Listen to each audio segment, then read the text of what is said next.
What's up, everybody? Welcome to the best horse racing show ever. I'm your host, Paul. Let's see, we got Gulfstream and Fairgrounds today.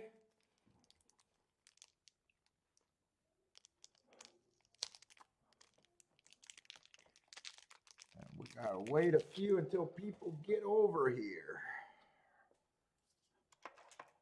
Let's see, I still gotta set up though. I'm just now.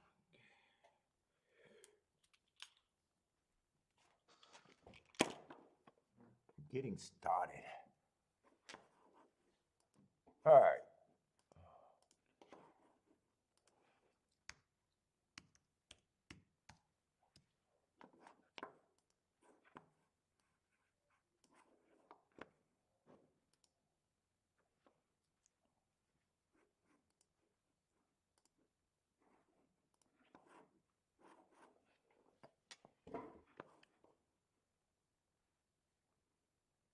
Let's see.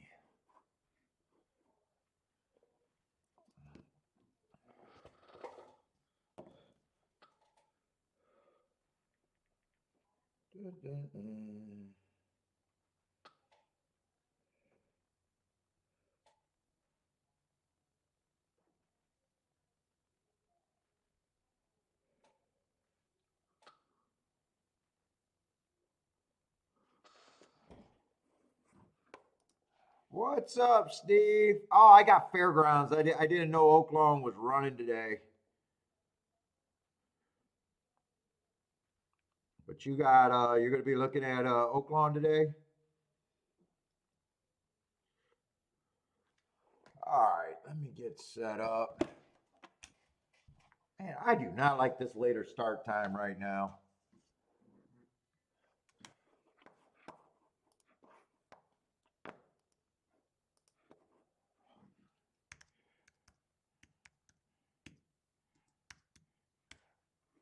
Marco Lou, yep. Gulfstream and Fairgrounds for me today.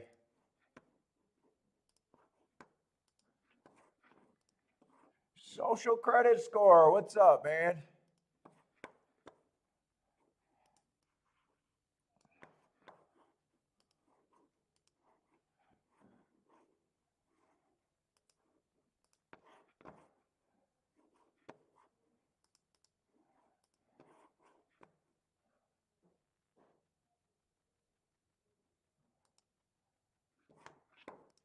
Marco Lou doing Aqueduct and or Gulfstream and Aqueduct today?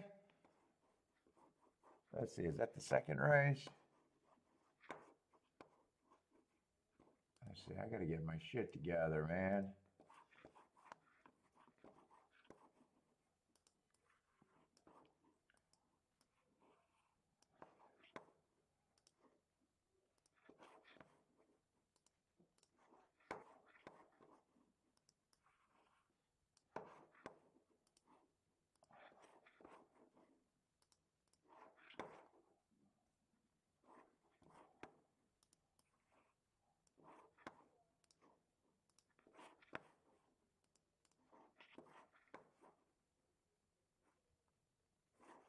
Let's see, 10.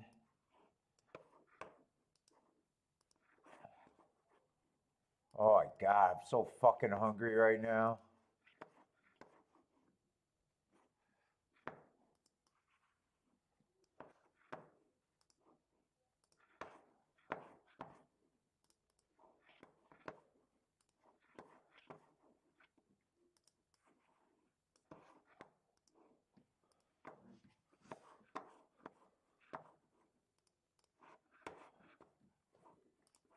What's up, Steven? How's it going? Let's see, a lot of 7-horse fields today at Gulfstream.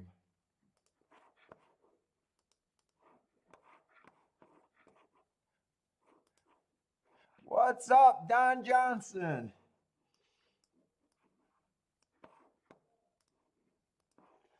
Woohoo.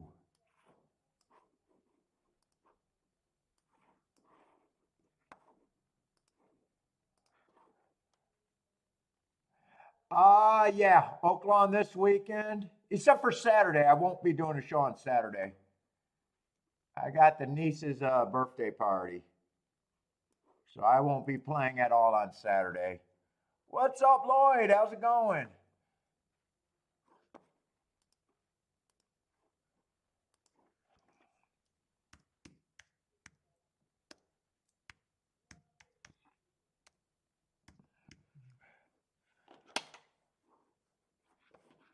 Let me just grab Fairgrounds too. Any hits? Yes. Yeah, I hit the first race. What I hit? The first race really nice on very few combinations. I think that was a 59-1 exact in a 5-horse race. The first race I played, not the first race yesterday. Then I was donating some back. And then I hit a later race. I don't remember if that was 39-1 or 49-1. I didn't play. I knew I could have played that one better. So I had a nice day yesterday, but I didn't add on to it. I actually went a little backwards, but still a really nice day. A solid day. Well, a lot of sit-outs yesterday, a lot of chalk. Didn't even play. I don't even think I played the last 3 or 4 races at either combined. So the sit-outs were fairly easy to sit out. I'm starting to enjoy that a little bit more instead of bitching about it all the time. So yeah, a pretty solid day yesterday. Yeah, I thought the exact. I knew it was a 7-1 over like a 6-1 or 7-1 with the 7-1. With the 5-horse field, I didn't get to check it, and I kind of thought it was going to pay like 35-1. So I was even way happier when it paid 59-1. And the races that I lost, they were either pokes or, I thought I was supposed to lose if I played, meaning it was a chalky result. In fact, most of the day, I was pretty content on really just being happy that, I got to play that one race because I almost sat out that race. I thought I was even fortunate decide to jump into a 5-horse race. It was just a good. I thought it was a good race. Because otherwise, I guess I'm saying there was absolutely nothing. There was absolutely nothing. Now, if I needed something, I probably would have played that later ticket a lot better. I got kind of caught up on time and forgot about a horse which happened to be the winner. I was always keying off of the proper horse, so I just knew I could have played that one better. But definitely not complaining about. But what's up? Who did I say? What's up, Greg? Though.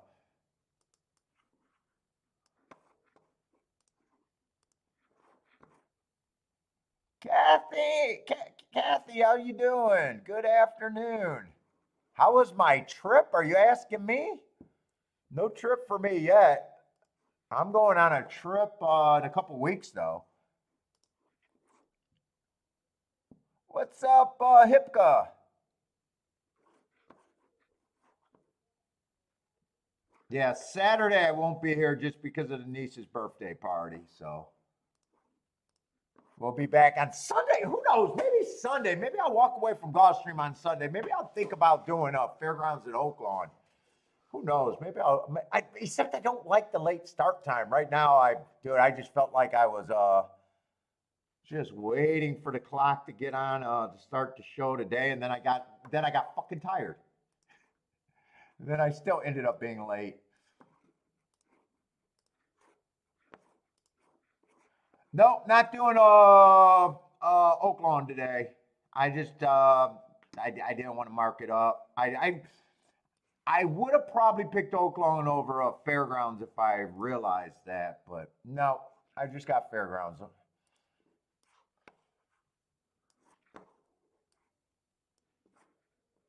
Raining in Florida today?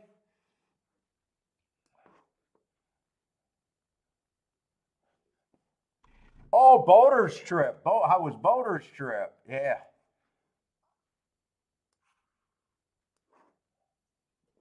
All right. First race at Gulfstream. How do you get, oh my God, we got a monsoon over there.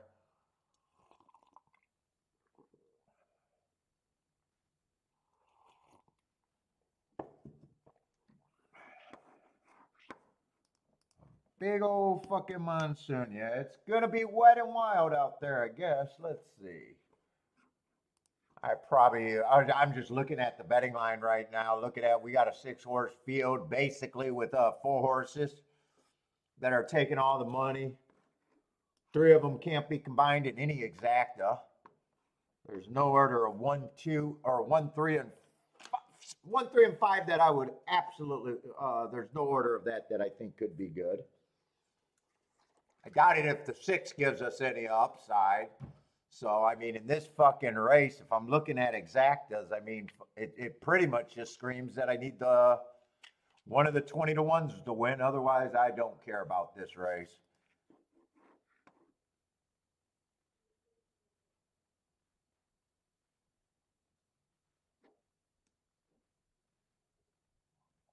Let's see, and it's going to be on the, well, I think I've seen someone already tweet out that they only got 1 dirt race all day today. Grab a light. What's up, Boulder?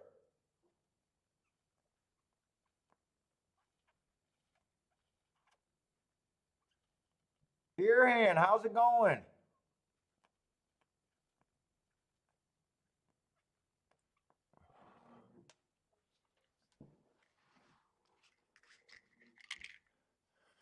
Michael Lou got no plays at Gulfstream until what, the 5th race?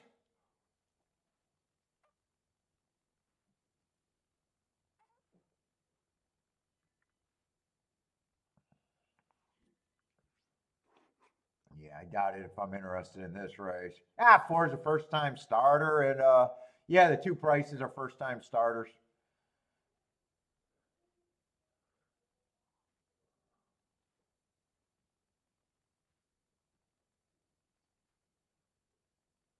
Yeah, just there's no way I'm interested in this race.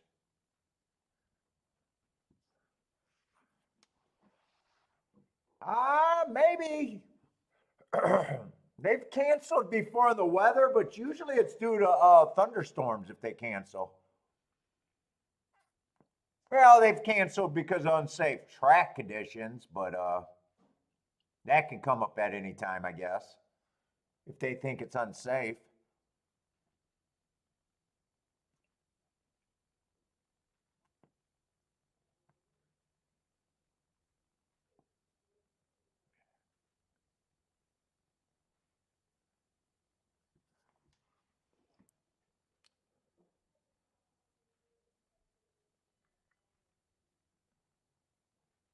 Yeah, it is raining pretty good. Looks miserable.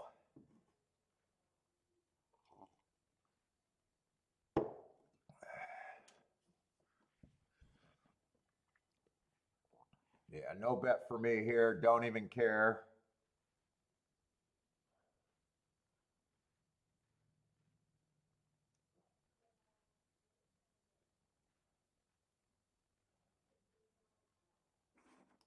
Just does not look like a good product to me. That race, anyways. What's up, Bravo? El Gulfstreamo. You like the 1?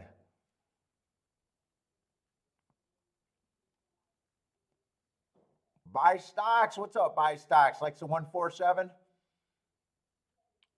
Air hands on the 1. I probably think the 3 favorites are probably the most likely winners, too. Wow, that's saying a lot. That's actually saying a whole lot there.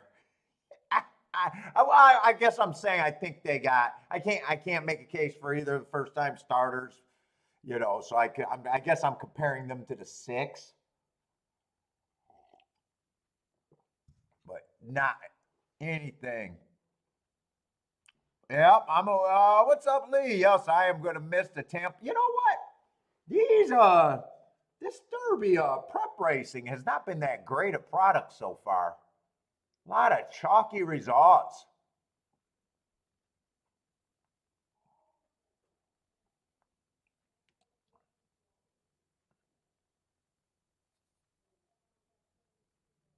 Yeah, 1, 5, and 3 all are out there and pretty far in front of everyone else. 1 has the lead, 5's 1 length off, and 3 is 2 lengths off. 7's about 5 lengths off right now. What's up, Jennifer?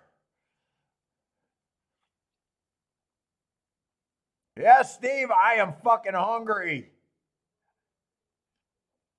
The diet is and last night, man, I was eating salads for snacks.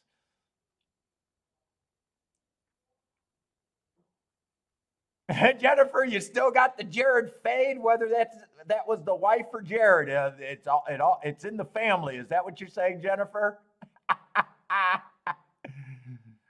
Sweet Jesus, you can't make it up. I think it was Jared, but I have no idea. I think it was Jared though.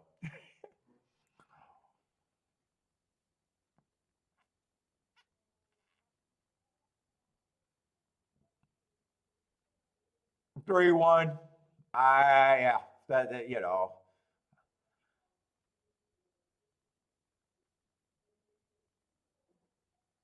Oh hell no, man, dude. I'm a ball when I finally go out. Fuck no, man. Shit, what I got? I got 3 little nieces that are gonna be there. Fuck no, man.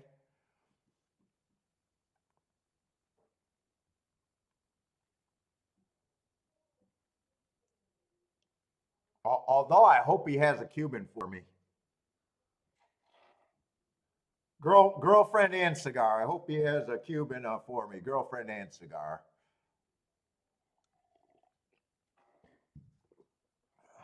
Heck no, I get along great with that side of the family. No, we're gonna have a good time. What, Lee? You think I'm always worried about horse shit? This is work to me. This is work to me. Actually, since I started doing the stream, it even become more work.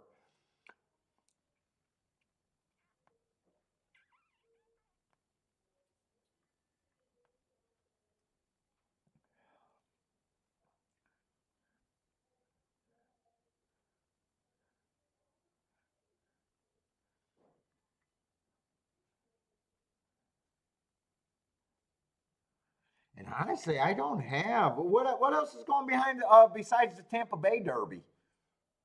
Dude, I think just yesterday I looked up to see who won the Gotham and the Kentucky one. Oh no, maybe I did look that up before because I knew they were kind of I don't know, short price horses and terrible exactus.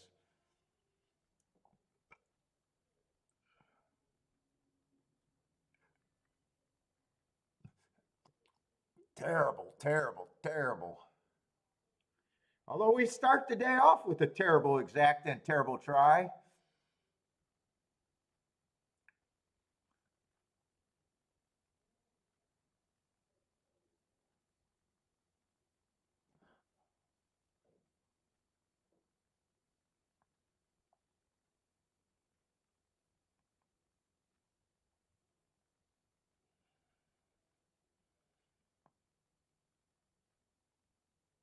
Boater's going to miss or going to I'm going to miss it to the Tampa Bay Derby. They have free parking and Derby Day they are charging $25. What? Just to go to Tampa Bay? Yeah, horse racing. I swear to God, is the stupidest. Is that for parking or to get in?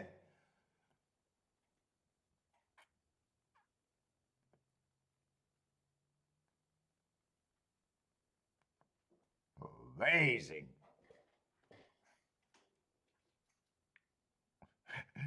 They get people willing to go to the track once or twice a year and let's get that money. Yeah, fucking.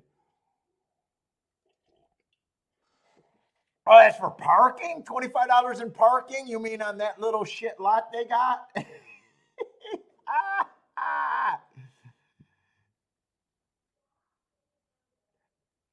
Hey, Boater, go park at the drive. Isn't there a driving range right next to it? Is it a driving range or a firing range? I think it's a driving range.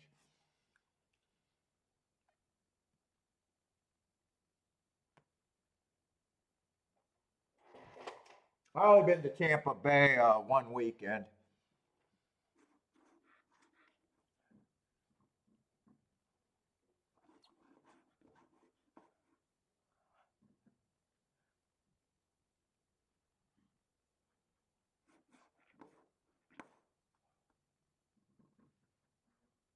Let's see. We're going to be off the turf. So how bad do some of these races look today? Is this going to get scratched down to? I didn't really get scratched down to nothing. Oh, actually, I thought I was expecting way worse, to be honest. That's right.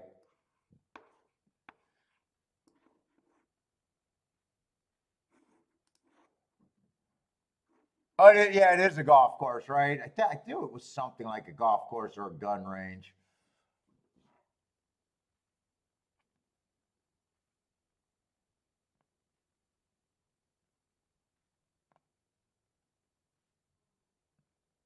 Yeah, actually, I went there one weekend and kind of disappointed with the facilities. There wasn't much there. Seems like much bigger racing in my head. When I got there, it just felt country as shit.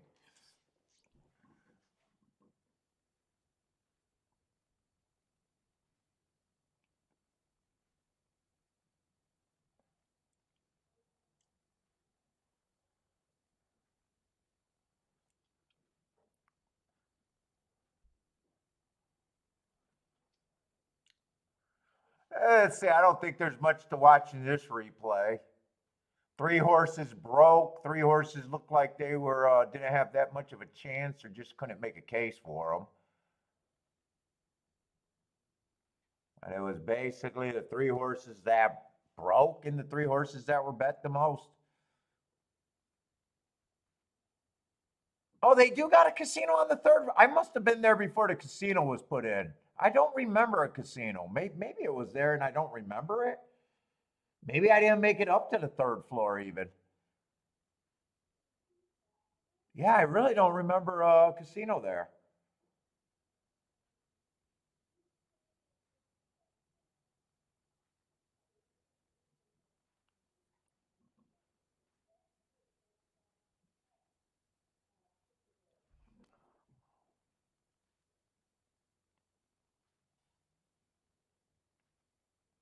Yeah, I seen that, Lee. I get alerts when everyone when someone posts. I don't know why they just do that. Go check it out. Fuck. You didn't say anything I don't say about myself. You said something like there goes the legend or something. Yeah, I already know that, man. I already know that. What did you type? You didn't type anything that I don't say about myself.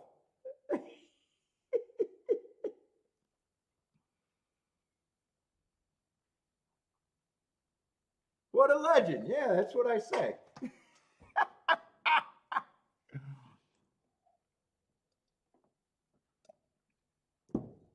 Oh boy.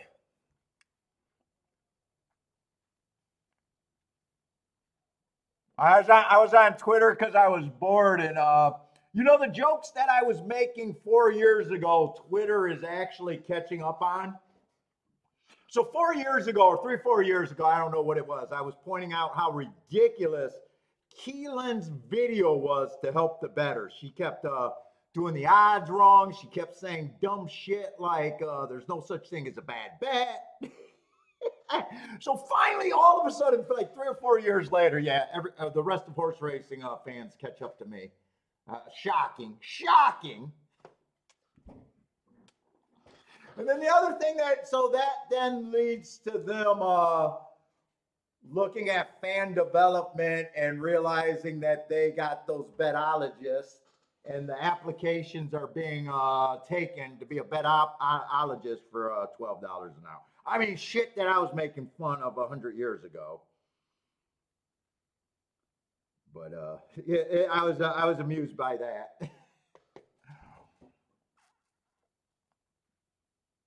And then someone tagged, so the director of racing or the director of player development at Keelan responded to them making a joke about everything. So I tagged him and go, wouldn't it be smarter if you figured out a way to, funnel people to a station that can teach handicapping and betting before the idiots go to the track to see the derbyologist where they have no shot?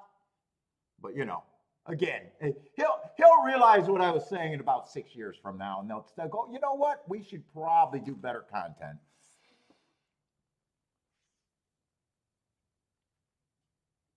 But Twitter's trying to catch up. They're only 4 years behind.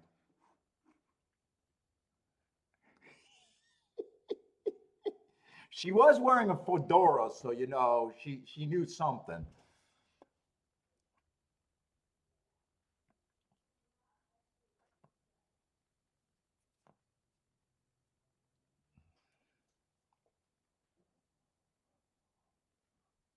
Oh, Saudi got a big days tomorrow? Saudi Arabia racing?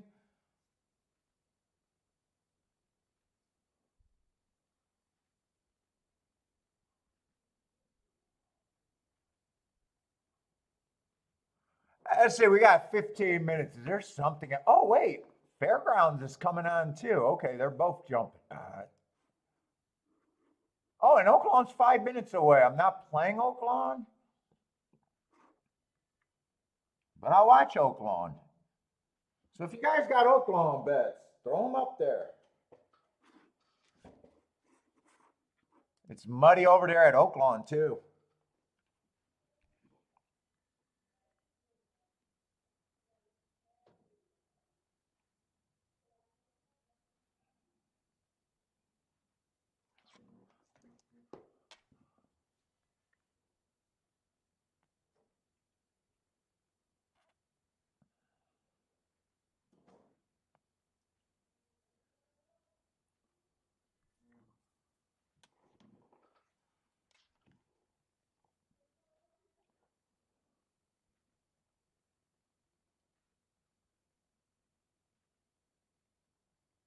Wow, and they're starting not as late as I thought with the newer post time.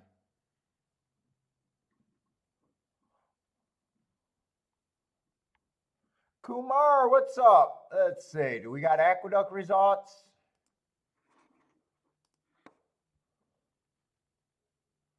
Wow, it's muddy everywhere. Looks like the two's in the winner's circle.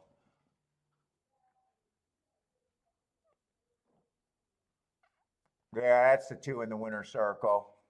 I don't know if they have the rest up. Oh, 246. Yeah, 246. Ooh, 4-1 exacta. Ugh.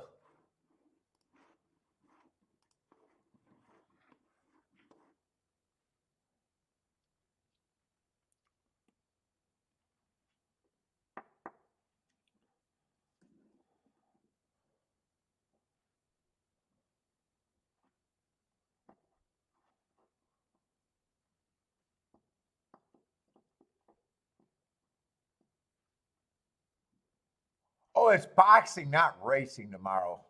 Oh, that's Anthony Jessica Francis.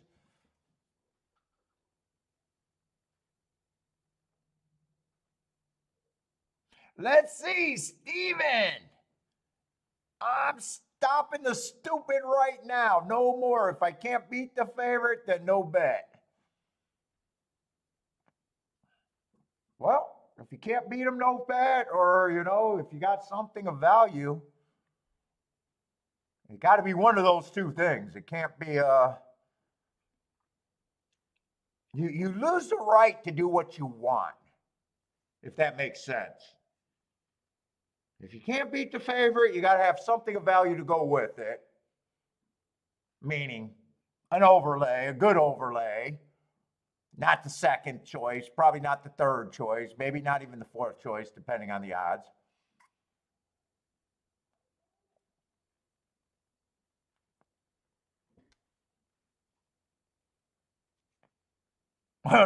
Unfortunately, so Steven, the stupid is gonna start at Aqueduct because you already got your Oaklawn bed.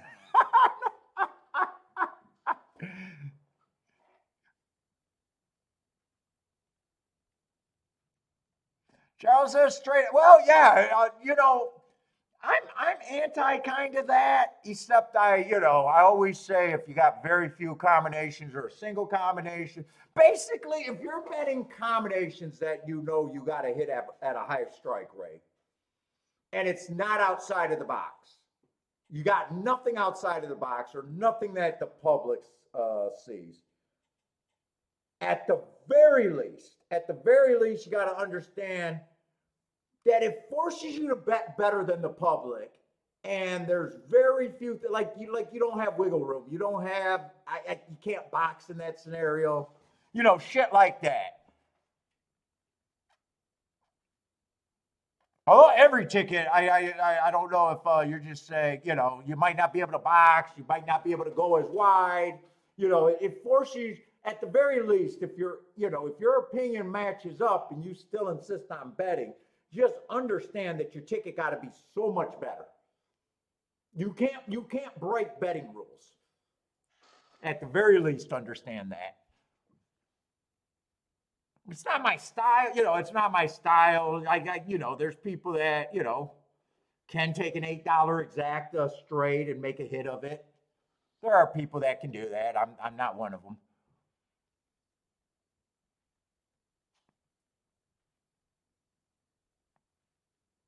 Well,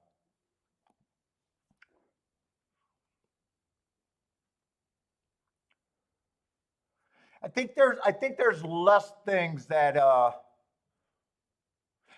just when you get to lower paying things, there's just your margins are smaller. Not only your margins are small, for your hits, but your margins for mistakes are actually smaller too.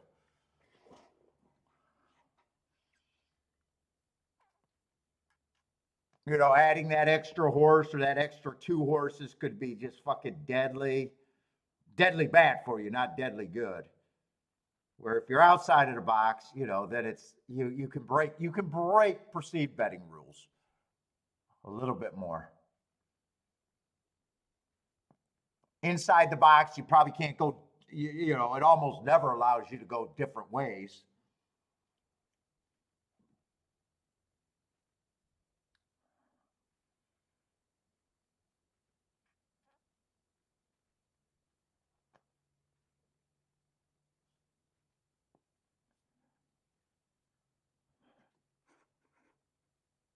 Let's see. Rare win bet wins down to 5-2. He won at 6-5. I hit the exact in the win and told Paul. Oh, I did. I seen that ticket. Was that one horse? That definitely wasn't a bet that I usually see you hit.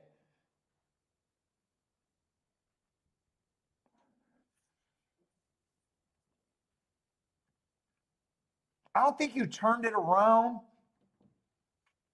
I think you had him over three horses.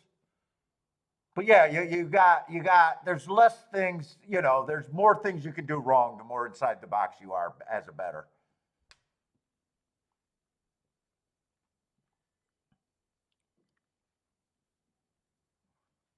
Yeah, I did see that bet. How did you do in that bet? Did you do pretty good? I know you had the one to win. I glanced at the exact. I wasn't sure how good you did on the exacta. Oh, that was kind of a boredom bet for you. Yeah, yesterday was kind of a boring day. It was hard. It was kind of hard to make a lot of plays yesterday. Well, but if this is your work, that's fine too.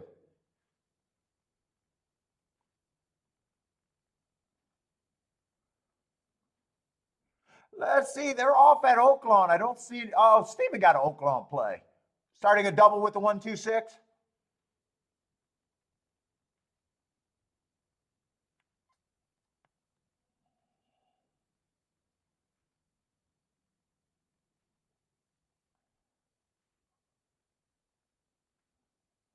Let's see. Lee is giving out winner. No, yeah, Lee gives out winner. I just have a problem with the prices you give out. I can say Lee gives out some winners. Everybody gives out some winners and some losers. Shit, I wouldn't be shocked if you have the highest hit rate out here. I hate the prices you bet though. I just can't ever subscribe to that. But you know, that's you. I need you in the win pool. And, you probably like people like me in the win pool. So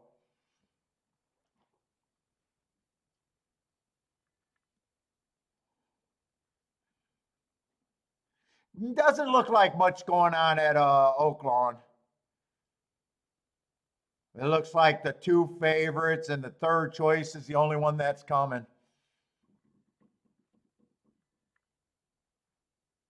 Second choice over third choice over first choice. Wow, everywhere we even glanced at today has just been no good. No good ticket wise. Not interesting. No real upside on those tickets.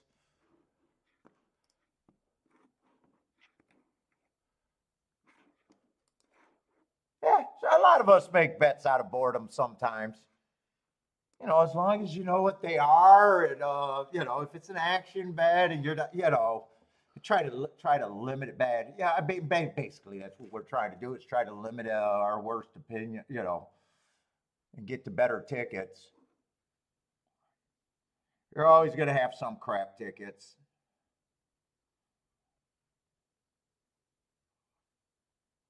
But if you're not aware, you won't ever get better at them.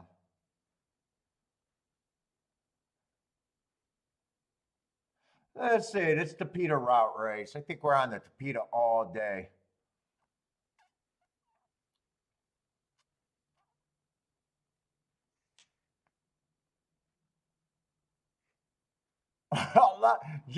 Jennifer and Lloyd should hook up and host a show. Oh boy.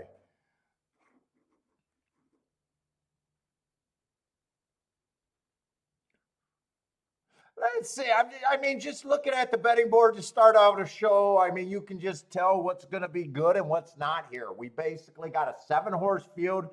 In a 7-horse field, I got 4 favorites.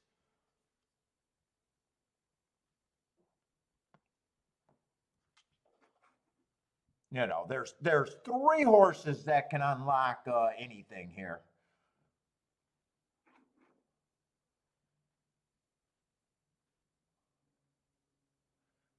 You know, some of those 3-to-1 exactas might be okay if they're pressed enough, might be.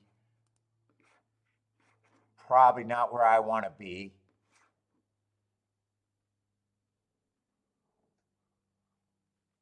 Let's look at the favorites. So a lot of times I can look at a betting board and already know where I roughly have to be.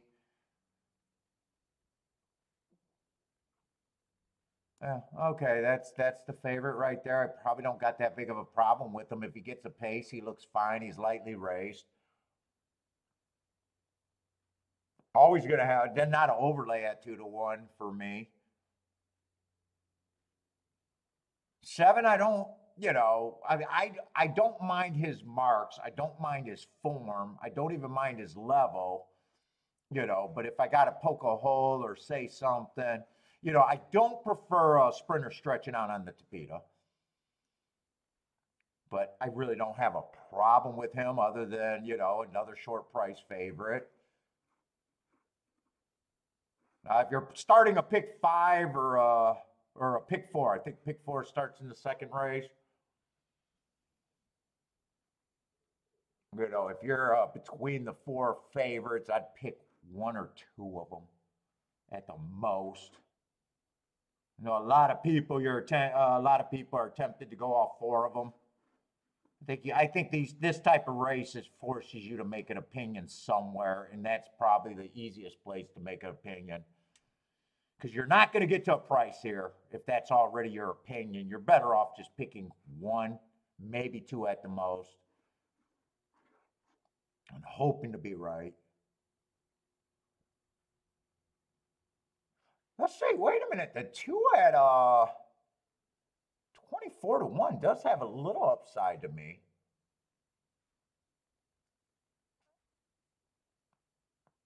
Wait a minute. Wait a minute. Wait a minute.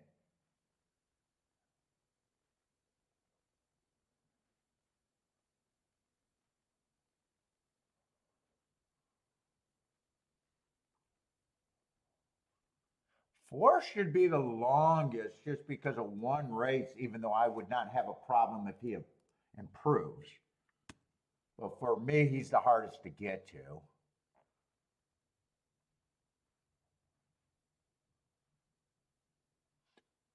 In a way, I don't think any of the four horses that they're betting have a very big advantage. I don't think any of them have a very big advantage over the one or the two.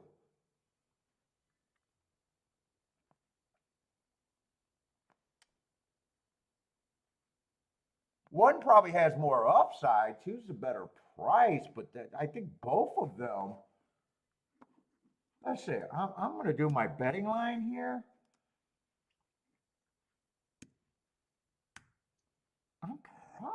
That's probably where I think my betting line is.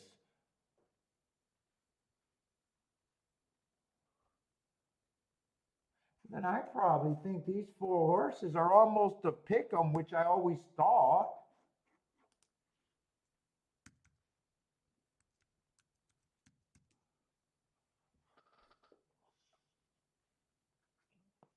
That's probably how I see the race.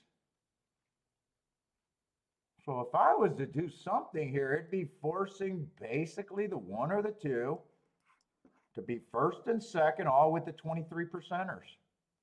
And then always get the one and the two. And the only two horses I can consider for a win in this situation is the one and the two. Now, I may not play it, but that's definitely where I would be.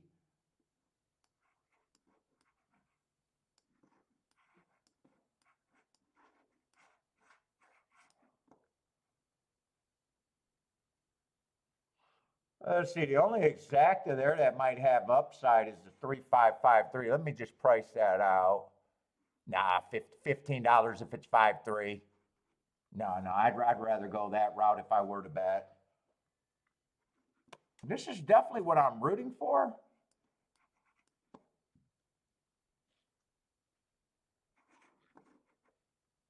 Let's see. I always price my combinations if the worst thing happened. So the worst thing would be it coming in 6-1 on the ticket that I could have. So 6-1 is only 22-1. So I couldn't play it like this. I can't have a $16 base bet like that, you know, and get a 22-1 exacta.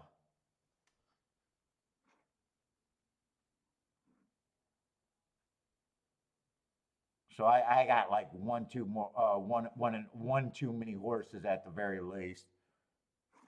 And in fact, if it comes in 7-1, it's 41.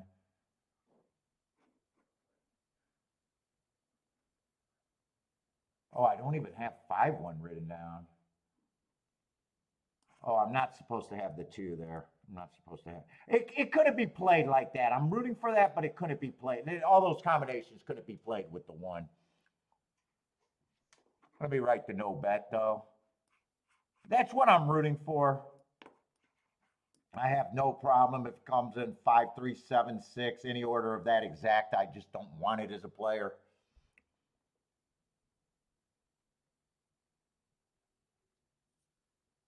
Elliot got a different opinion on the 6, and he's more interested in the 1. Yeah, I don't mind that betting line at 15%. He only ran 2 races. That second race doesn't look any worse or any better than what anyone else has done to me.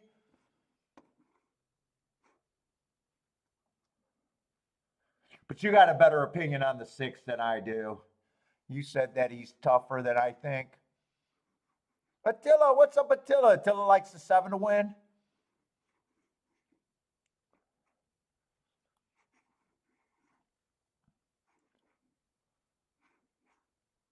Yeah, Jared Airhand was here. Jared, I did have Jared on the show with me.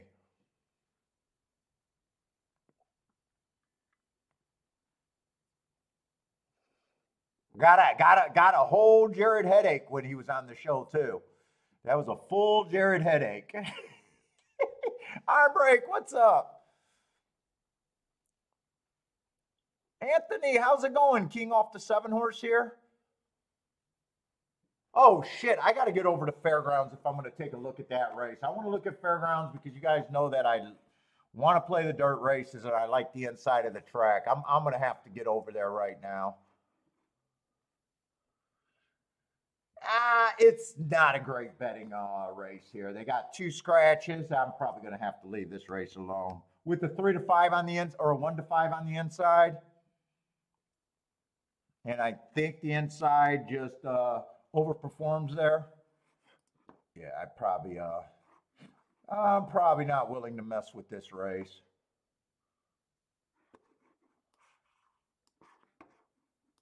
If I'm right, he probably looks good enough to scare me out of the race. And I don't think there's anything that could be, maybe the 6 could be paired up with him, but that's it.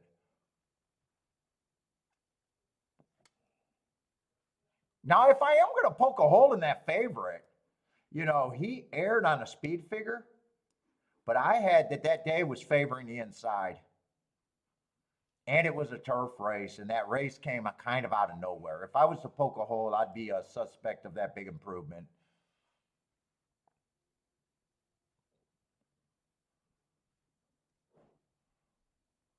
Let's see, 1 and 4 is scratched.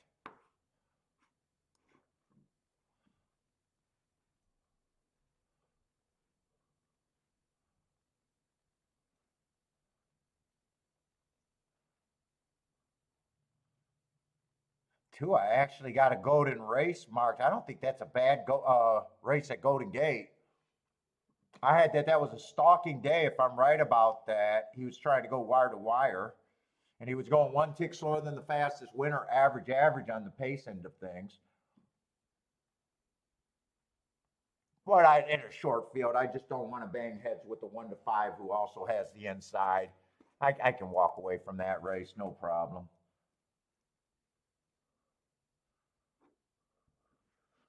Let's see, 3, who gets second over there at Gulfstream? If 1 or 2 gets second, I'd at least like where I was thinking. But if they don't, I'll say that's why I set out. I get it both ways. Yeah, 3-6. Yeah, I got no problem with that result. That's why I sat out, because that could happen.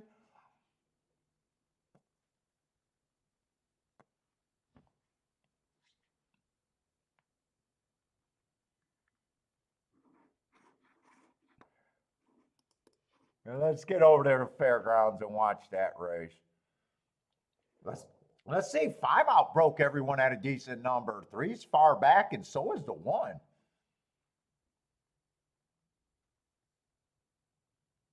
Let's see, 5 would have been on the 3. Well, we got a 5-horse race. Everyone's kind of inside, but 5 would have been in the 3 hole.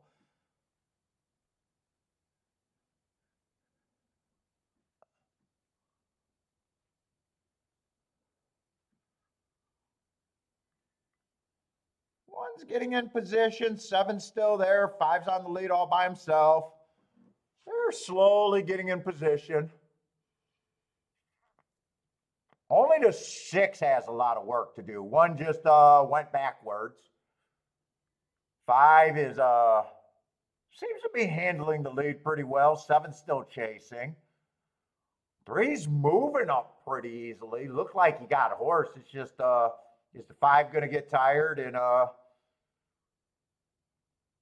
is 3 going to continue this move? Right now, it looks like 3 has a good chance to continue this move. I can't tell, but is the 3 getting steadied behind the 5? 5 still has the lead. 3 is in second. 3 is slowly grinding him down. Now he's quickly grinding him down, and just going to be a good sit out on a race that doesn't have much upside. 3-5, $5 exacta.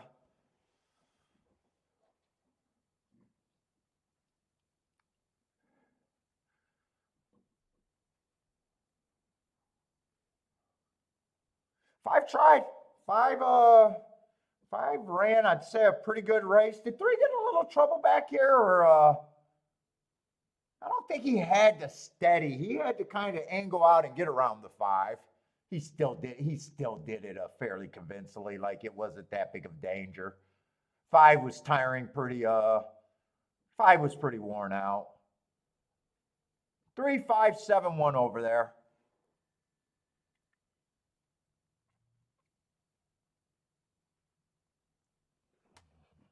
And Aqueduct's loading. Let's see if we can keep the Chalk Fest going all across the country.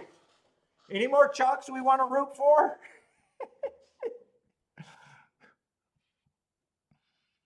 Let's see. On break. What's up, on break? Coming in with his 357. 357. That might, if that hits, well, if 7 wins, that'd be the best ticket we've seen so far. Still, even if it comes in 3-7, that might be the best ticket we've seen so far.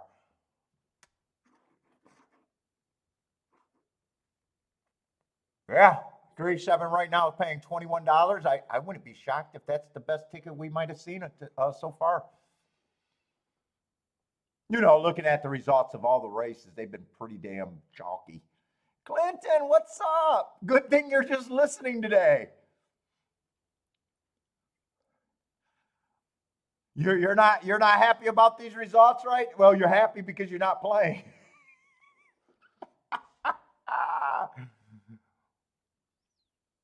Sounds like Clinton gets it over there, man. If it's chalky, I'm not supposed to be winning. Is that what Clinton's saying to himself? That's what it sounds like. Man, those results are nothing he wants either. I'm with you, man. I'm with you.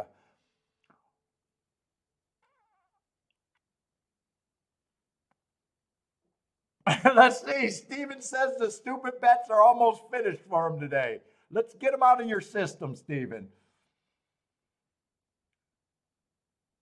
Clinton's not into the chalks. He gets it, man. Well, I like it. Me neither, man. I am supposed to lose on chalky days. Now, I don't always have to have a bad day. You know, I consider a chalky day where there's really no spots successful if I have a less than an average losing day. I hate it when I have a meltdown day on chalky days, you know, where I keep thinking I see stuff and it's just not there and I'm reaching. That's like the worst scenario I could be in.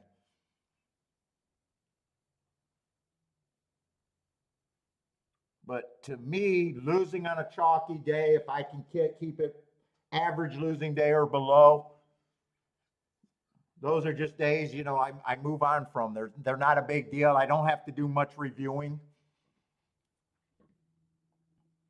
It's when you have over an average losing day, you're like, man, what the fuck was I doing?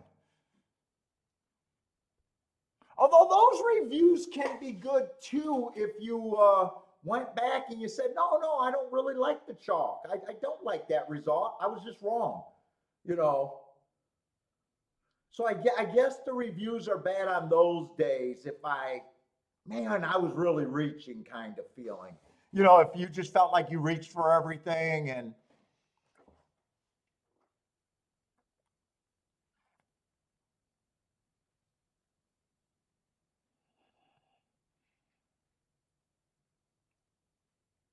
let's see, 5 got the lead and 7's in good position. 5 and 6 are dueling. 7's in really good position.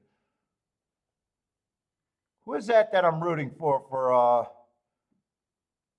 let's see, Jennifer got the 7. Someone else had the 7.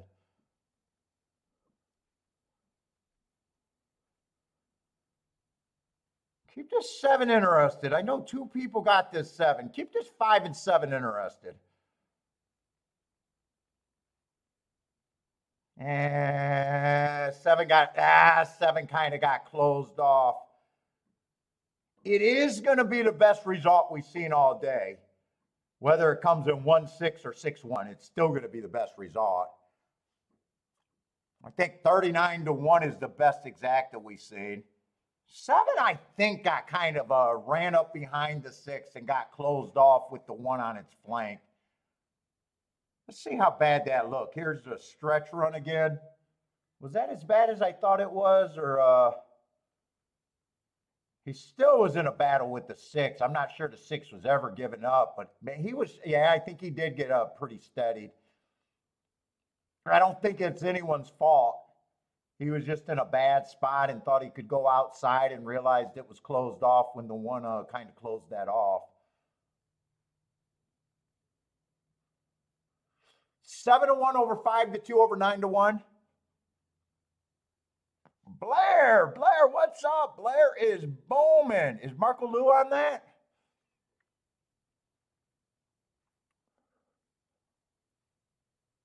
Marco Lou had, part of that.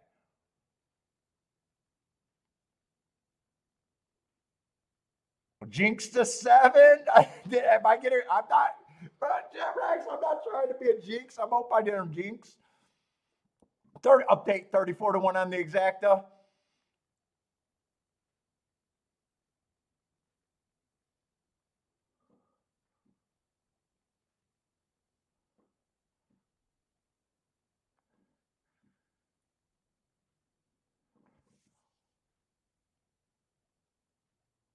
What's up, Maurice? How's it going, man? You playing today? Maurice, check your mailbox, man.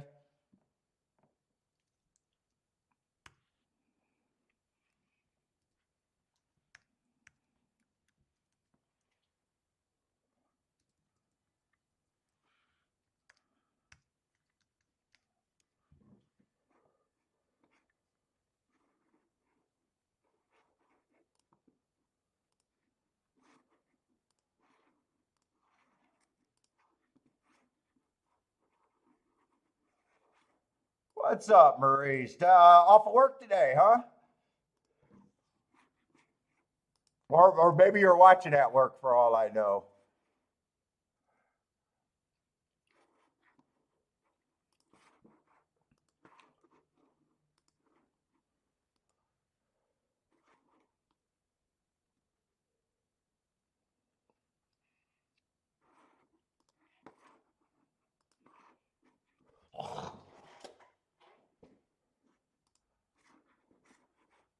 Whoop. Wait. There. Dick pics are in the mail.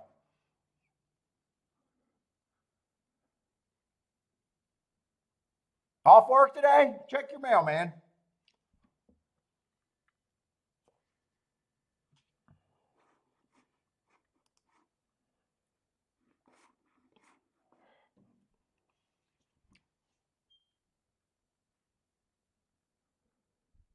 You're off work and here to make some money, hopefully, huh?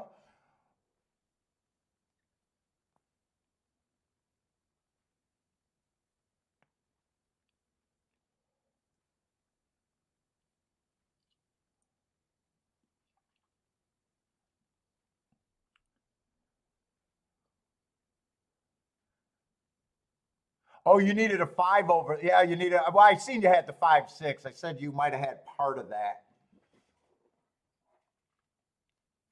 Well, you just had the exact that sounded like no win bets, or maybe the win bet was on the 5 part of it.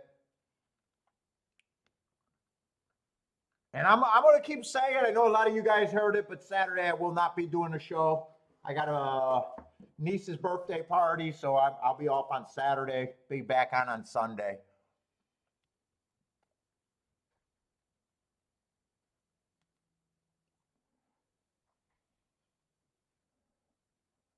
Anastasia's turning 1.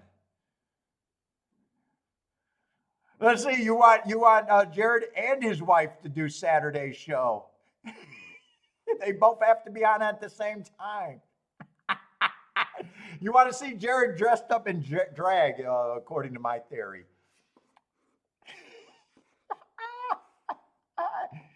He's going to wear lipstick and eyeliner on one side of his face.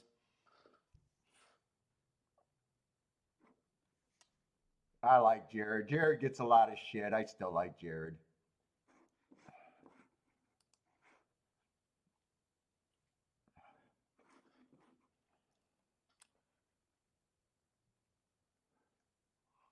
Let's see, a lot of short fields. We got another Tapeta Sprint.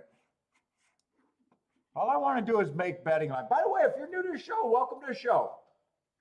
I obviously will sit out races.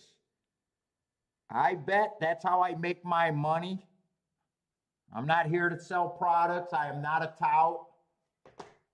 At the same time, I only expect to be right 20% of the time that I bet. So it's just a math problem. If I'm right 20% of the time, wow, my group of bets got to probably be at around 6-1, 7-1 or better for me to be profitable at the end of the year. I might not hit my 20% today. Who knows?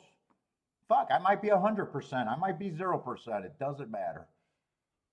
Other than I'll be embarrassed at the end of the show if I'm 0%. But as far as my year, it does not matter. Just my pride.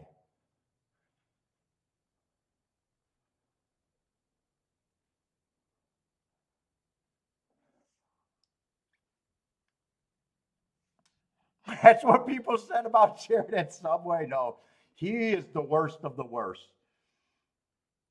Jared is not, no, our Jared is not that Jared. That is the worst of the worst.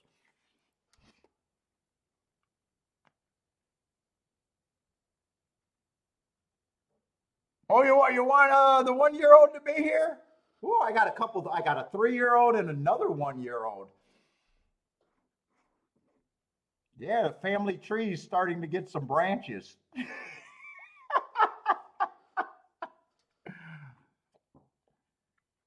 We're starting to get more branches on that damn family tree.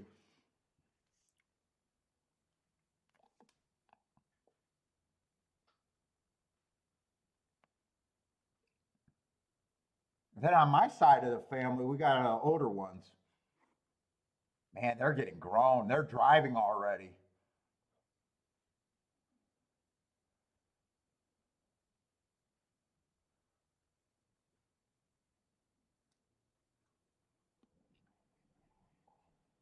They're like real little humans. Let's see. I want to do a betting line here.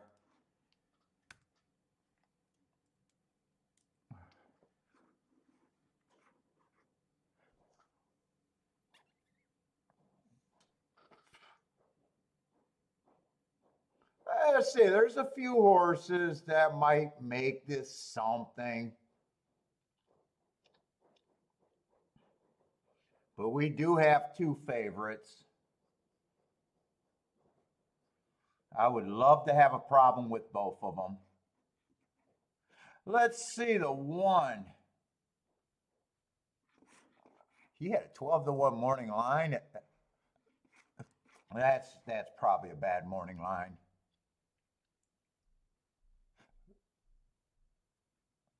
Let's see, 3 races ago, I got him going too fast to win. You know, that's my favorite move and a legit excuse.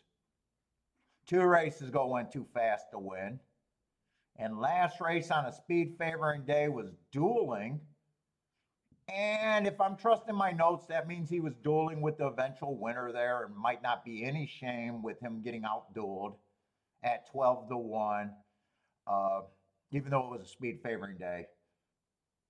And he was matching strides with the fastest winner while dueling, so I still don't have a problem with his form. I probably got more of a problem just with price.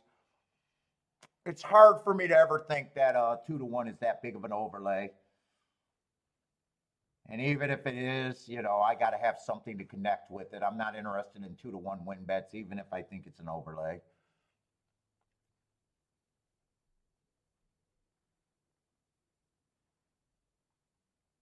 Let's see, I think some of these horses have ran together.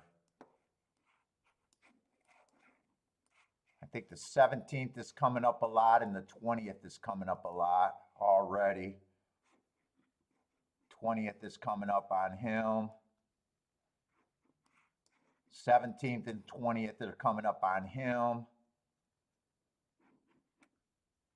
Was it 17th or 7th? Hold up. 17th, not 7. That's February 7th. I just wanted to see. Another 20th is coming up.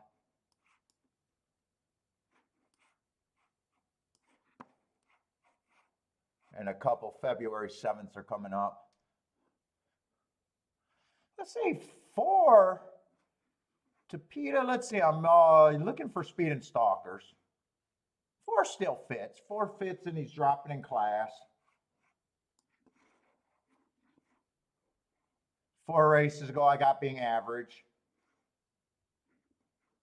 Still was within 2 lengths of the lead at the finish.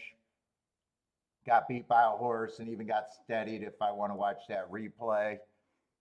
Let's see, next race, I think he ran on an inside stalking day at a little bit higher of a level. Was going average, match strides with the fastest winner average. 3 by, looks like a K hair. Next race, speed favoring track, probably again dueled with the eventual winner.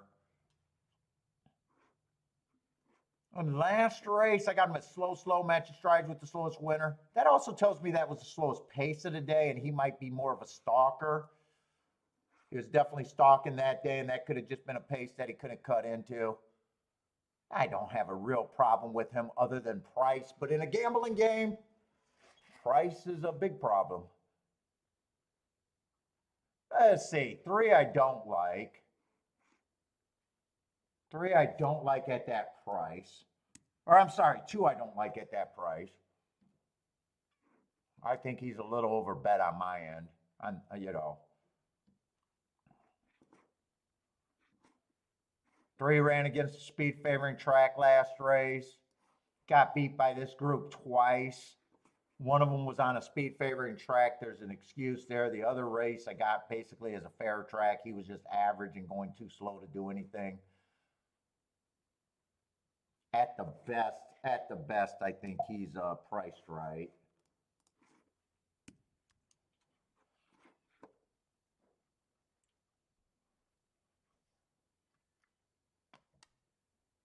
Let's see, this horse had the lead over these horses on January 20th, going too fast to win.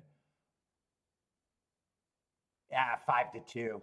5-2 makes him coming off a big class drop. So I got 3 horses that are favorite that I think are fairly strong.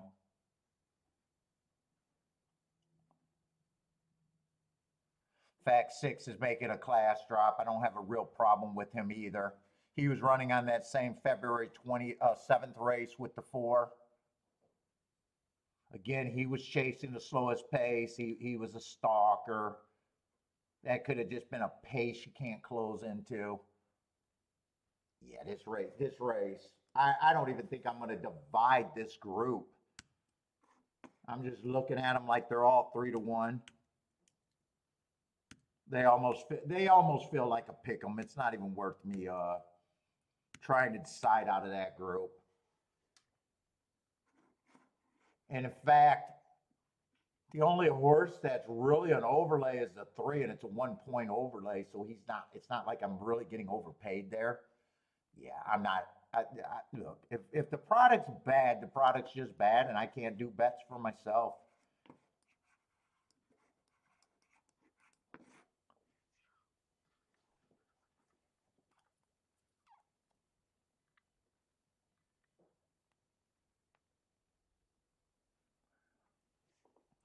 I also don't have to force bets and bury myself early.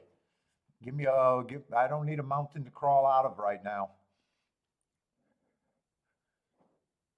Let's see, Ombre likes the 378 over there at Oaklawn. I can watch Oaklawn because I already know I'm not interested in Gulfstream. Throw up your Oaklawn plays. Give me stuff to root for. Clinton, yeah, 3-1's not a bad price as long as you got a good opinion and think he should be lower than that. Yeah, but you have to be right. You just, smaller margins, you just don't got that room for error. Like even this race, it's like, yeah, I could get to the 1, I could get to the 4, I could get to the 5, I could get to the 6, and to me, I just get to this point, and to me, it's not worth me trying to struggle to get to something that I'm normally trying to beat.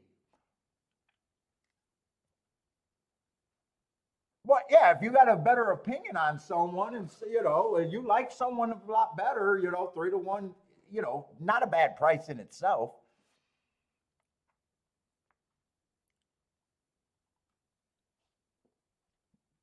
Let's say Gordon's staying out.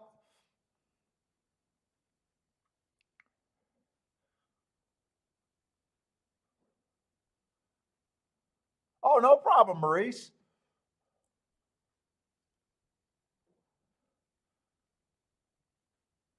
Yeah, and then yeah, Clinton, that's the other thing. I also got to realize when you're playing the lower favorites, you might think you're getting that 3 to 1. And once the gate goes off, you got half the race and you might not be getting the price that you were borderline accepting. I always got that in my head too.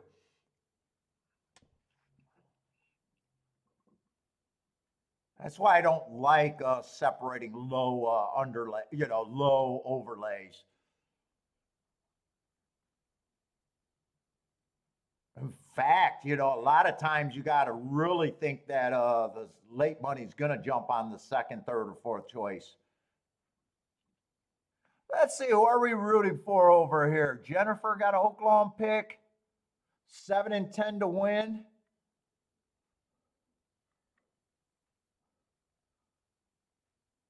Steven got some of that 7. I'm trying to see if there's something you guys got in common that I can root for multiple people.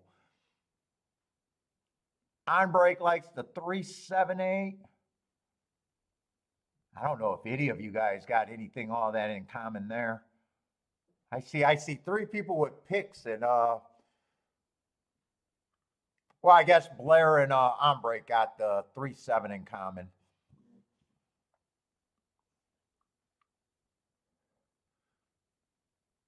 Let's see, is that the 7 doing all the work? If 5 gets second, this could be an okay exacta. 1's gearing up, but he has a lot of run to go. 5 looks pretty safe for second. 7-5, so that's probably at least a decent exacta. That might actually be the best exacta we've seen all day today. 40 to 1 on the exacta side.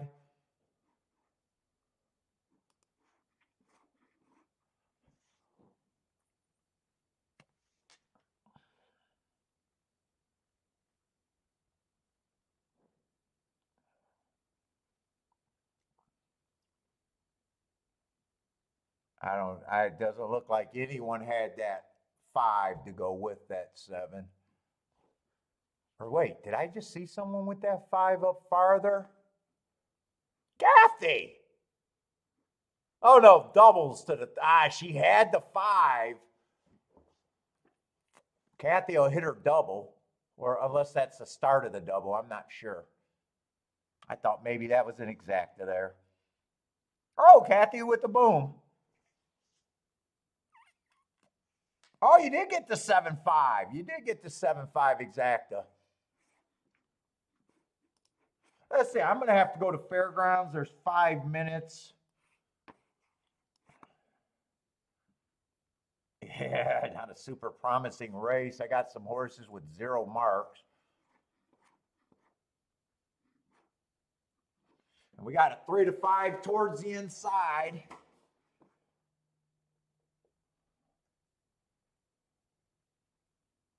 Let's see, 1 might have an interesting excuse. Ran on an inside speed day.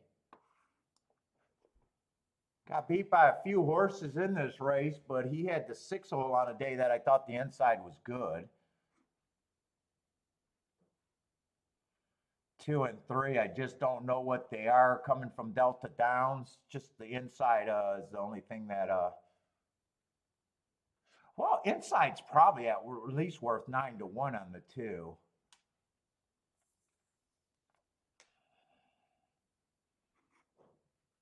Let's see. 4 ran on the same inside speed favoring day and ran against the bias as the 1 did. Not a lot here. There's really not a lot here.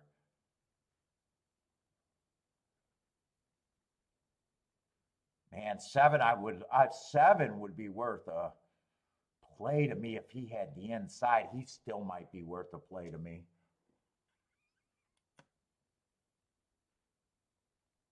I like that first race I can forgive. Second race, he went too fast to win.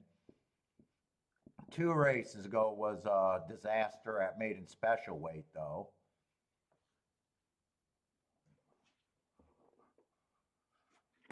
Ah, boy.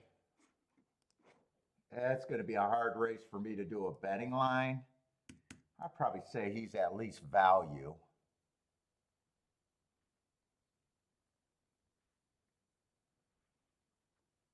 8, I have a harder time getting to.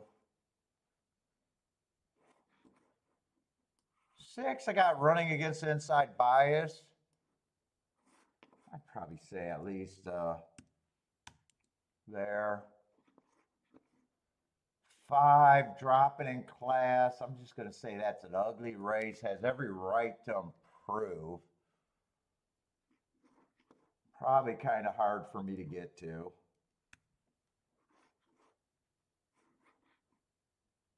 4, probably, I would agree, probably should be the favorite, just over bet. I'll probably give these 2 horses at least a look at that. Probably say 1 offers a little bit of value. And I'd probably say I agree that 4 should be a pretty strong favorite here.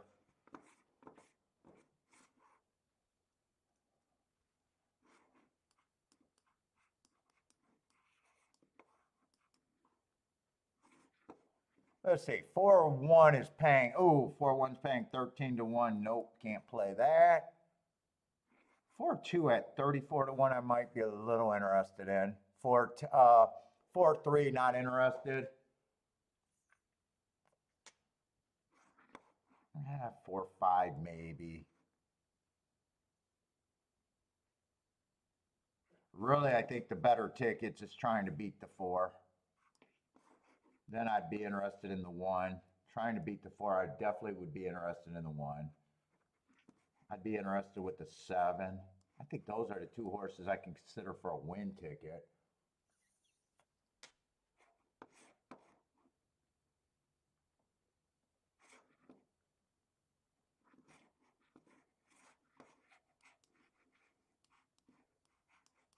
That could only be played straight.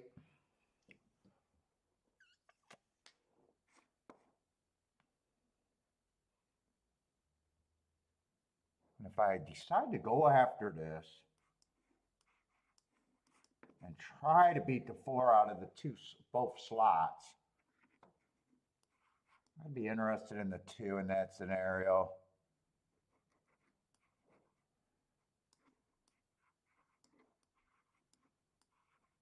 Three, 5, and 6. Do I want any of that though?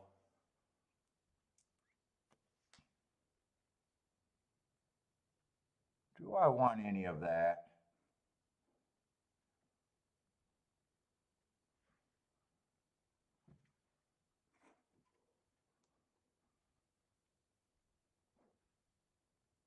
Four is a pretty big freaking reach. Or I'm sorry, 2's a pretty big reach.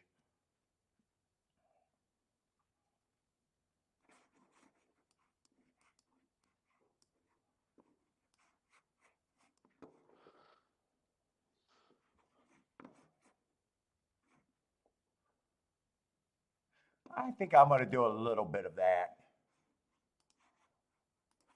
I think I'm going to go with the win tickets. I think I'm going to forget about this one. I think I'll take the 1-4 exacta straight. I think I'll box the 7-1.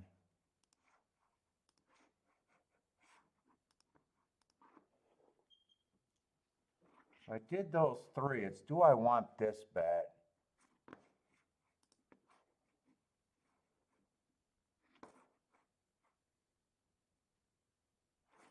If I get it in, I might just do it straight, though. Save a little bit of money on that end, and it's going to be kind of a poke bet. I did them all, but I played that straight instead of turning it around. Fuck. Is that the 2 on the front end? I might regret not turning that around.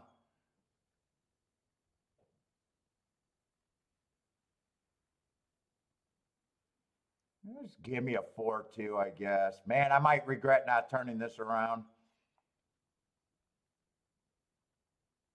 So he went up to, I didn't realize he was 71-1. I might have, should have probably turned that around and probably should have did a win bet on the 2 anyways. Oh shit, this feels like I fucking did a little bit right and fucking missed a lot.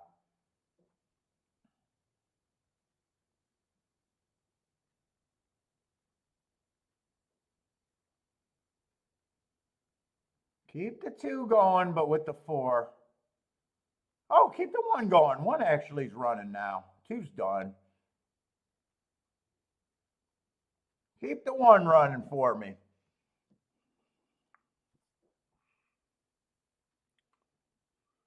Ah, 1 got tired as he got wider, but he has some run. Keep the 1 going.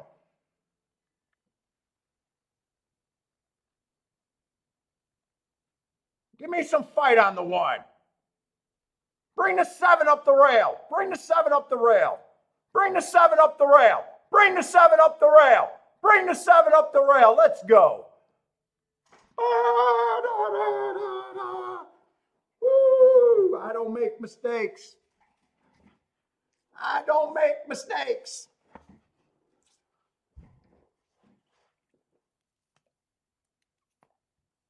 Let's go with the boom. By the way, Keelan, fire all your betologists. Buy my fucking show and spend some goddamn money.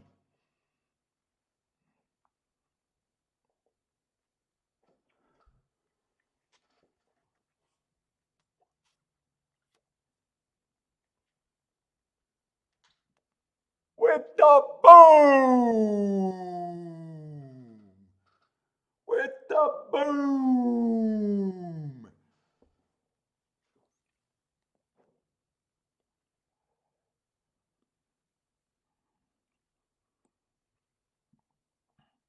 $12-1 over 5-1.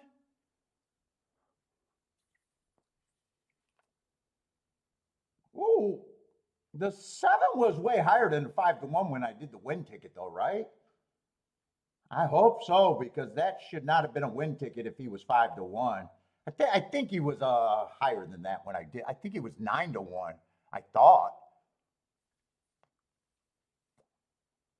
Gregory with the boom. Kevin with the boom.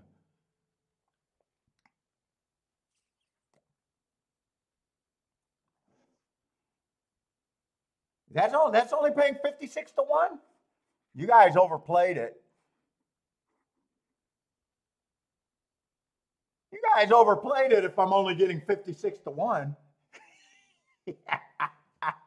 Yeah, he got hammered. It got hammered if that paid 56-1.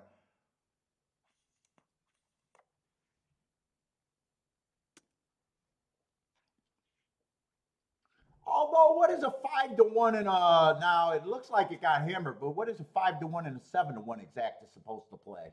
It didn't get hammered looking at it like that.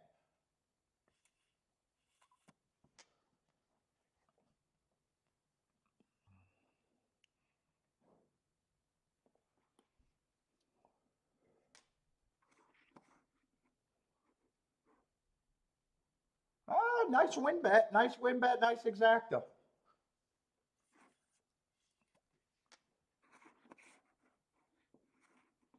Well, let's say Aqueducts should be off. Looks like the 5-horse probably won over there.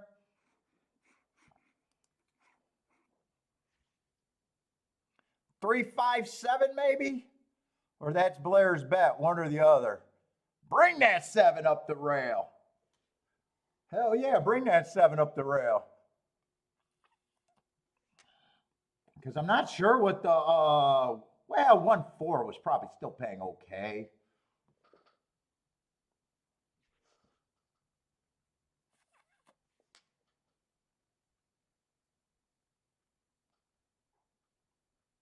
Long shot, Louis. Yes, you missed something unless you don't care about what I'm betting. Blair with the easy money.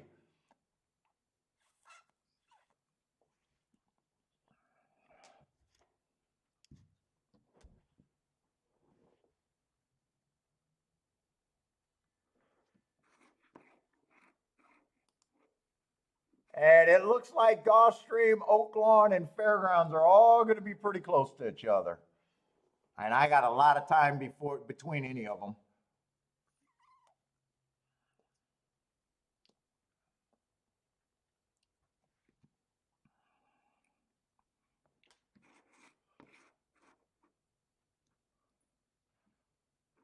Well, I was worried that I was going to waste that too. I'm actually kind of glad he fell out of it because I would have been sick if the two held on.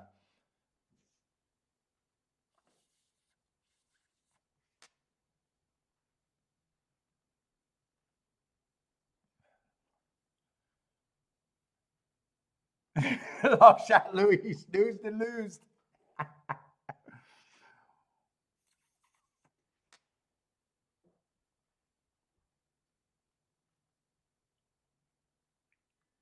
Thank you for being a big overlay on that one. I couldn't mess him up. I really couldn't mess him up. What's up, Devil Dog? How's it going? Kevin, how's it going? Well, Kevin just boomed, so Kevin should be going good. Gregory, if I didn't say hi, what's up, man?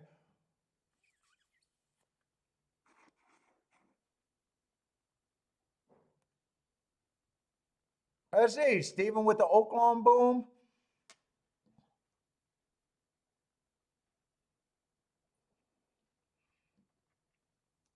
What was that? That last race at Oaklawn, what was that?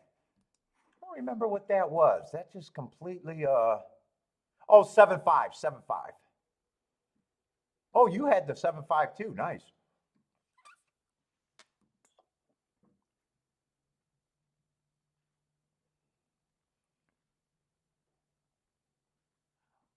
Steven says you missed the lock of the day at 3 to 4 odds.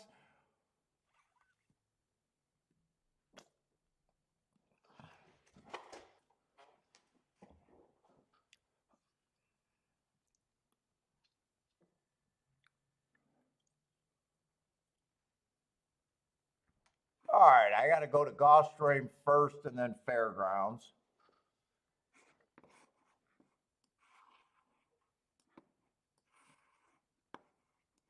So far, only made one bet today, and it was a good one.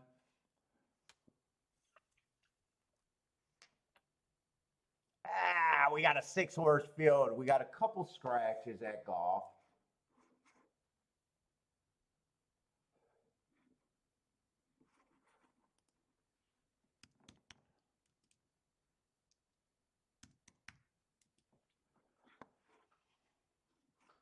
Going in the 4th race there. Yeah, I think we got all Tapeta all day. I think I seen someone tweeted out that there's only one dirt race at Gulfstream all day today.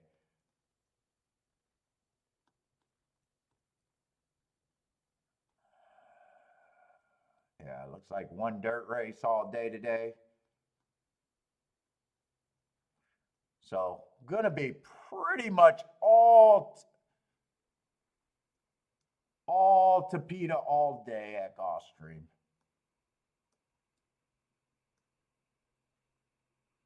We're going in the 4th race.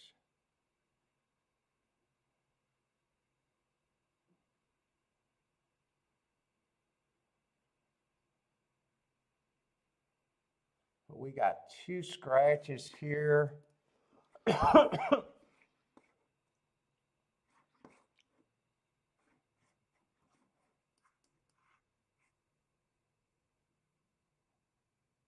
Why does it look like I'm in the wrong race? 4th race at Gulfstream.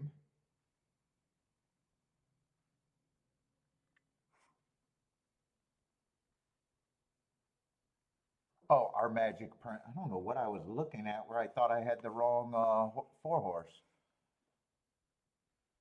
I don't know what the hell I was looking at, but no, I'm in the right race. And New Baby is out.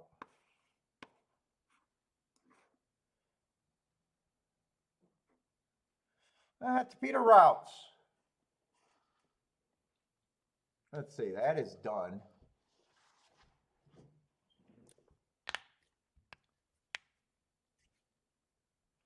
Let's see, we got a single favorite and then there's pay raises. I like the setup a little bit better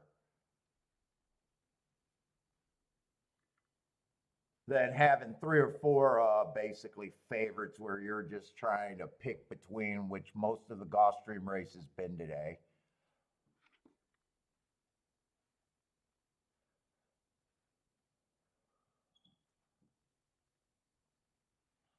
Let's see, 2's the favorite. 4 races ago, I got a stalking closing day, just average, slow, a little bit higher of a level. Kind of right running style there, was in position at the top of the stretch before tiring out. Got beat by a horse in this race unless he got scratched. Comes back, gets a second on a 1-race sample. 2 races ago, stalking closing day, made a big middle move. Was actually going pretty good. Matched strides with the fastest winner and then went too fast to win before getting tired. And then last race, chased the slowest pace of the day. He was going slow, but those are always tricky. When you know it's the slowest pace of the day and he's not necessarily a front runner, those can be tricky. Even money's just in my book, it's never an overlay. It's just never will be an overlay for me. So win bets can't make. And even if he ends up being the horse, well, I got to have something of value to go with him. It just makes the race kind of uninteresting right now. 1 looks pretty tough to get to. I can forget first race out. Second race just looks pretty bad on a 1-race sample. Third race, he did a little bit of running. That was his best race according to the speed figure, and his best race according to the beaten lengths at the end. But man, then he goes back to just being kind of bad, going 1 tick slower than the fastest winner, average, match strides with the slowest winner at the 6 furlong mark before ducking completely out of it. Yeah, I don't know. I don't even know. 12 to 1 actually feels like too low of a number in a way. Might have bled getting Lasix, but man, I still don't know about 12 to 1 for me there. 3's a sprinter stretching out, only ran 1 race. Don't quite know what he is. I just got him running against a stalking day and having no speed that day. Looked like he might have even had a little bit of trouble getting bumped. But 6 to 1, I'm not interested there at 6 to 1.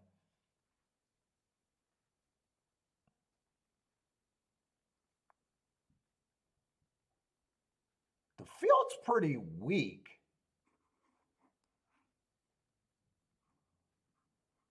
5 got a little bit of upside in that race 2 back. I got a stalking closing day, which he was. He was at least matching strides with the fastest winner of the day before getting tired.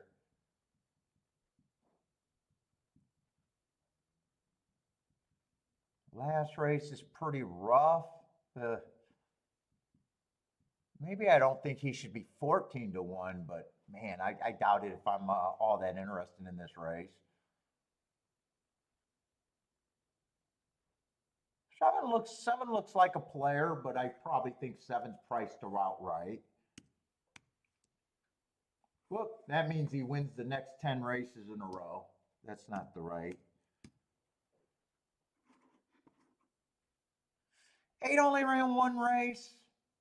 Pretty bad looking running line. I can forgive anything first race out. I guess they got to find a reason to bet someone else.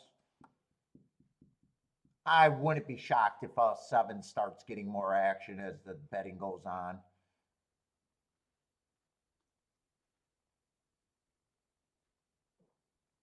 Yeah, I got no problem if he wins. I'm just nowhere near 5-2. I'm nowhere near 5-2 on him. Got the class drop. Class drop should help.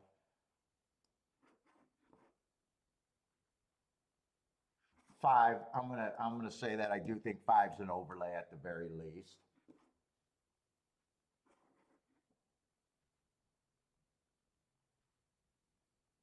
One, I just don't trust. One, I just don't trust. I'm gonna have him basically priced right. Let's see. I don't think all 3 of these horses are equal. I probably, just because I got the points, I probably say 3's priced right.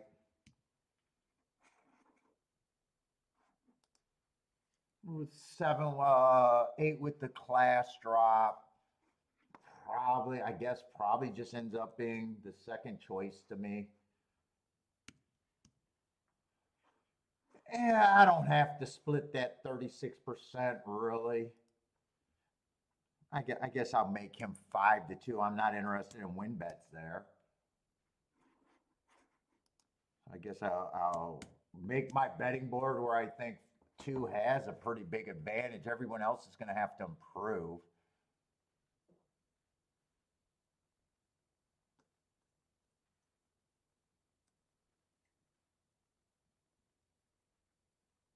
But I don't think there's going to be any bets here. And if I had to guess, the later the betting gets, I think either the 3 is going to take more action, or the 8's going to take more action, or the 7. I'm guessing the 7 probably will not be 5-1.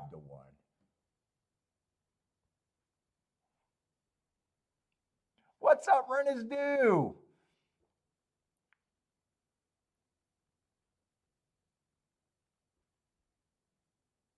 Let's see. Long shot Louis got no bet until Turfway tonight. Good luck, long shot Louis tonight then.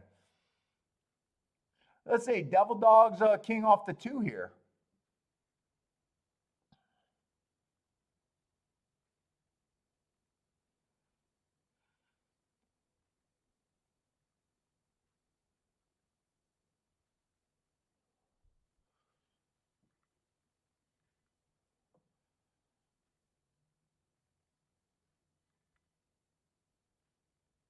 Let's see. Did I want to write down some directions I think I could go, even though I doubt it if I bet this race?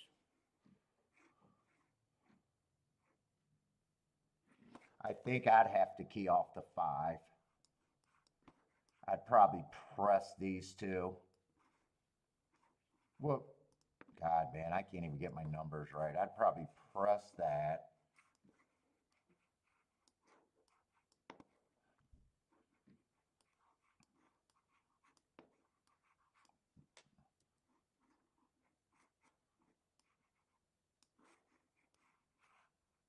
That's probably roughly where I'd be. I don't think 7. Yeah, 7 on top of the 2 is only $11.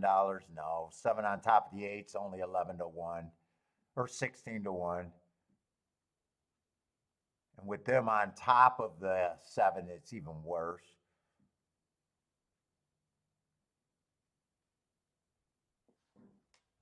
Yeah, I think that's basically where I'd be.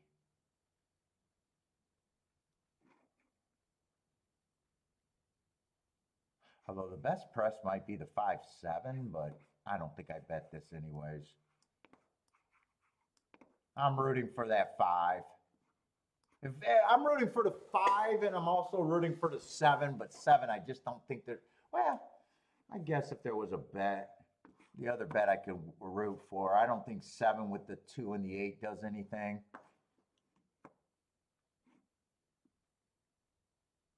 Three and 7 does a little bit. So I'll write one more ticket there. 375. Oh, the 357.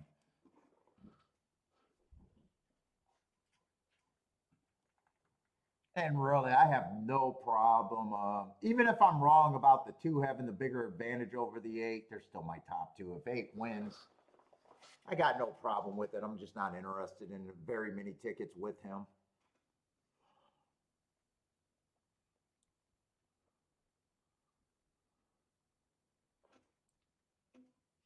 And really, on that betting line, the only 2 horses I could actually consider for the win would be the 5 and the 3. So I could root for the 3 to win also, I guess, if he's there. Because my betting line says I could bet it. But, you know, there's betting lines that you want to bet, and there's betting lines that races that you don't care. Boy, it is pouring over there at Gulfstream, though.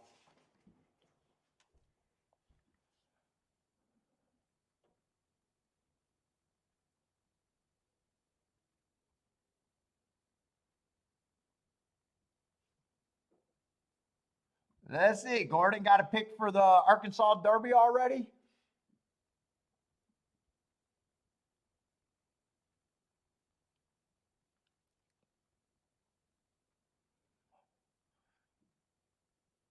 Christopher, what's up, Christopher? 728 with the 7 to win. Whoa, it's a miserable day over there in Florida. Look at that. That's miserable.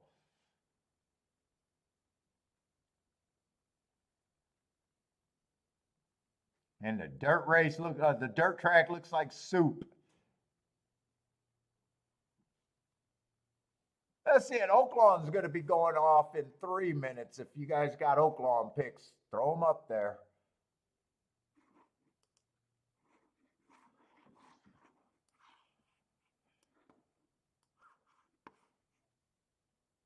Let's see, I grabbed the same form.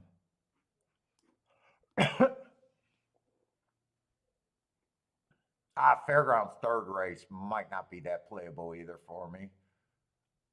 2 of the inside horses are first-time starters.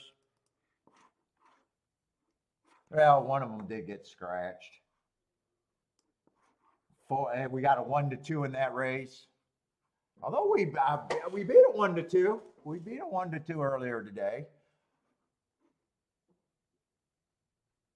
One, I got an interesting mark, but I like to see more running lines before I just jump in. Because I got him running against inside bias. He had the 9 hole. You know, I can see him improving, but I like to see, I still don't know what he is. And at 6-1, I'm probably don't need to do anything. 3, first time starter, although I think the rail could help. 4's probably been running good enough to be the favorite, just completely overbat. Holy shit, and 5 and 6 both been off a year. Who knows what they are? And 7, if 7 was on the inside, I'd probably be interested in the 7 at that price. But with him on the outside, I probably don't care.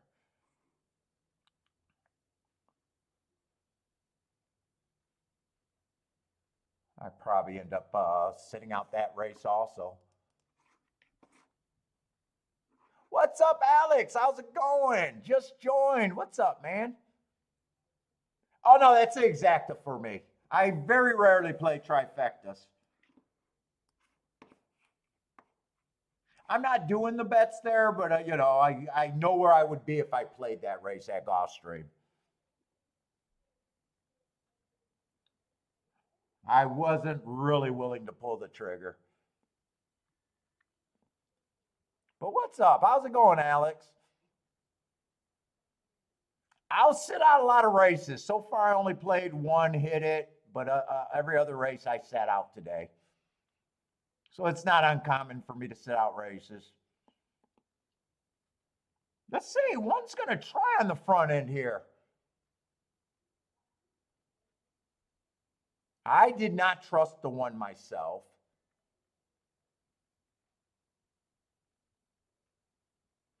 Looks like the 2-horse does have them lined up, though. 5 would have to get second here. No, 5's flat. 5's not going to beat the 7. He might get third, but I think 8's moving a little bit better than him. The only thing I did good there was just saying that I thought the 2 had a bigger advantage over the 8. But nothing there for me. That's just going to be a good no bet. Even though that's roughly where I would have been if I played the race.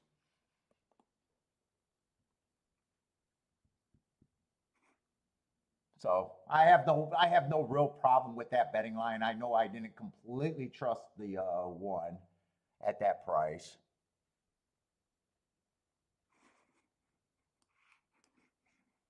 And 2-1 is not going to be exacta that I would ever want to own anyways, paying $5. Yeah, it's terrible out there. They might cancel. Who knows? Let's see. I can watch Oaklawn because I don't think I'm interested in Fairgrounds either.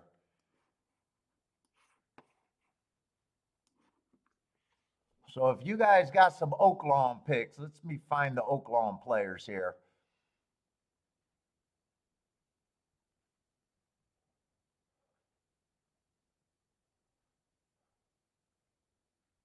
No Oaklawn plays? Let's see. Devil Dog got an Oaklawn play. Monsoon. What's up, Attila? Let's see. This exacta looks like it could be okay. 2's coming over the top. If it comes in 2-8, this should be a solid exacta. It's not going to be 2-8. 8 died.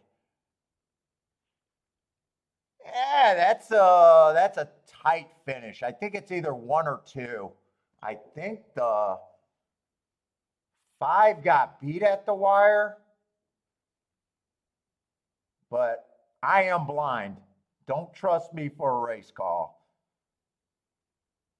CJ, no, I'm not into the tournament scene. In fact, my credit card, you know how your credit card gets old? So I was letting the tournament, what was it, the NTRA or whatever, take that $50 a year? I wasn't chasing the tournaments like I used to. Once the 1990s got over and they all went online, I have not been interested in the tournaments.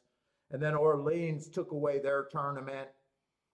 So I haven't been chasing them just the last 2 years, and I didn't even go this year. I was going to the Hawthorne and Indiana tournament because they were basically live money with no takeout.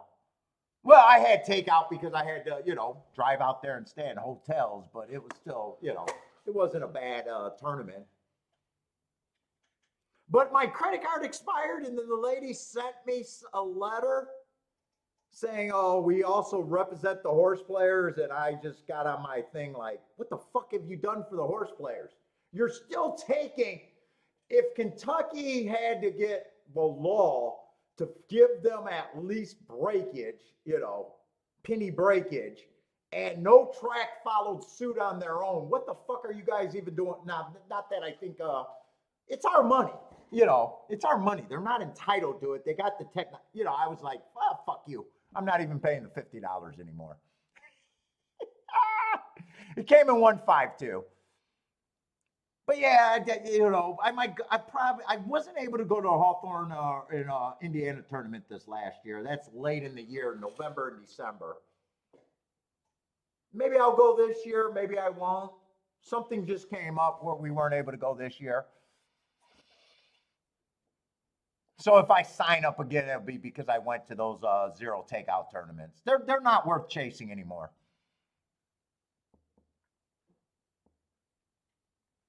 They were way better when they were live money tournaments at the track.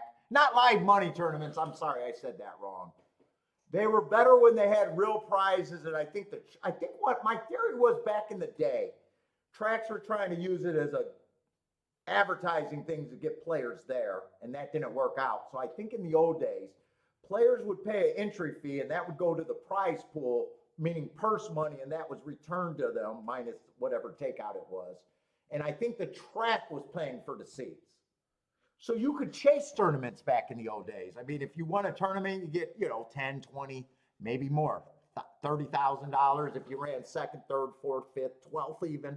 You might get a couple thousand back, and you could chase the next tournament. Now when they're all playing for seats, if you're playing for seats, you're playing for nothing unless you get to the big show and you win the big show. Otherwise, you're paying for nothing. So yeah, I just got turned off. They just felt like a money pit.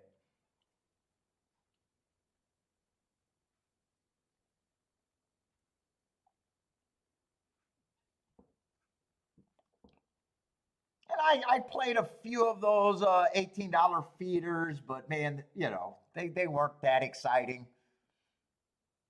They don't even have the bank of races. Everyone's paying the same 12 or 15 races. It's not a tournament traditionally, where they got a bank of 50, 60 races and you get 12 to 15 plays and everybody picks different races if you want. Just the scene went to shit for me.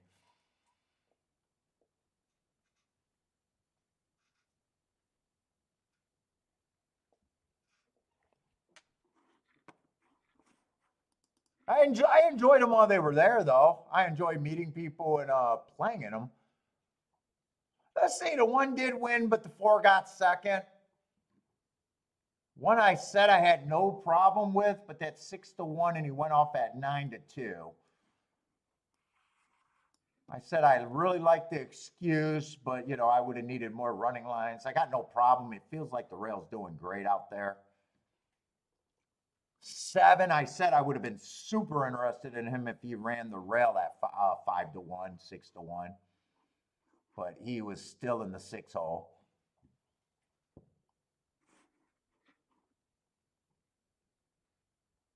Yeah, now I would like to do the BCBC, but that's out of my range. I don't play at that range, and I know myself as a player.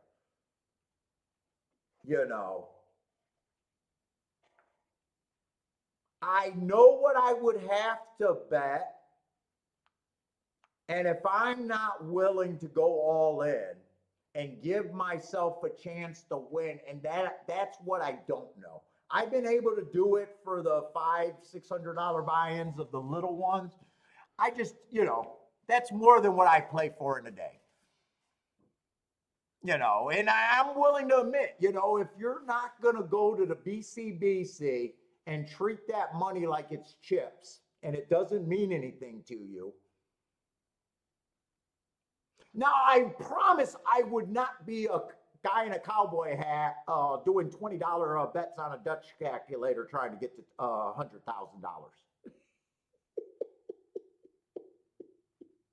I guarantee you I would not be that. So the first day, I know I got to at least be playing $100, if not more, $100 to $200 doubles minimum or exactas. And on the second day, if I'm not willing to do $1,000 exactas or doubles, I got no reason to be there.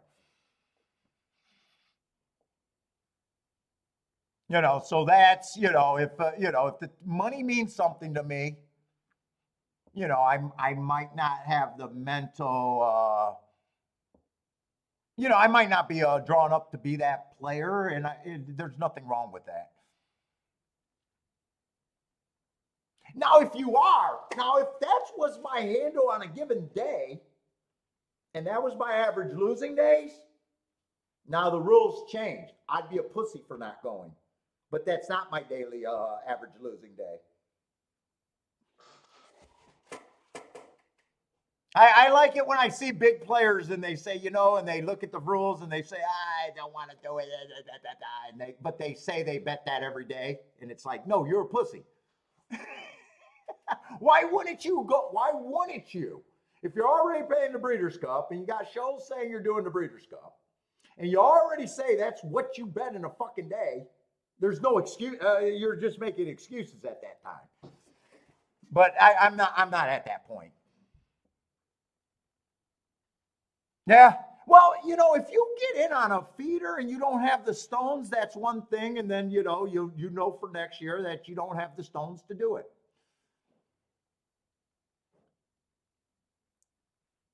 There's nothing wrong with not having, being able to play at that level. There's nothing wrong with it. But if you're what I hear a lot of guys that say I can do it or I would do it, and their handle is already that a day, and I'm like, I'll call them to their face. You're being a pussy. Why wouldn't you do it? You're already betting it. You already, you do that regularly. Joshua, that's at you, Joshua. By the way, that's at you, Joshua. Joshua tells me he's able to bet that. I said, well, then go do it. Don't make excuses. If that's your handle on Breeders' Cup Day for the 2 days, fucking go do it.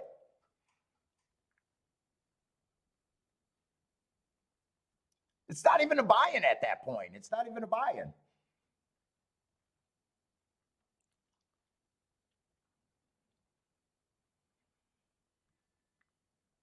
I think the only thing you can't do is anything past a double.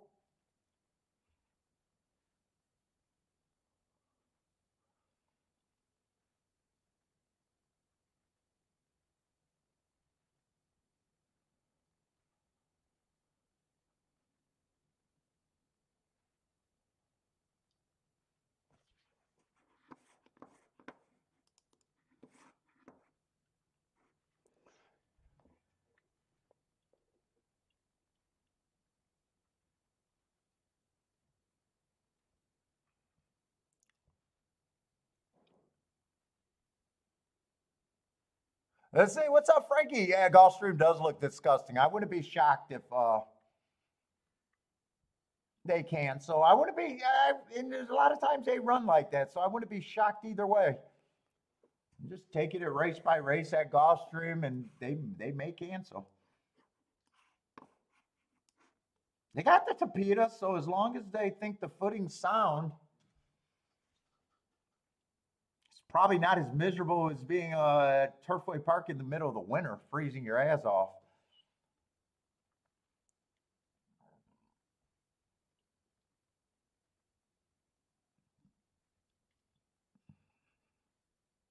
Hey, CJ, the only thing about trying to qualify for the Breeders' Cup, have a cutoff. Don't invest. I will say, if you're trying to do that on the feeders, keep track of your total. I would rather, if you were going to go that route, don't find yourself betting $5,000 or $6,000 trying to get into those tournaments to get a $10,000 buy-in. Once you get to $5,000, $6,000, you might as well just buy in. That's like my buddy that I tell you about that was trying to get to the Orleans one when it was $1,500 and a $500 voucher. And he sent me a text saying he wasn't able to go that year. I'm not going to put his name out there. And I was like, why? He goes, I've been chasing it. And I go, how much did you spend? He goes, over $2,000. And I go, why are you trying to save? Why are you trying to buy? Why ain't you just go buy in? Why are you trying to get the $500 voucher when you could have spent more money than, instead of just fucking going? So that's what you got to worry about on those feeder things. You just make sure you're not spending too much money. There, if he would have only spent $500 maybe at the most, maybe not even that much, it's worth it. But there comes a point where you should have not chased the feeders and just bought in. And when he realized that, he was like, "Fuck, Paul, you're right." And I even told him, you know what? instead of doing a tournament, you should have just took $500 to the track one day and said, hey, if I get to $2,000, I'm there. And if I don't get to $2,000, I'm not. That's even easier to me than having to win a tournament. But that's my big suggestion for people that are trying to chase those buy-in tournaments. Just make sure you're not spending a fortune trying to get to them.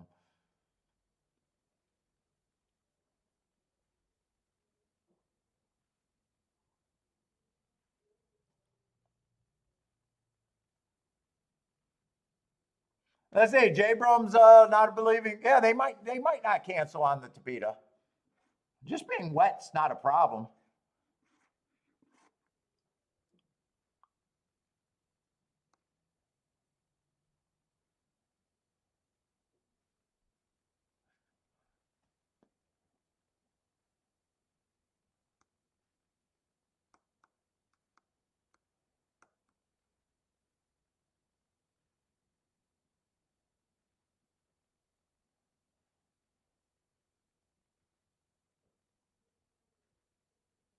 Oh, you're only paying okay. You're only paying $7 a week, so you're not going to get anywhere near. You're not going to get anywhere near. You're not going to get anywhere near where it gets ridiculous. Yeah, that just have fun and if you get there, we'd love to hear about it. We'd love to hear about it if you're there.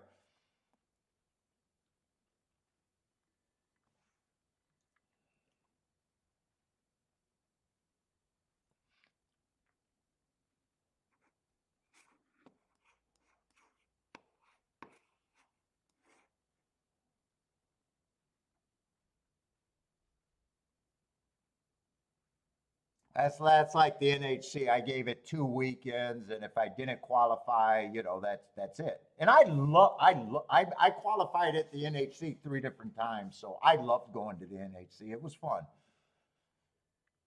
So I'm not against the tournaments, but things have changed. But and that's the only time that I'm jealous of other people in the big tournaments that I'm not on the scene. But if it doesn't suit me, it doesn't really suit me. I'm not going to spend a fortune trying to qualify for a weekend. When shit, everything's good on this end, just playing day in and day out.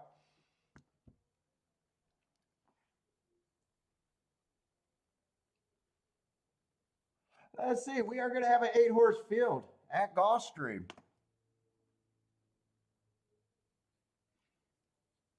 Oh shit, you had 2 horses that if they would have won, you would have got your seat. Oh boy. The year that ended it, I had 6 tournaments where I was in the top 10 in the last race. On those win place tournaments.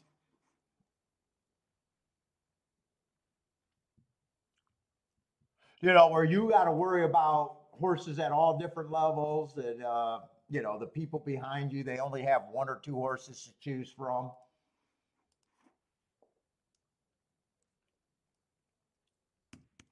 Tournaments are frustrating. They're great when you're involved. They're miserable when you're having a bad day.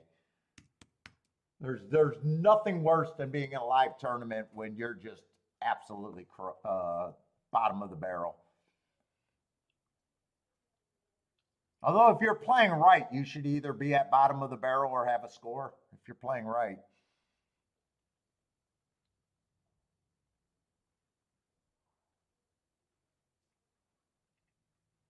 I love the Hawthorne tournament. That Hawthorne tournament was wonderful. Buy-in tournament where you had a shot to win, I think 2 to 500,000, depending on which one it was. I did well in those. Never finished in the top 10, but finished, top 20 multiple times. So they paid out. That was worth a few grand or whatever.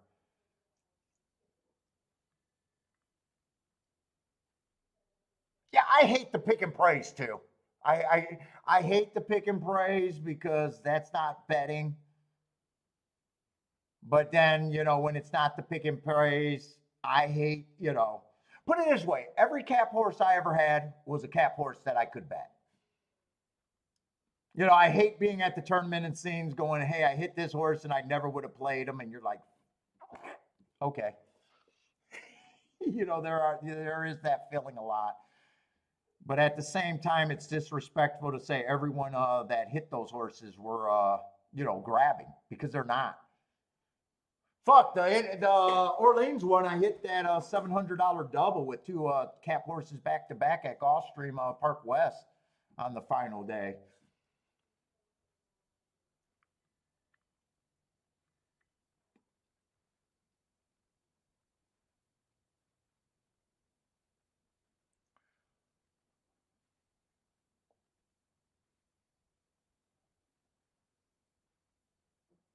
Let's say we're gonna have a Topita route.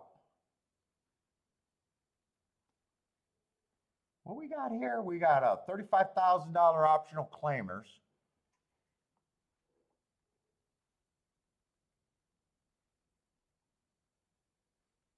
Yeah, you were in the pick and price. So right after the race, or as soon as the race takes off, they show you what everyone got. So you knew you would have got it if you would have got the winners there, huh?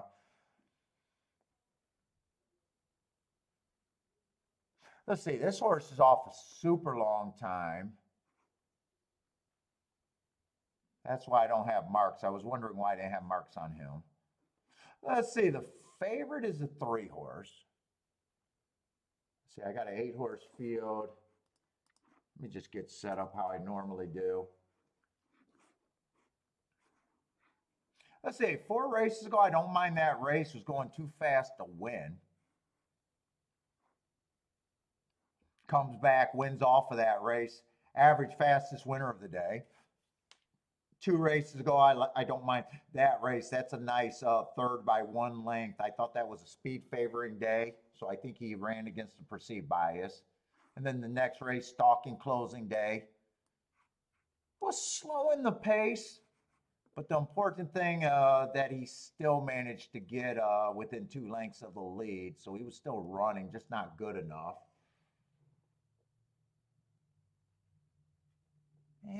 I mean, just 8 to 5 is not an overlay, not good enough for me by itself.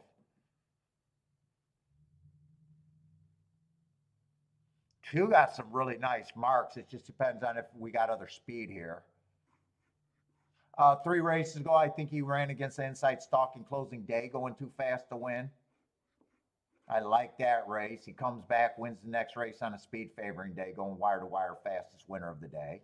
And he's still in good form because last race I got him average going too fast to win. So with a little bit slower of a pace, he would not shock me. But his 9 to 2, all that, you know, it just depends on what I can do. I don't mind either the 2 or the 3.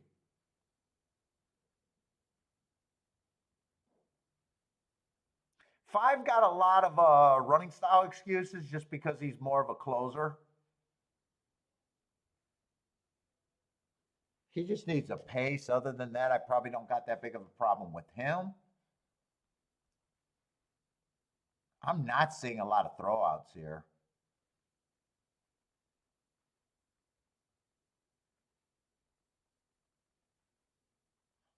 7, I don't mind that race 2 back on a speed favoring track. I think that's a nice second. He was trying to cut into it. A little slow early. So that also tells me that that speed horse on a speed favoring day probably got the slow pace because he's only 1 length behind. And then he's moving pretty good, 1 tick slower than the fastest winner at the next 2 calls. I don't have a problem with him.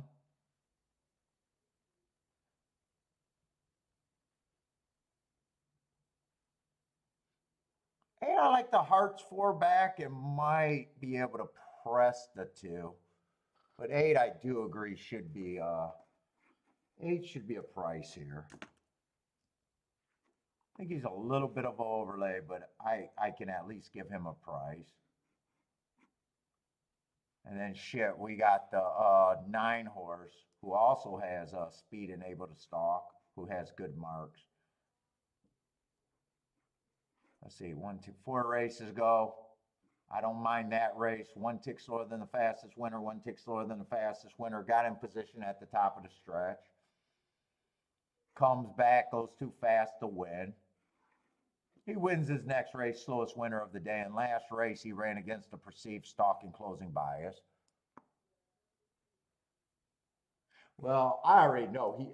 I could give him 10% because I think he's an overlay at the very least.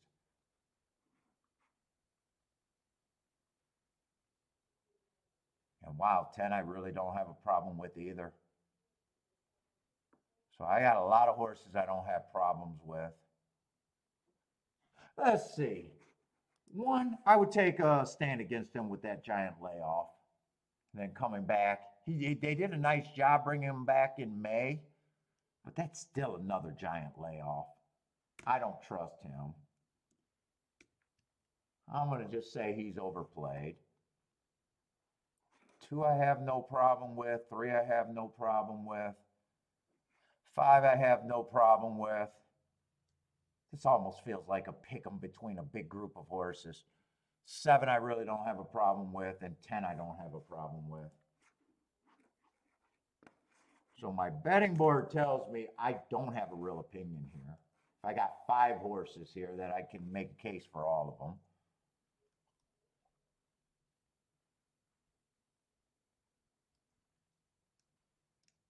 Trying to see if I can break it down a little bit more.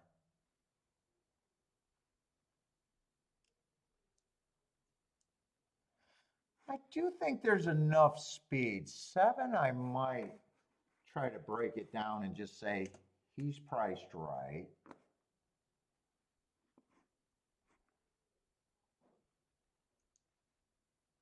2, I think, is the best speed, so I think 2 still gets points. I don't think I could separate this next 4 though. I'm just going to say they're all 4-1 to me.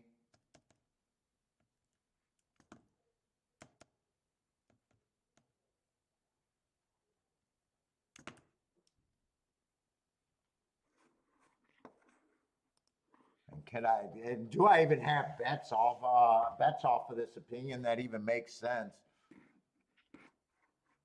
8 and 9 are overlays, so if I'm in the race, it'd be because I could do something with 8 and 9.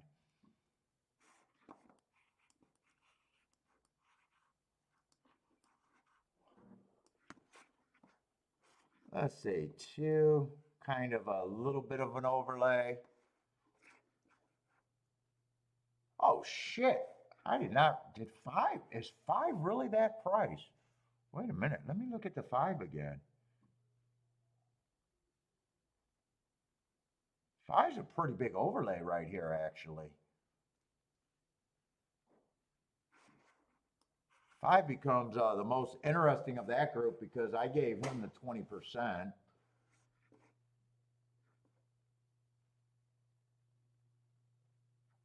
You know, I might poke here. I might do a 3-horse box. Maybe 5 just on top of the 2, 3. I got the 7 and the 10. But if 5's just on top, I don't think that's bad.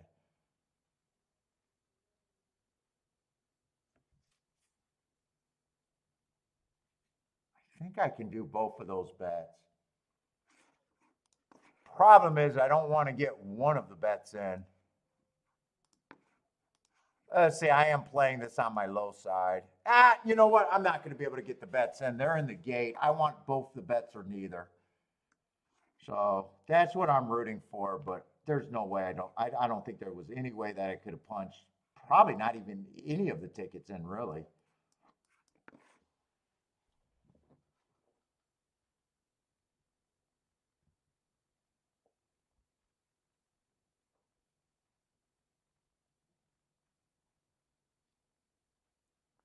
Paulie's on the red board? Not quite.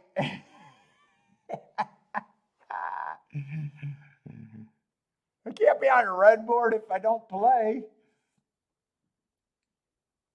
Let's see. Do I like the way the race is developing? I like where the 8 is. 2 gets the lead. 7 ends up becoming an overlay. 5's way back there. I'm probably more happy that I didn't been able to get the bet in. I'm probably more happy than unhappy right now.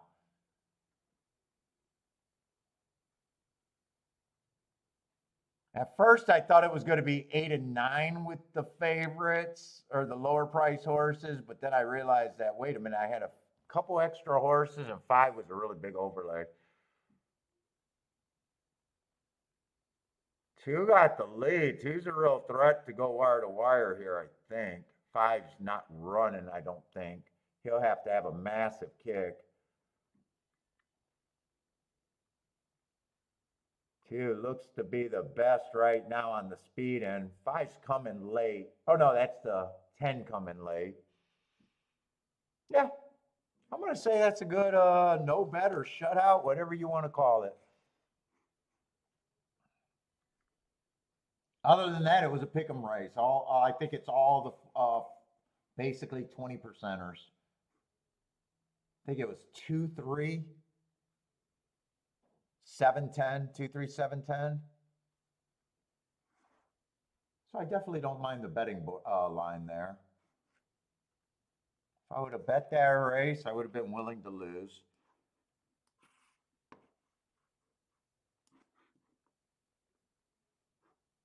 Yeah, it does kind of become ABC there now that I'm looking at the odds there. All right, Fairgrounds. Do we got enough time to look at Fairgrounds? Oh, shit, that's going to be a turf route race. I'm anti-speed on the turf routes, I'm pretty sure, at Fairgrounds. I don't know how they did last week. That's a 10-horse race. I should have gave up earlier on Fairground or on Oaklawn or Gulfstream, actually.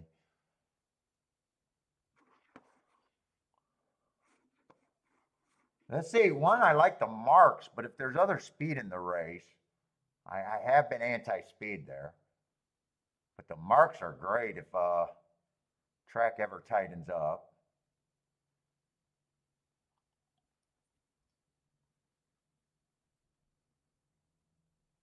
6, I'd say, is probably the type of horse I'm looking for. 6 and 7. 8 feels like a big reach.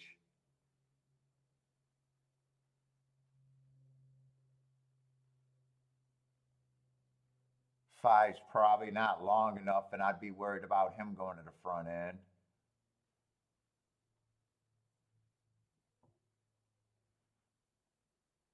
Three, I'm not sure. Three's a sprinter stretching out. He's probably going to the front end. So I'm kind of, the only horses that really caught my eye is the 1, but I'm anti-speed there. And 6 and 7 is normally what I'd probably be interested in. More so the 6, and I think 6 is a favorite. 9 might have a little bit of upside closing. Obviously, I'm not going to be able to work out a bet there. Oh, shit, I didn't even see the 10. Oh, 9 could have been keyed off of there.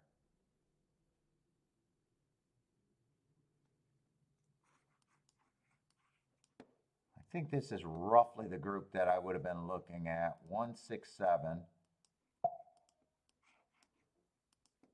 That's a 6. 9 and 10.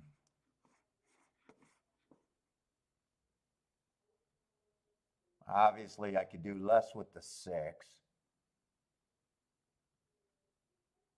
Yeah, I'm not going to be able to bet, but that's where I'd be rooting for.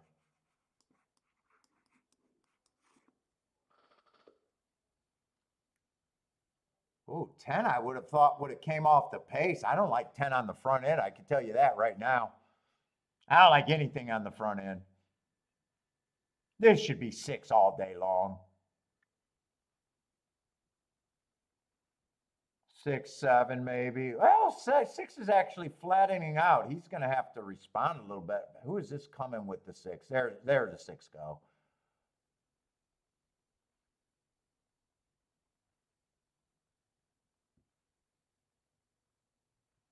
I'm not sure I could have worked out an exact. I don't think I got the 5 there. In fact, even if I had the 5 there, I don't think I could have played it. I doubted if 6-5 is anything that great, really. No, 6-5 is 14-1. Ah, two needed to get second for that race to be good. Two was the last horse no, 2 was not. Yeah, no, 2 was the last horse, and then I realized. No, I think it was a 3. I think 3 was the horse that I realized was a sprinter that I said might have some upside. It wasn't the 2. I don't know if I ever got this. I don't know if I really got to look at the 2. He would have been a closer. But 5 would have upsetted that exact anyways. And I don't think 9 ran a bit.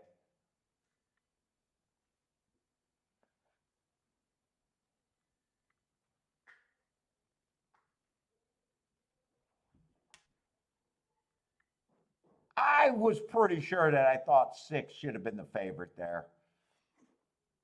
But 6-5's not anything. 6-2 would have been great. But I'm not sure I could have got to the 2. Let's see, Oaklawn's in the gate. 5, 10, 14 over there for William. Marco Lou likes a 6 at Aqueduct.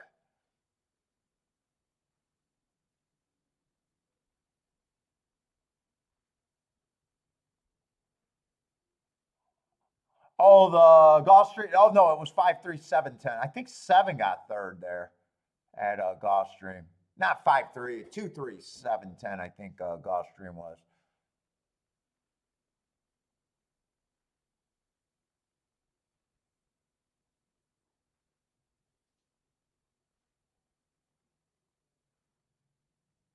Anyone got an Oaklawn play? No, CJ, that's not even close to my biggest combination. I think the biggest exact I ever had was the Florida Derby. It was either the Florida, it was one of the Derby Trail races where Everfast got second.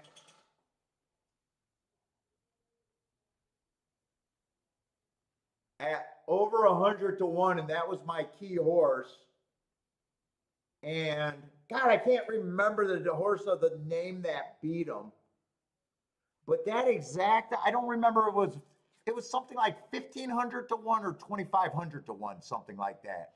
2,000-1, I don't remember, but that's probably the biggest exact I've ever hit.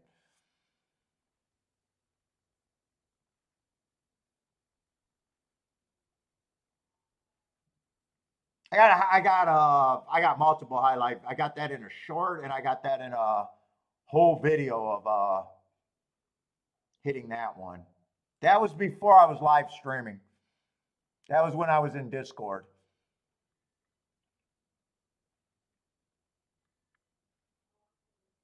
That's why Everfast is the greatest betting tool ever for a horse that never won a race.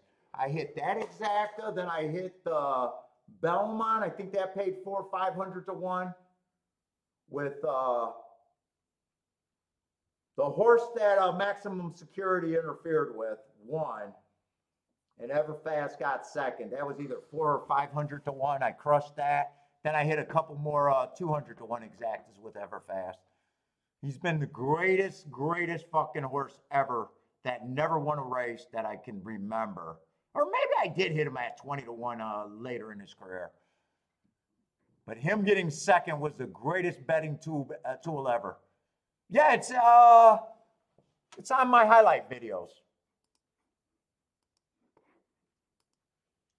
And then if you could, from the highlight videos, you can figure out the day. Well, no, that was before I was streaming. The Everfast, that one was before, but I was videotaping and doing content. They were getting time stamped in Discord though. So I was the only reason I went to Discord is because people were saying that you just waited for a great result, then you fucking aimed your handicapping to get the result, and you were basically calling me out for trying to fake hits. Yeah, okay. All right, that's what you want to believe. I'll just go to Discord, get my shit timestamp, and throw that in on the video too, bitches.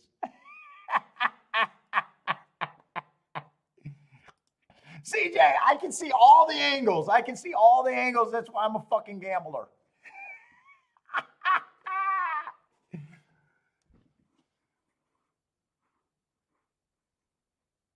Fuck, we just had a couple weeks ago, we just had a 30 to 1, 30 to 1 exacta. What was that highlight? That was like a 500 to 1 exacta.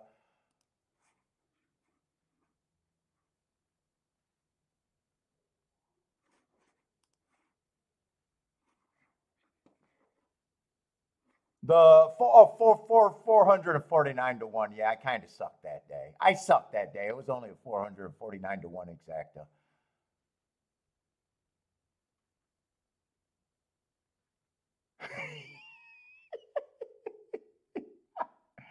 I'm trying to see if I can find a short for you. Some of them I just got their odds before I started putting their names in the title.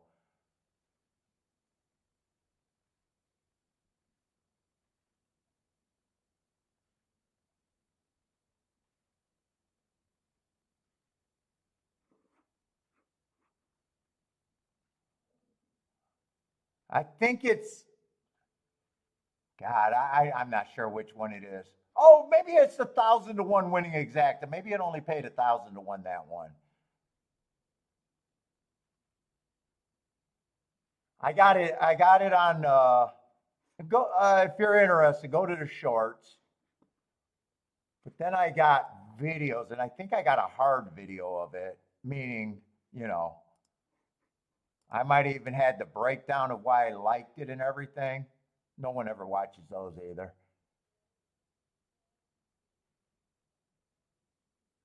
Yeah, it's been going on for a long time, I guess is what I'm saying, CJ. My hit's been going on for a long time.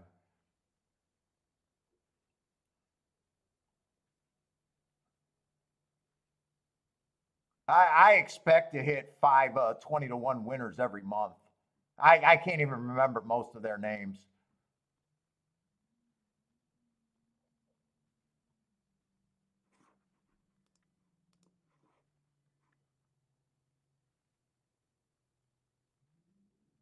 I'm not sure which video it would be on the, because I wasn't putting names and stuff, and I sucked at titling the shit. Fuck, I suck at bookmark. I gotta learn how to bookmark the live stream so people that want to just go back and see the hits.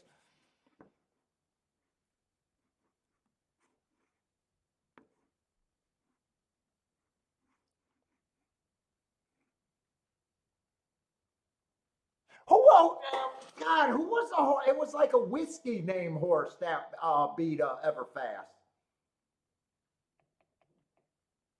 What the fuck was that horse's name now?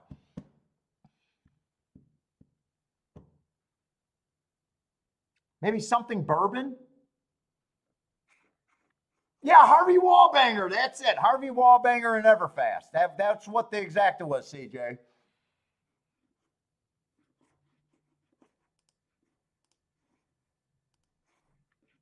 Yeah, that's probably the biggest like 2-horse combination. It might not be the biggest scores I ever had. Because that's something else. That just depends on how many times you have something. But it's, those are close to the biggest, combinations that I ever had. That doesn't mean I don't remember, because I had Everfast in the double, both sides of the double. So I started out the video saying I was alive to. So I might only had like a $5 exacta with Harvey Wallbanger on top. I would have had a much bigger score if Everfast ever won a race.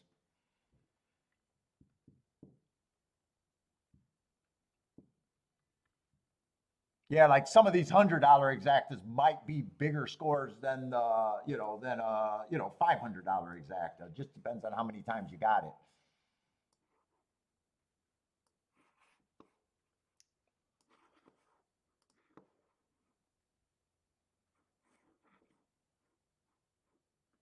Oh, Fisher, we're just right now we're doing we're just talking about pass hits, but we're handicapping Gulfstream and Oaklawn. I'm sorry, Gulfstream and Fairgrounds today. That's just a blast from the past. But what's up, Cletus? So far, I only played one race and hit a 57 to 1 exact and a 12 to 1 winner. But so far, haven't found any other plays so far today.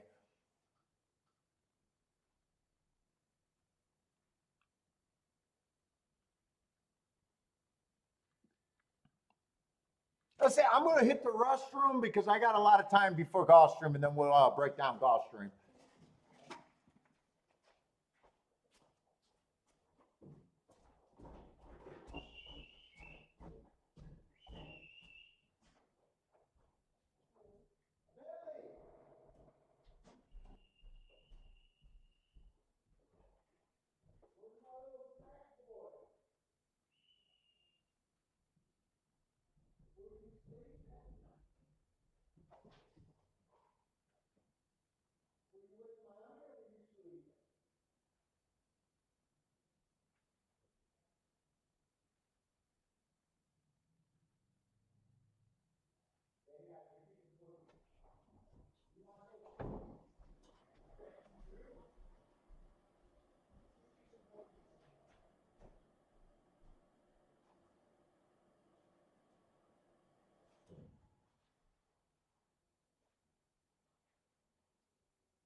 We got some snacks for my boy.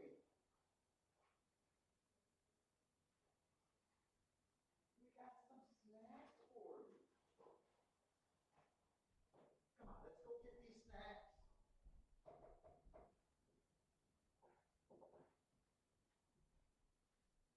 Yeah, we got snacks. You make sure you got water. Yeah, we're gonna hit you up with some water first.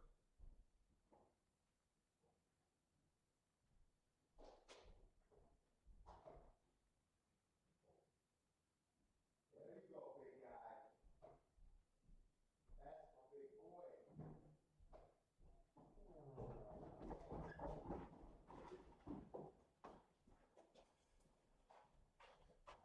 All right, let's get back to handicapping.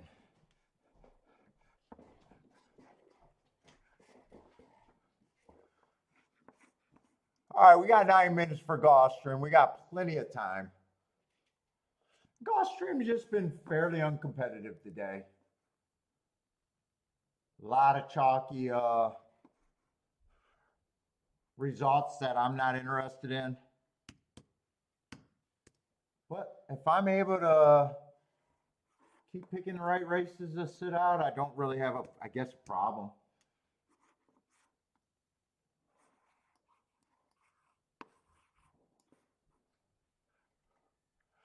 All right, we do got 2 favorites, but then there's a little bit of pay raises after that. We'll start with the 1. We are going to be on the Tapeta. I'm mostly looking for speed and stalkers. And my definition for stalkers is horses coming from 1 to 4 lengths off the lead.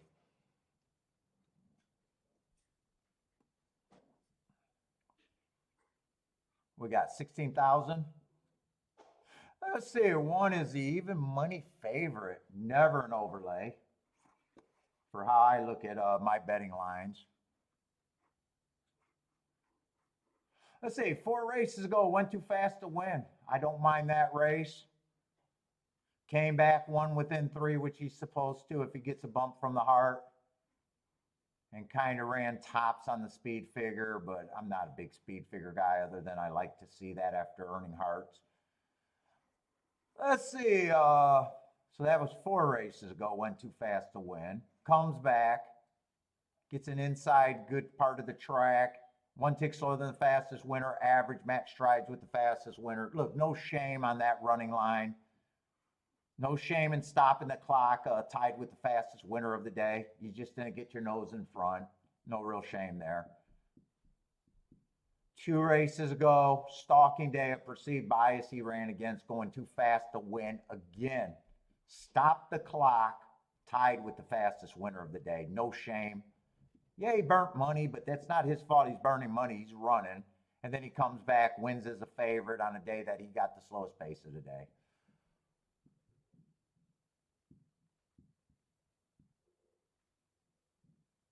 Yeah, long shot Louis. Isn't it fun getting those checks when they take it out? Dude, I felt like robbery when I hit my big pick six. I called Kiki excited, and when I was leaving the track, I called her again depressed.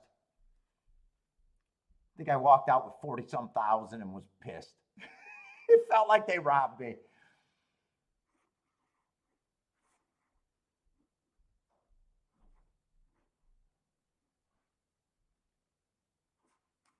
Let's say 2 I don't have a real problem with.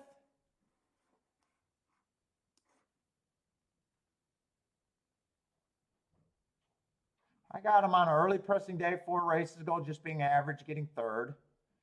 Comes back, it's an inside track. Kind of don't like that race, but he comes back and wins being average, match strides with the slowest winner. Had to drop down in class to do it. But then he runs third against this group. I just got to see the other horses to see if I think 10 to 1's an overlay or not. I don't hate him, don't like him. He feels like he's either going to be a 5 to 1 or 9 to 1 kind of deal. It's just which one I'm going to make him.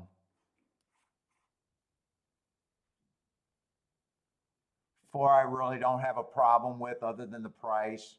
But that's a big problem in a gambling game.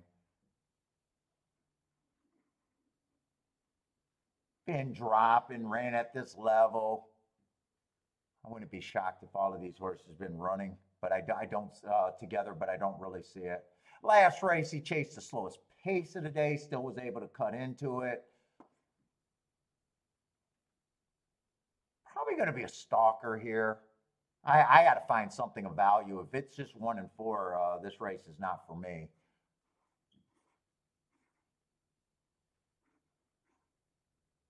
Five's a speedy stalker also. Man, this is actually a competitive race, I think, at the very least.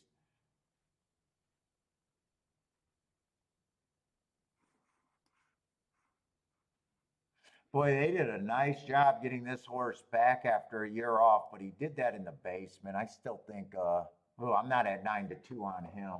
I love the Starship horses as a horses. I think he's just fairly priced.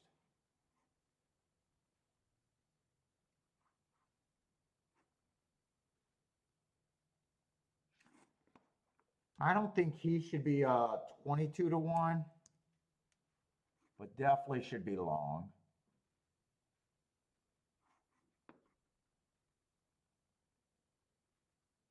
Two is going to get points here.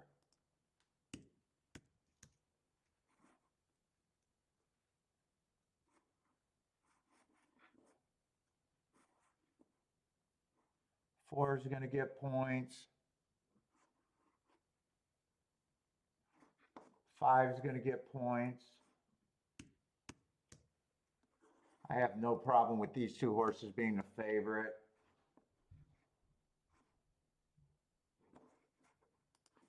They just cannot be combined together for me. That's going to be my betting line. So if I do something, it's because I can get to the 2 or the 5. Because I could get to the 2 or the 5. I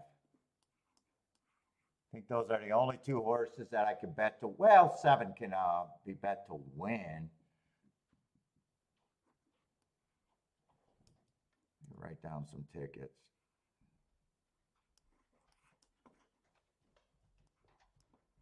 It's probably just mostly with the 2 favorites. I'd have to price that. I'd get the two. In fact, I'd get the 257 in this situation.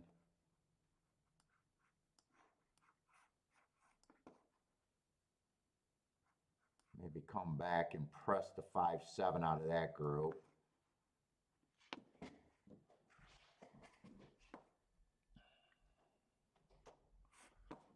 I always price my exacta if the worst thing happened. Let's see, 1, 2 is 18 to 1.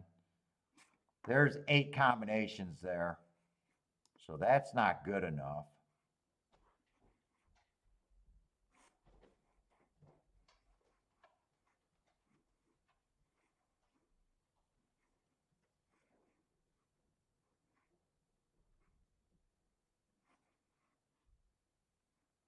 Four two is 24 to 1. That's not good enough being played like that. That's not good enough. 1 5's only. If I got 8 combinations to play that ticket like that, they got to pay 40 to 1, the majority of them.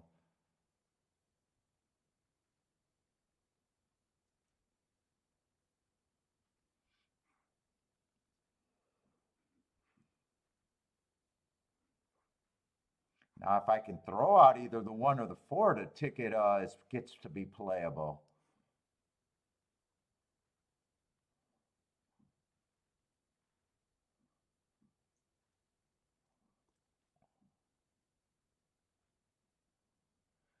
Man, they're both the same to me.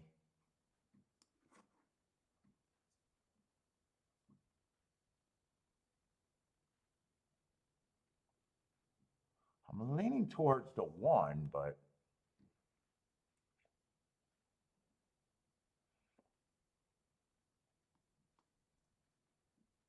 or if I can decide if I like the 2 or the 5 better. I need to get this down to 4 combinations if I'm interested in.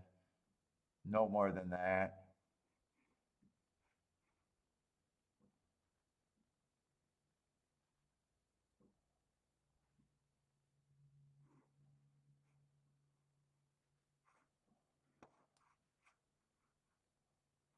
These horses all beat each other anyways.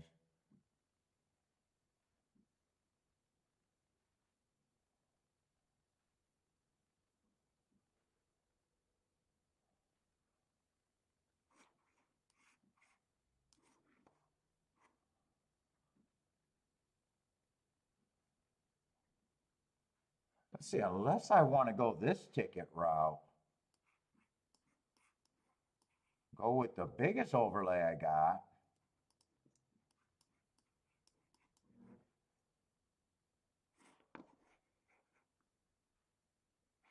That's a better ticket.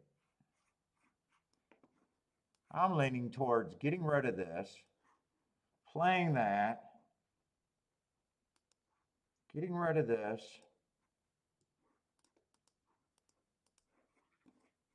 and just getting it down to 2 tickets. This I would have to play more. This I would have to play less if I wanted to play them both.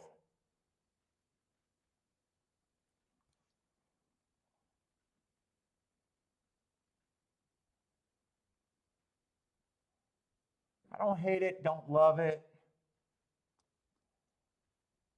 I'm going to do a little poke here. I think I'll be able to get that in at the very least.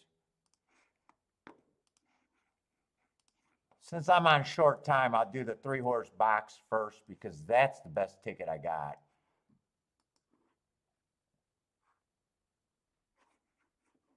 Then I'll do the key box.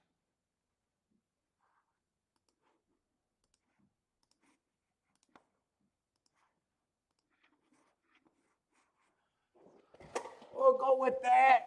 And then Fairgrounds, I got to go right to Fairgrounds if I'm interested in playing Fairgrounds.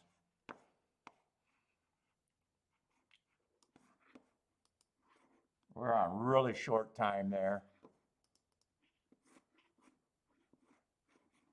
And that's going to be a dirt race. I might actually want to play this race more. Let's see. And we got the favorite being on the far outside. I might 9 horses in a bigger field.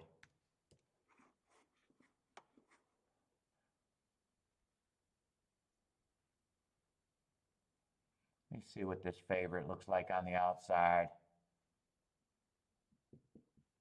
Lightly raced, don't really have a problem with him. Not sure what his running style is. Technically never got the lead.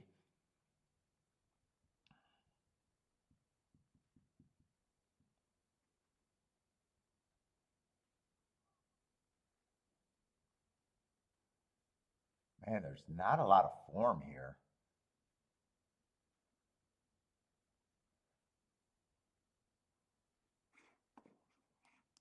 One I wish I had marks on.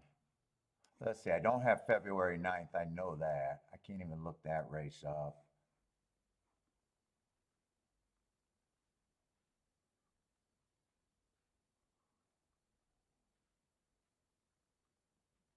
God, I don't know what to do with the Delta Down horses at Fairgrounds. Other than I want to beat that favorite.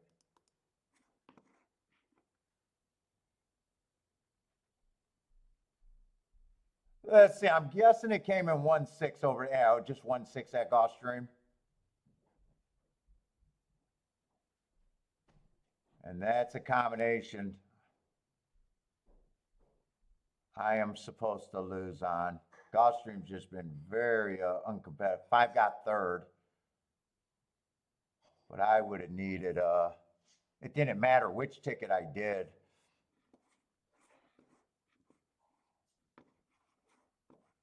All right, let me look at Fairgrounds. So I want to mess with this Fairgrounds. This at the most could be another poke bet for me.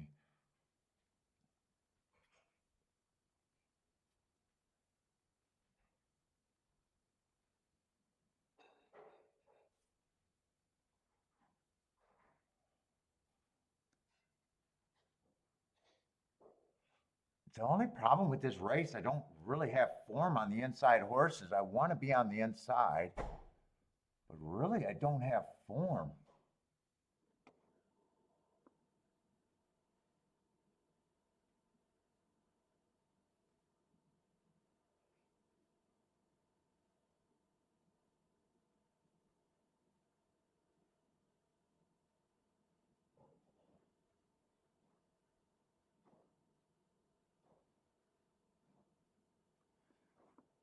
I'm gonna do a key box with the 3. Uh-oh. But I am gonna have to play this on the small side for me. 3 with the 1, 2, or I'm sorry, not 1, 2, 1, 4, 5. 3 with the 1, 4, 5.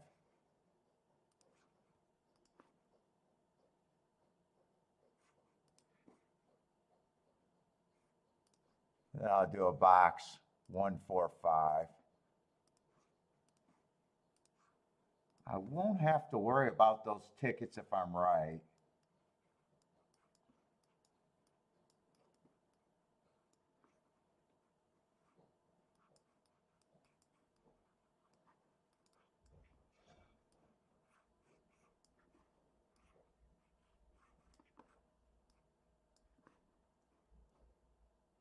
Boy, if I want to bet anyone there, it'd be the 4 and the 5.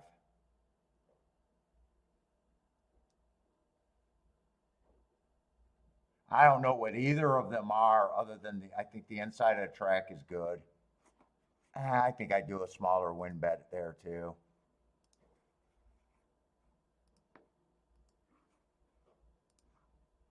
Oh, no, I will not do a smaller win bet. 4 and 5, the win is what I was going to do, but I got shut out. Ah, shit, 2 is running. Yeah, I didn't want to use the 2. Come on, keep this 4 active. I do need the 2, man. I don't like rooting against the 2 at 25 to 1 on the inside with the lead. I used the wrong inside horses. I got the wrong inside horse.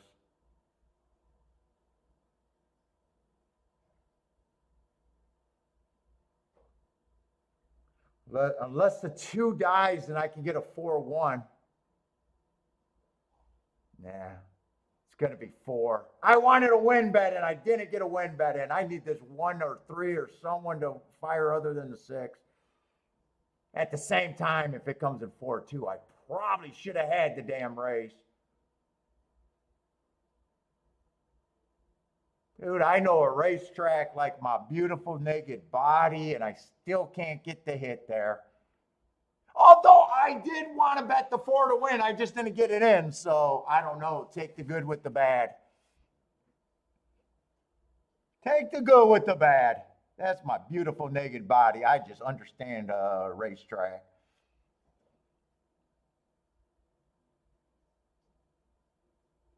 I knew I had to poke at that race, fucking with the 8 horse being the favorite on the outside. Was never even scared of them. Yeah, this is a monster fucking ticket.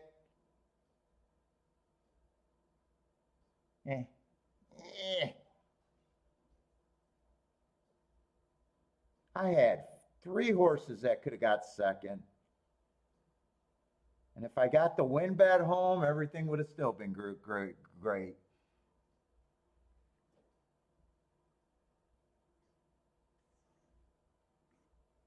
In a way, I'm glad that didn't come in 4-2 because I would have really been irritated with myself not having a 4-2. I can swallow that being 4-6.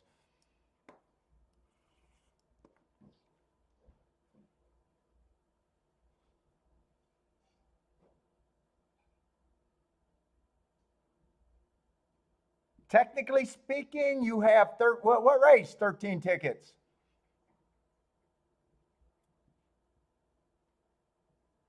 I could have 100 tickets as long as the math is good.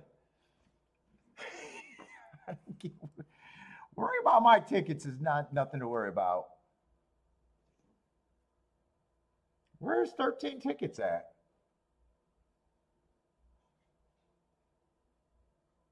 Where's 13 tickets at?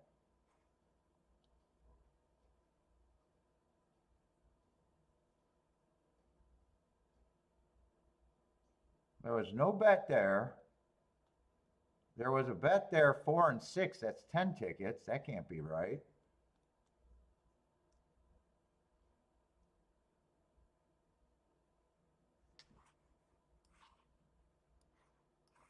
And here, oh, 14 tickets if I would have got the win bets in. 14 tickets. Yeah, 14 tickets if I would have got the win ticket. Yeah, I would have done okay there. Even my minimum bet of $20 would have got me, I would have did fine. Would have picked up almost $600 on the win ticket. That would have way more paid for the underplayed exactus.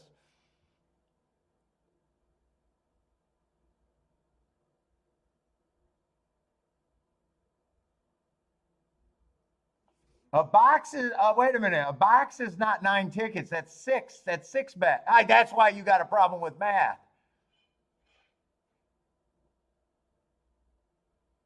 4 plus 2 is 6. You think a 3-horse exacta box is 9 combinations? Marco Lou, you got to go to math. That's 6 combinations right there. That's 10. 3-horse exacta box is not 9 combinations.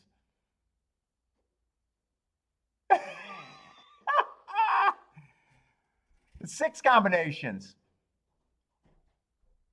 Nope, it's not 3 by 3. I'll do the math. Here it is, 1, 4, 5. 1 can win. The math is 3. Only 3 horses can win. How many horses can get second? 2. 3 times 2 is 6. If one of the horses win, he can't run second. So, yeah, you're doing the math. Yeah, nope, you're wrong. Put it in your ADW. Do a $1 3-horse box, and it'll split out 6 all day long. It's not 9. It's 6 combos. If one of the 3 horses win, he can't be second. So right here, this one is a $6 base, and this is a $6 base here. That's why I thought you got to 14 if I would have got the win bets home. Yeah, you're doing a little math mistake there. So a four horse box is 12 because the math is you're doing it.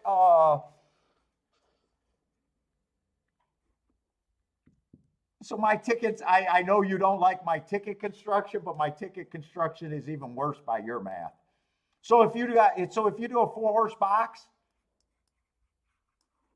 you know, say you got the 4, 5, 6, 7.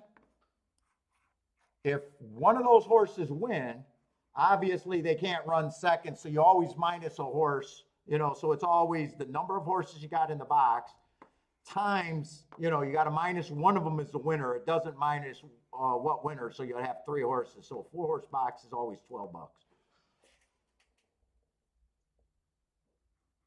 Now, if you were thinking doubles, if you were getting confused on doubles, you'd be right. If I had a 3x3 double, because you don't lose a horse. So if you got a 3x3 double, then it's $9. That might have been yeah. Because I was wondering, like, man, wait a minute. That's why I was thinking, well, if I got the win bet, I'd be okay there.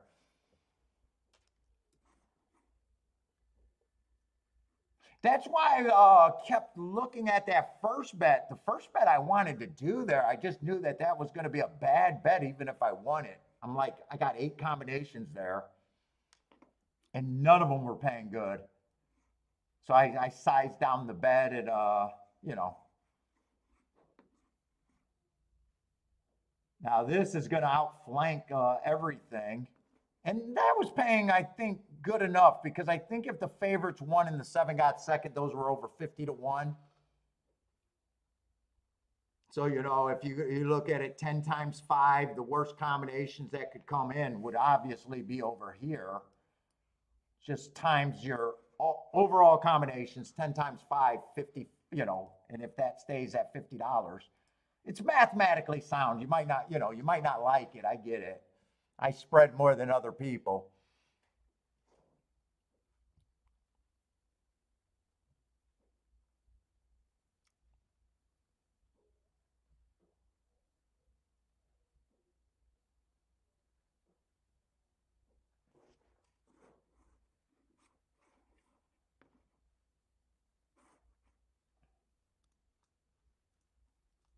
I like that times 5. Actually, that times 5 gets you 4 to 1, but I know, you know, from my experience, I'm going to have a whole lot of them that are way higher than that number usually. Usually, I'm not trying to tread on that number. Really, you should be timing, if you are like tighter, you should be timing it by 6 if you need the 5 to 1. You know, because let's just say you did a 3 horse exacta box and you times that by 5, you get $30. Well, 30, you know, 30 into 6 is actually 4 to 1.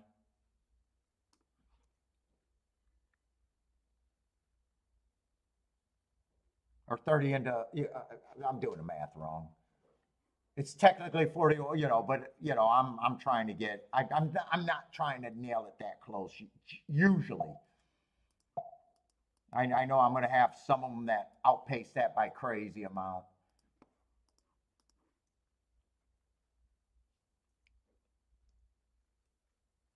And I'll still put it bad ones. I'll still put it bad ones, but that's honestly, it's not bad.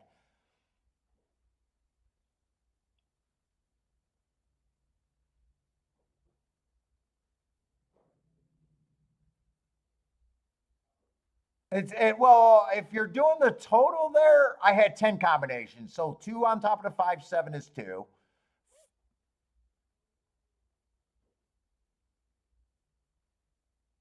Wait a minute. Hold up. I'm getting confused now. So right here, what is that? If you're key boxing that, I don't know if that was the ticket that I put in. So it was 7 with the 1. You got different numbers, so I'm not sure if you're talking about the same race.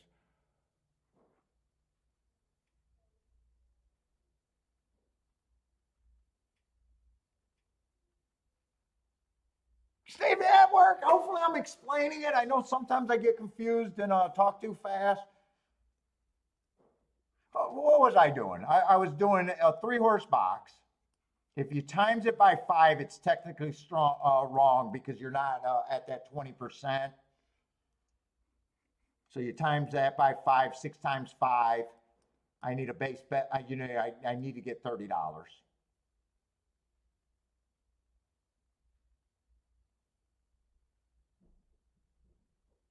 The bet costs 6. 6 goes into 30.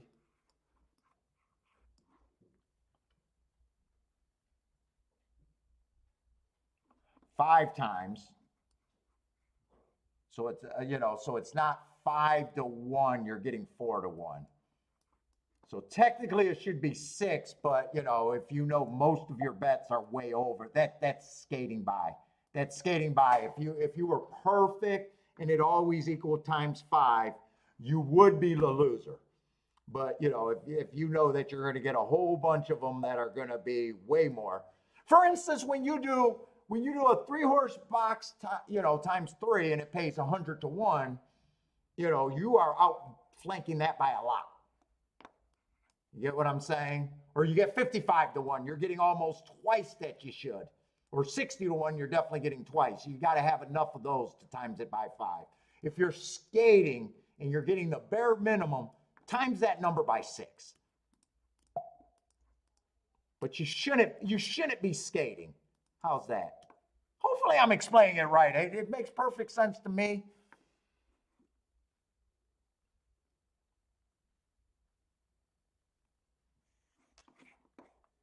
But you gotta be concerned, because if you just box like crazy, you'll be wrong if you're not paying attention to that. And that's where the people that are hard fast on the rules just, they have a hard time grasping the basket of bet versus, being perfect all the time. I'm not that perfect. Sounds like English to you? Yeah, good enough.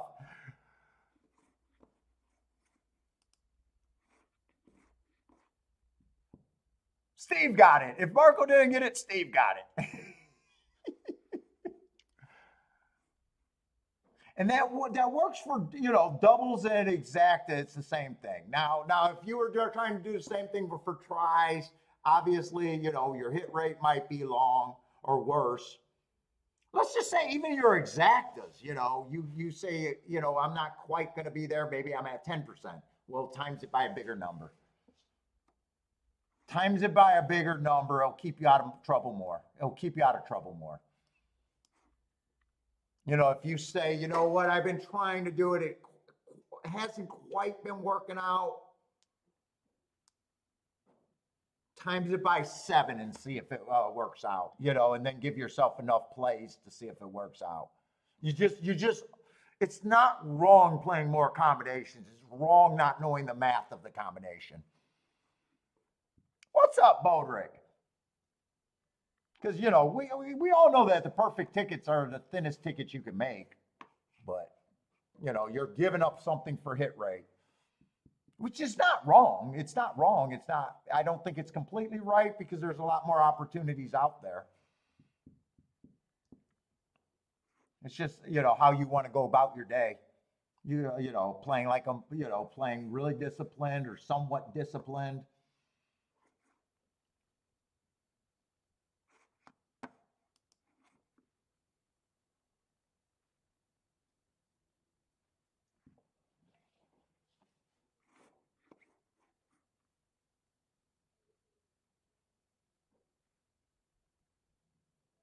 And my day would have technically got better if I would have got that bet down on that 4 and the 5. But I got nothing to complain about. Yeah, I still like playing. I probably still like playing too much.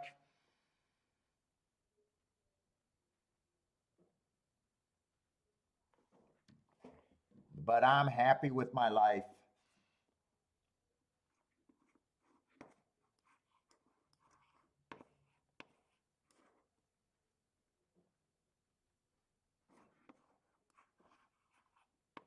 Like I could play less, but then I'd have to get more money in for the overall ROI.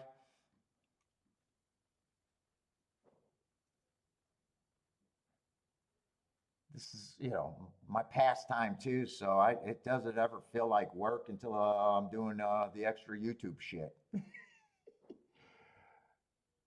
Let's see, but we got a 5-horse race at Gulfstream, and Gulfstream overall just has not been competitive.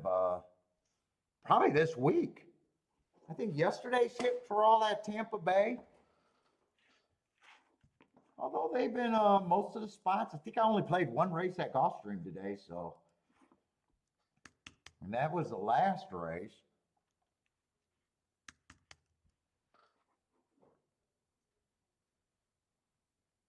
Another Tapeta route.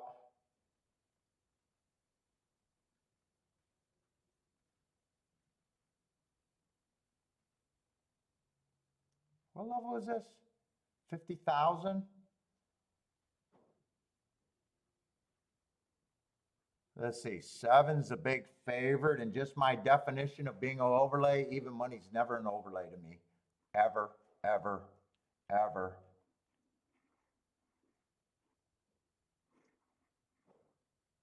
Four races ago, one on the slowest pace of the day. Okay.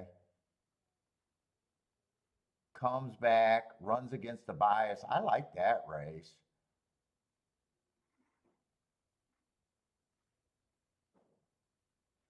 Two races ago was slow, slow, slow, but the important thing was he got in position. I just don't prefer, I like Router sprinting out, but not on this Tapeta, really.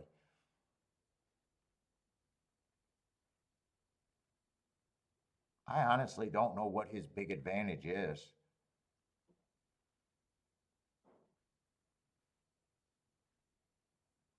Three, I have no not the 3, 6, I have no problem with. But, trying to beat an even money to get to 3-1 is, I don't know, not a great accomplishment.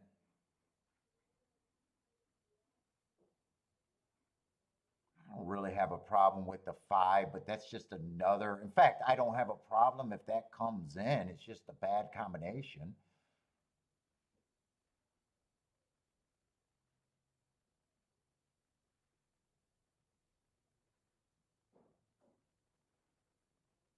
Two went too fast to win 2 races ago.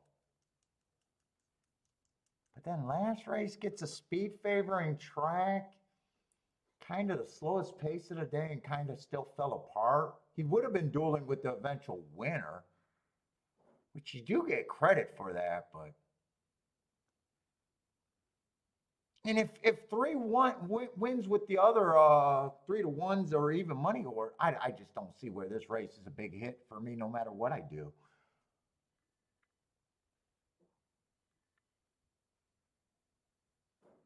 And I don't think I got a strong enough opinion anywhere here to.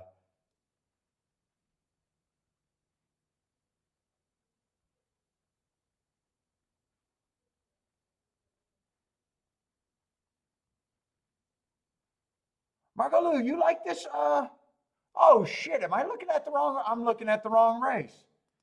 Well, that's even worse.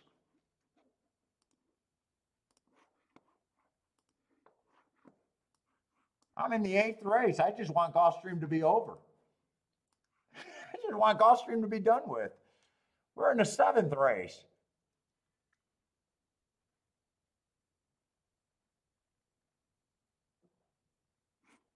Yeah, I'm in the wrong race. Okay.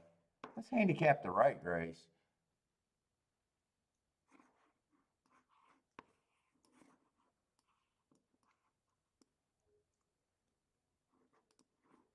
Well, that's a big part of, well, I don't know. You could have EV bets betting on handicapping the wrong race.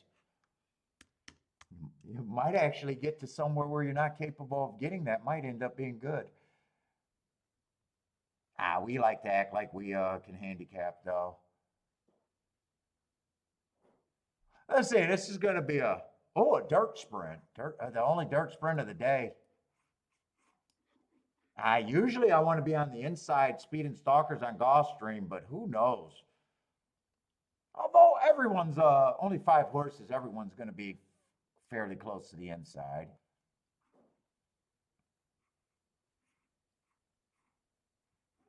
Let's see, seven's dropping, right? Seven's dropping a bit, $25,000 claimers. Let's see, 4 races ago, I got him winning on an inside speed day. Comes back, another inside day. Comes back, bad rail day, going too fast to win.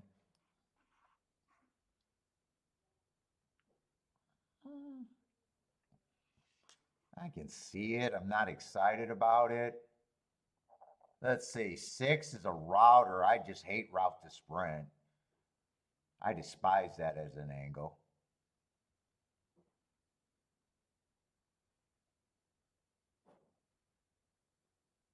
Let's see. This horse got some real excuses. It's just, do you want to believe in him? 4 races ago, I got him going too fast to win. Terrible finish, but he pulled up. Next race, I got him going too fast to win. 2 races ago, I got him going too fast to win. I'm doing a lot of work for a 3-1, though. I'm already doing too much work for a 3-1. And last race, I got him running against the inside bias. I don't have a problem if he wins, but I already felt like I got to explain too much stuff to get to a 3-1.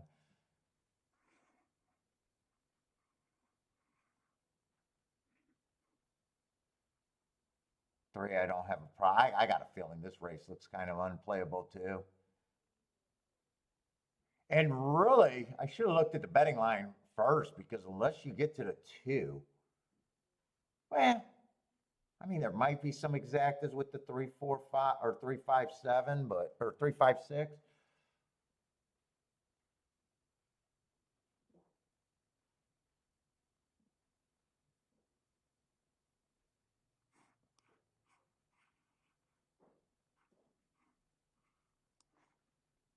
Two's run with these horses that really haven't ran that bad. There is a real shot that the 5 horse just is not right anymore.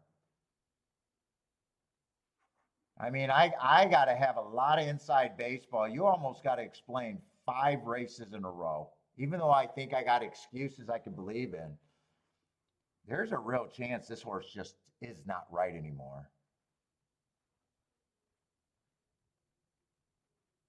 And 6, I just don't like route to sprint.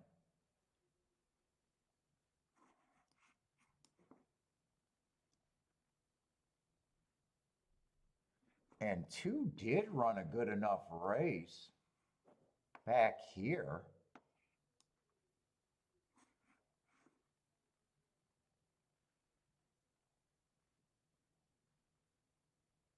Two's the interesting horse here.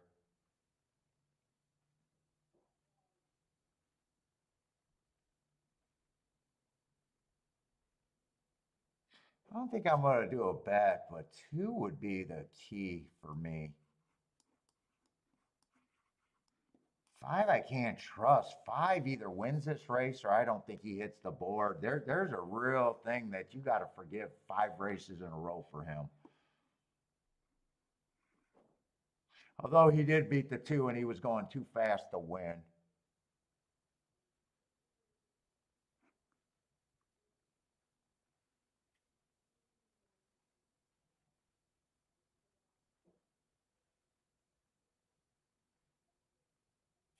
Do I got enough time to put this bet in? I don't think I do.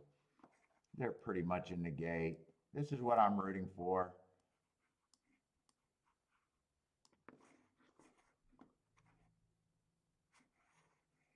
I got to check to see if I could have played the 2-7. I think I could play 2 on top of the 7, but not 2-7 in both ways. I think 2-7 would have had to be played straight. That's what I'm rooting for.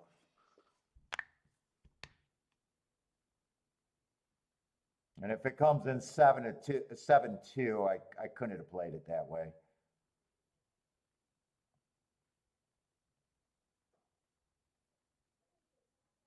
7's running off with it. 5, we'll see. 5 does not look like a really fast horse right now. Let's see if 2 can beat the 5. 3's gearing up. I think 5 doesn't hit the board.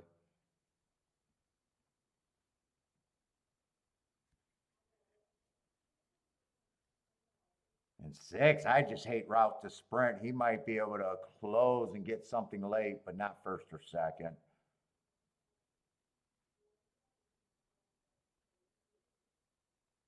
Yeah, I did have that opinion that, man, 5 either wins this race or doesn't hit the board at all.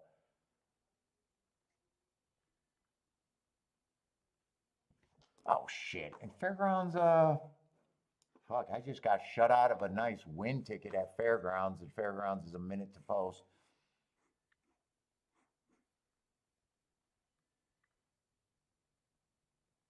And I do like what I'm seeing at Fairgrounds. Inside of the track looks great.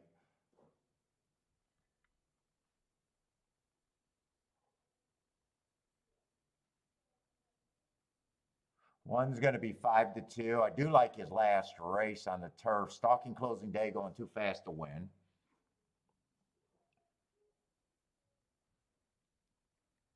Not a lot of form in this race. I like that the favorite, the second choice is on the far outside. I could not link 1 and 9 together. 9's a horse that I would like on the inside. He might be able to clear to get to the inside, but I'm hoping 8 has some speed. Oh, wait, this is a turf sprint. I'm not interested in this race. This is a turf sprint. I am not interested in this race because the inside doesn't matter on the turf sprints.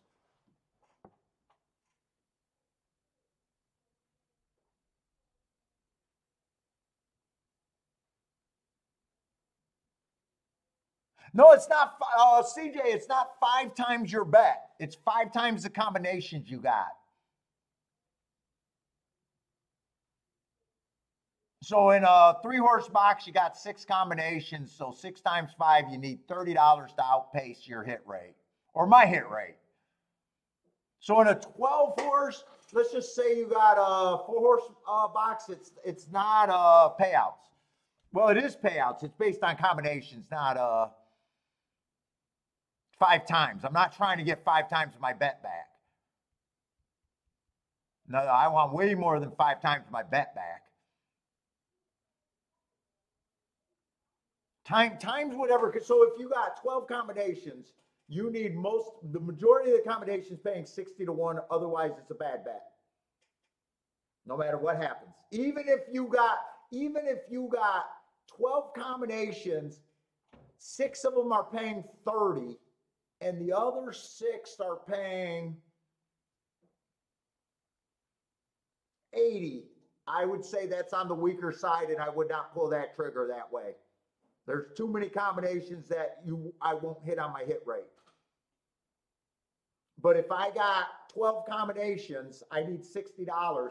So if 9 of them are paying 100 to 1, 2 of them are paying 50, and 1 of them are paying 60, you know, I still got equity or a lot of upside in that bet. Yeah, it's just to offset the 20%. So if you don't think you're quite at, if you think you're better than 20%, God bless you. You might be. You know, the math doesn't, you know, then the math could get worse. You know, the math can't get worse. You just use a different number. And let's just say you're at less than 20%, just times it by a bigger number. Play around with it until you get what you like. But that's just a general rule for someone that likes to spread and box and play extra combinations. You know.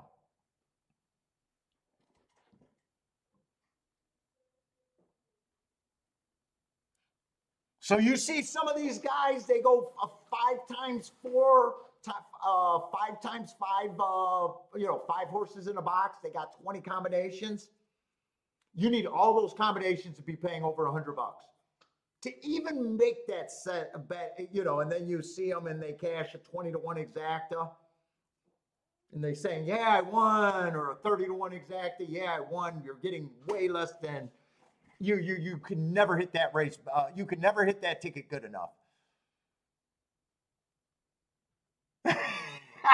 You might have to times it by 20. Well, dude, hopefully you're only a 5% better because you're playing in a pool that demands 5%.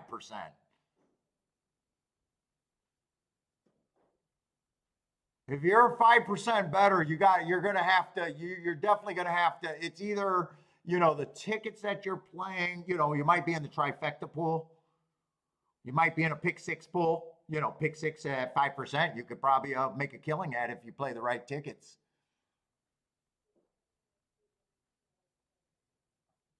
You know, some of it is pool oriented, but if you're in the exactas or the doubles at 5%, or even a win betting at 5%, put it this way, if Handicapping Jesus came down right now and said, Paul, I am going to bless you, you are going to hit 5% of your bets, I can make out a math problem that make me a winner. I know some of you guys would still be doing saver bets because there's some not smart people in horse racing. I would only play pick sixes, and I would only play ZZZZZ, and Jesus, Handicapping Jesus promised me that I'm going to hit 5%. I don't know when that 5% is, but I'm going to put tickets in there that I would be profitable without hands down.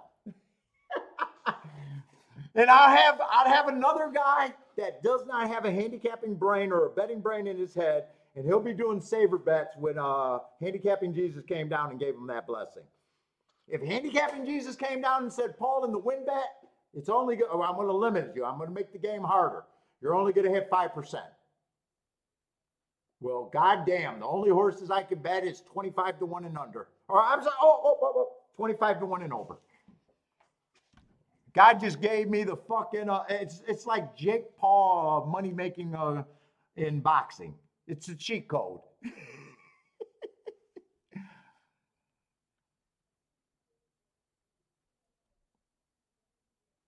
No, you don't need a rebate if you respect that math. You don't even need a rebate. If you hit at 20% in your group of bets, let's just say 7-1, long term, even 6-1, you will kill. You don't need a fucking rebate on that math. It's not even a rebate game.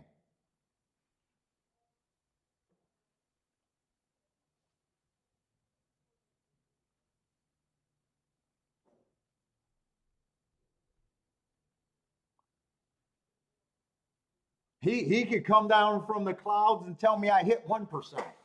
It'd be nothing but pick sixes, ZZZ, all the way down. And all I got to do is decide how many bets that I could possibly make before going bankrupt. Because he might make me stand off a few years before I get a single hit. But if I'm only doing dollar tickets in the pick six and it's ZZZ, I guarantee I'll be profitable. My handle would go down to $1 a day. Oh no, I'll play as many pick sixes as I can, ZZZ.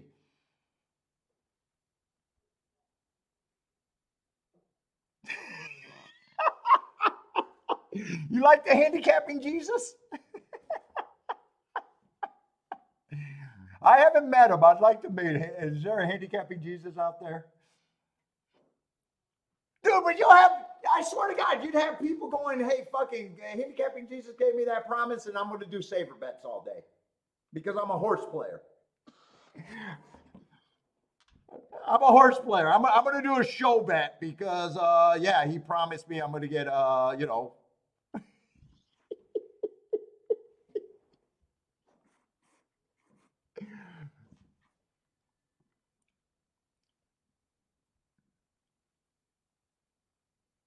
Let's see, one did win. The horse that I was getting excited for and was looking for something, but I realized it was a turf race. So, and he won as a favorite, and that can't be a win bet. And I doubted if the exacta could be good. Although 5 looks like he had to be a huge price after one race.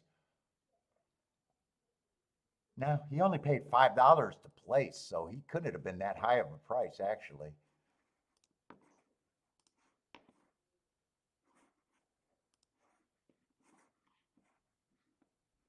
Yeah, 13 to 1 exacta.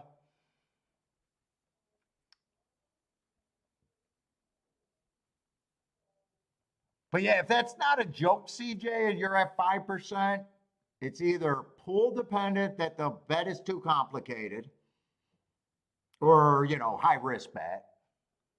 Or, if that's the case, then if you're doing the math and paying attention to the math and you give yourself enough races for variances, you know, and it's not working out, then you got to tighten up something. You got to become expert at something handicapping. You got to look at where you're spending the money. Are they too risky of a race? You got to either check your instincts, you know, like, if all of a sudden I was doing something silly, like the majority of my races were in first time starter races, that's something easy to, figure out.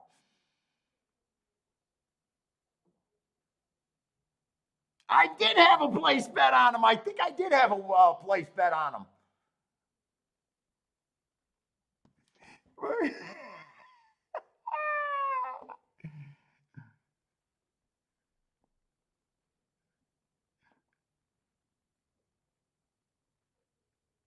Did you hear the excitement about the doubles I was alive to if Everfast won that race? Doubles coming in, doubles going out. I loved Everfast that day. It was an inside bias then. It was an inside bias. I think I just got to Harvey Wallbanger because I had a horse that was 99 to 1. He was tapped out on the board. I seen an article that he was actually 180 to 1, or the chart. And I just went 5 deep. I wanted everything on the inside. I wanted everything on the inside.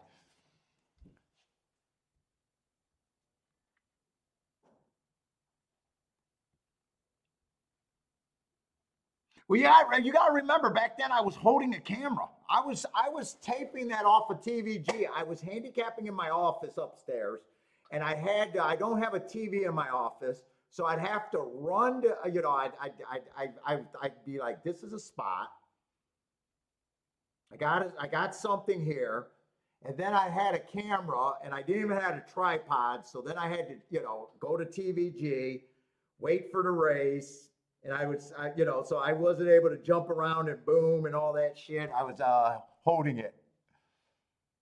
No, I didn't have them with all. I think I had them only with the first 5 horses, if I remember right, 1 through 5. Or maybe that's another bet.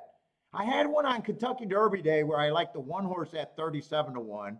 And I remembered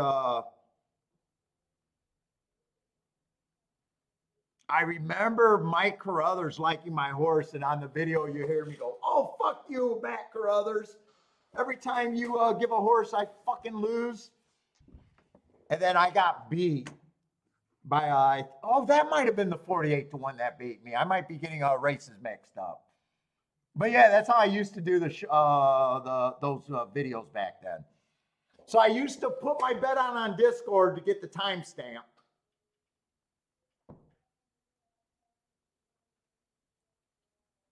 Then I'd go, did that because someone realized, oh, he could just be faking videos. And, okay, I could be. I could be. All right. My claim to fame is I want to be a handicapper on fucking YouTube when no one was watching. There's no one watching now.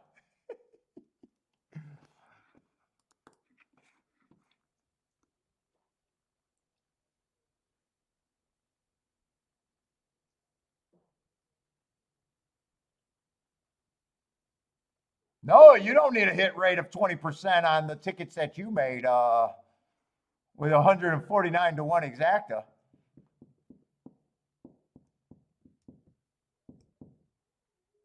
No, you don't need a hit rate for that. Like your way, I don't have a problem with the way you've been working on trying to do your stuff, Marco Lou.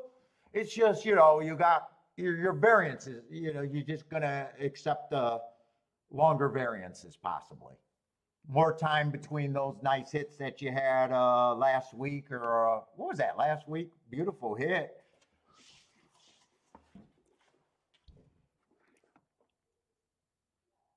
I still don't know why you only wanted that exacta one way. That boggles my mind. That boggles my mind right there.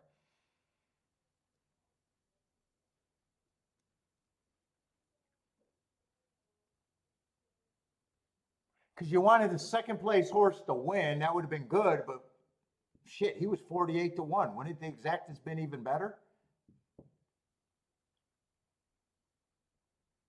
And then you only did a save. I get it. I get, a lot of people like the thin is in, but man, horses at that level. I think a lot of people that says the thin is in and stuff, they just don't get that far outside of the box. When you get outside of that box, just betting rules changes.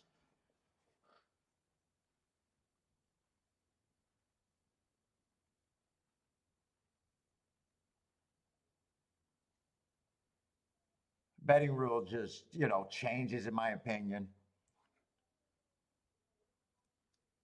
And my opinion is very right. Very right for what I do. I'm not saying other people's our opinion because perfect tickets are perfect tickets. You can't get better than a perfect ticket. As soon as you do one extra combination, it's a bastardized. You're just arguing. Guys are just arguing. I'm willing to go this far, but not this far. Or I'm willing. It's just arguing semantics to me. It's like that dude that said the Dutching is wrong, and then I was talking to him on email, and he goes, "I don't bet win. All I do is pick sixes." And I go, "That's great. You must hit a lot single, single, single." "Oh no, I use multiple horses." And it's like, you dumbass.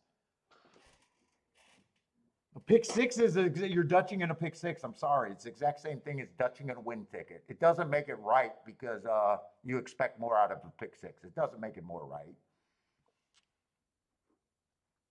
Well, you turn your 20-1 into 10-1 when you dodge. Yes, but it's not the overall math of the game.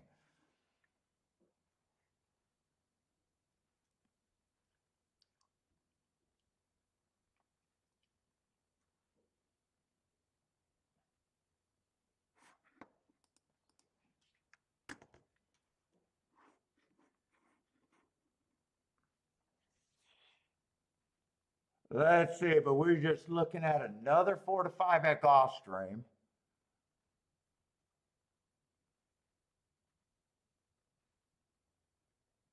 Okay, I thought this horse was scratched. I already kind of looked at this race, the race before,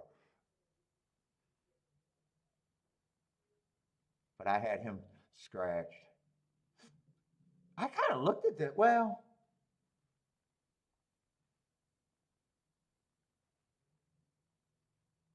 4-5. I, I'm going to say this. I have no problem if he wins. Absolutely zero problem if he wins.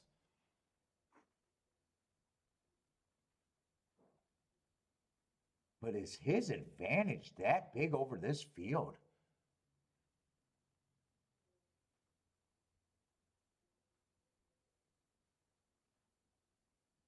I mean, I do not. I don't see his advantage being that big.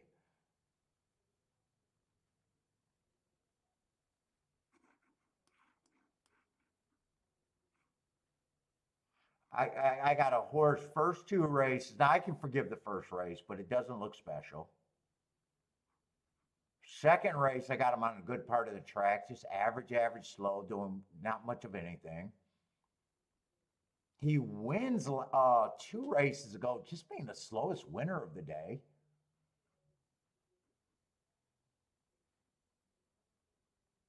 And then last race, he beats a horse in this race by a full neck, and he's the 4-5.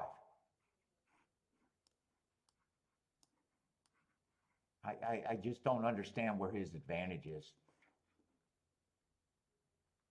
At that price, where is his fucking advantage? I just don't understand. I'm talking so much shit. He's the winner. I guarantee he's the winner. That I'm talking that much shit. But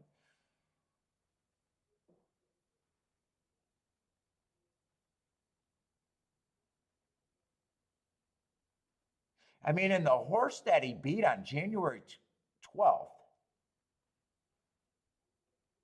So so the one was going one tick slower than the fastest winner all the way around, and then average. Not bad, not bad. But the horse that he was beating had the lead and was going too fast to win, which is an excuse. Then the horse comes back and runs against the stalking closing day. I just don't see his big advantage. And I don't even think the four is his biggest threat.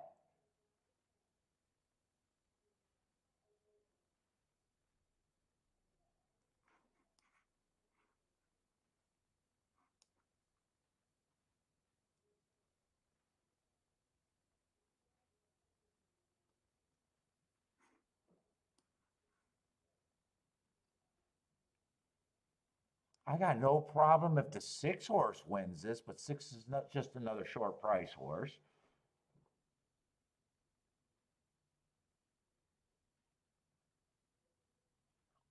And I definitely think the seven got a little bit of upside here. I just don't understand what the public is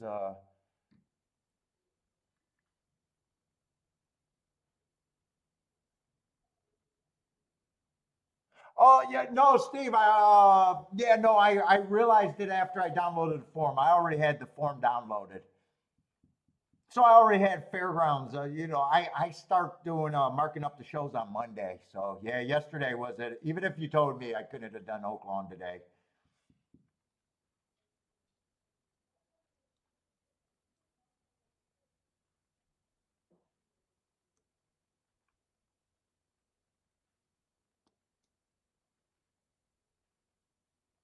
And I got no problem with six being the second choice or even a tied for the favorite here. In fact, I don't even think five's out of the picture completely. I probably think the five has a bit of value. Four, I probably think is going to get points.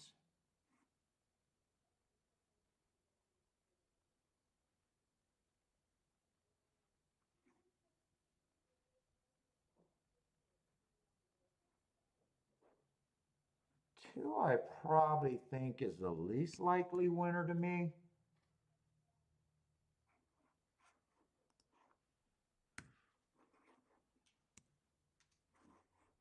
Wow, I still got a lot of points left. I might even adjust this some of these horses down. Oh no, I got four horses, not three. I got four horses, not three.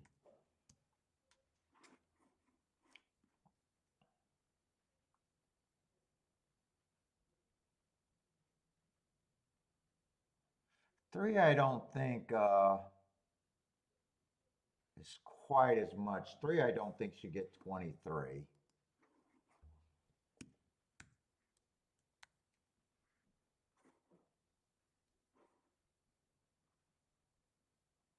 Four, depending on how much resistance the two give. Four either survives or he gets 15%. Let's see, right now, let me just see what this looks like. Got three horses. Oh, you know what? I think 26% kind of work. I'm not interested in the one at that price. I don't have a problem with the one being 5-2, somewhere around there.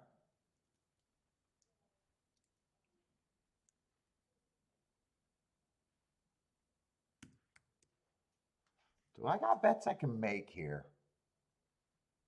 I got a few more overlays than I thought I would have.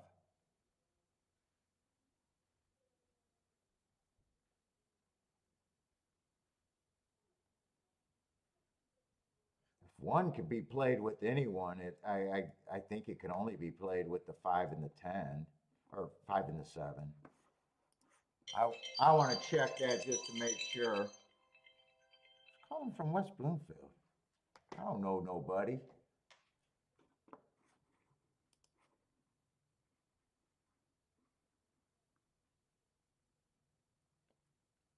Yeah, one can only be played with that group. The better tickets is if I can outright beat him.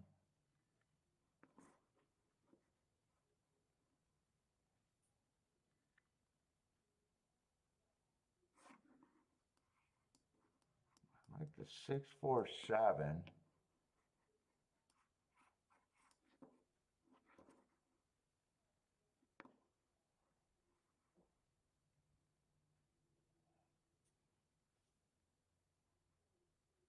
Six seven is 38 to 1. 7 6 is 34 to 1. That's just good for that. That doesn't cover the total combinations there to do both. 4 6 is 27 to 1, close. 4 7 is 88 to 1. That gets better.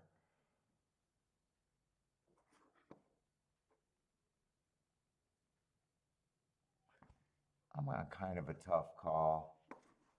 I think if I play this race, I go for the bigger hit.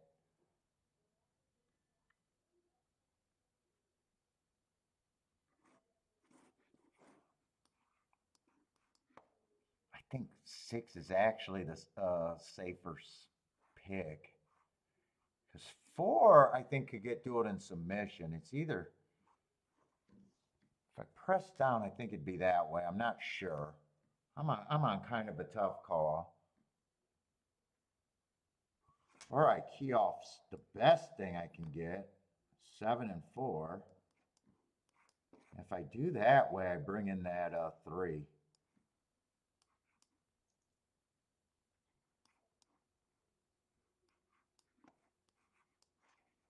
Probably just try to beat the one outright.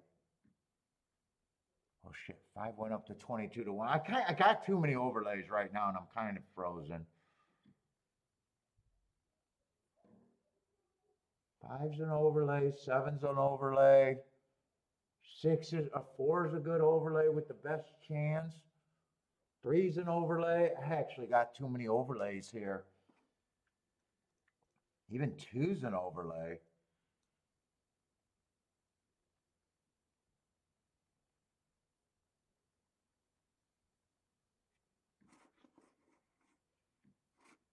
Now 6 4 went down to 20, but if I key off of that, let me look at this one more time.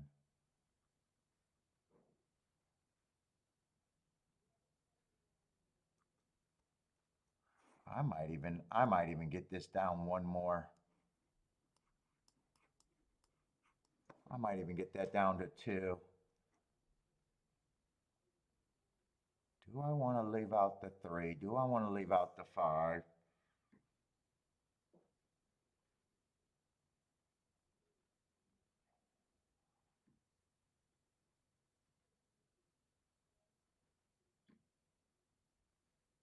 And do I want to key off the 6?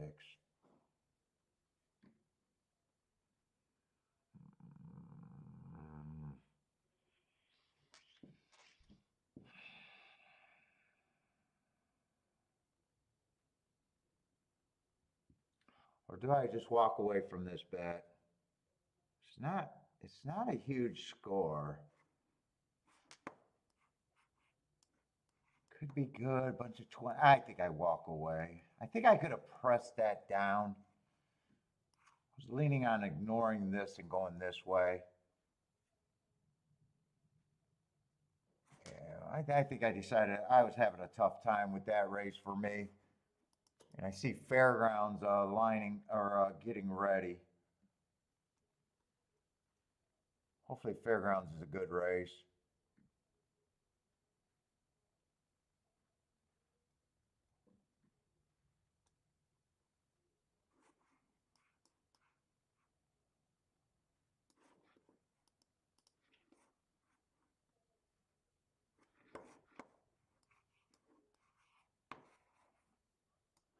Let's see. One of the favorites are way out there in the 11th hole. Yeah, I want to try to beat him if I can. If he was on the inside, I'd love him. Or probably like him.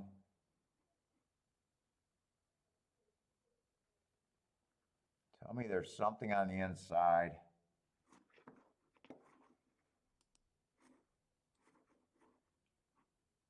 We're already in the 7th race, huh?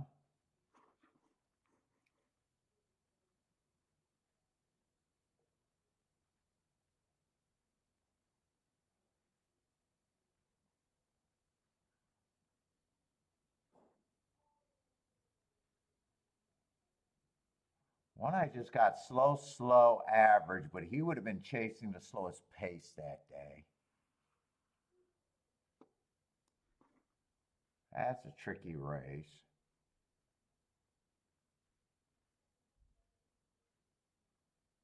There's no real speed on the inside. Three's the favorite. I probably do agree that three should be the favorite of the inside horses.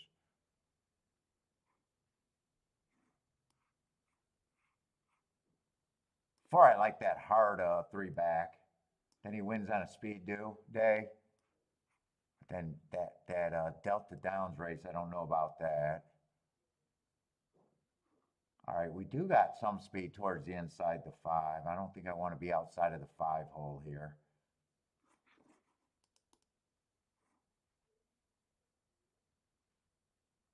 Oh, Gulfstream, I didn't even know was drying up. Yeah, I would need it to be 6-4. I was right about 1. And I was not going to use the 5. I really would need the 6-4. That's going to end up being a good set out.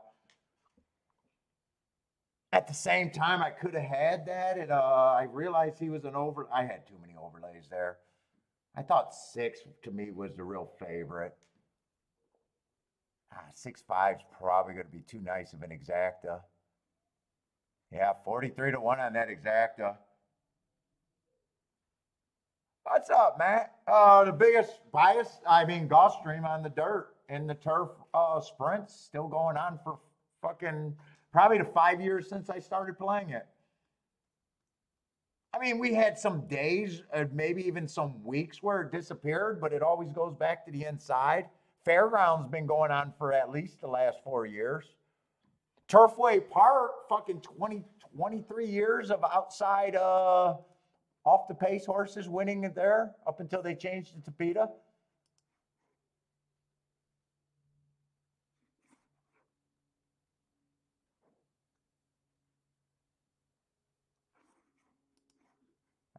Shit.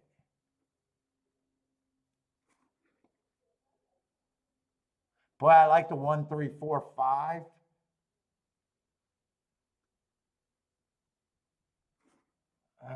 But I don't have time to do bets. I think I want the win bet on the 4, though. I'm going to have to cut this down. I'll do the key box with the 4 first and second with that group.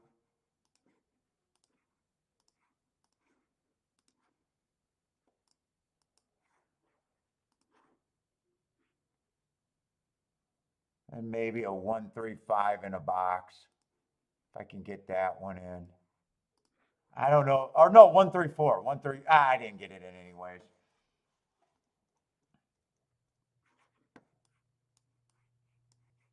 Four did not get the lead. I was hoping that heart would have been good.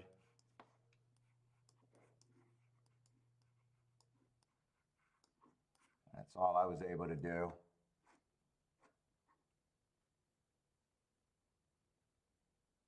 And I wanted to do a 1, 3, 4 in a box. But that's the one I did not get in. Probably best though. I'm rushing. And 4 did not get the lead.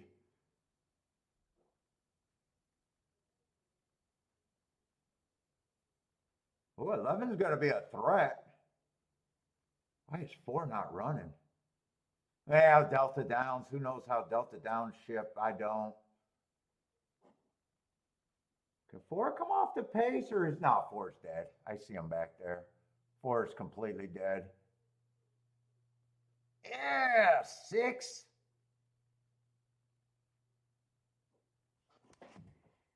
That's got to be the 3, right? Yeah, 3, 6.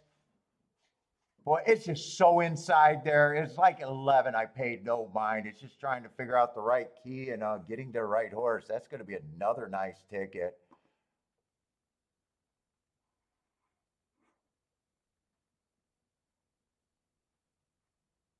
Who was the 6? I said 5's as wide as I thought I could go there.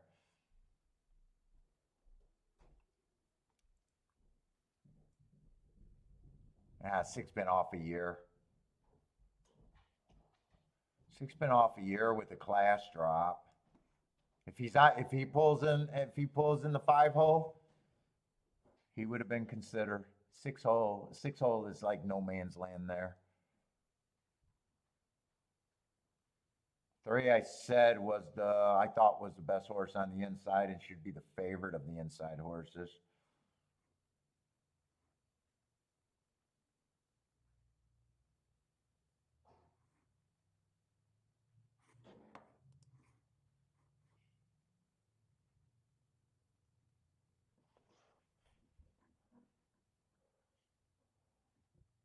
Who else got long bias going on? Fairgrounds got a long bias going on.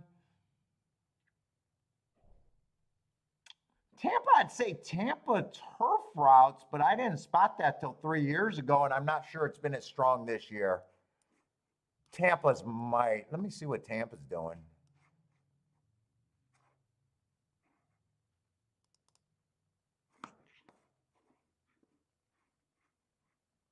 I think Speed's been doing a little bit better this year. Well, closers are down. Closers are down. Speed's still weak. It's just been a stalking track.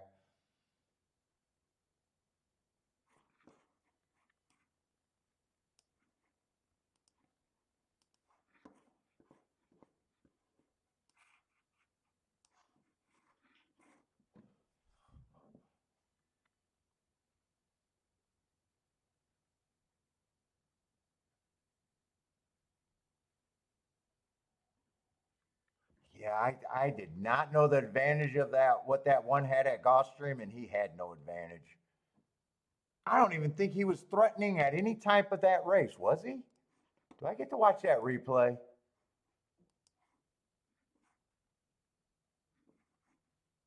I don't think that replay played.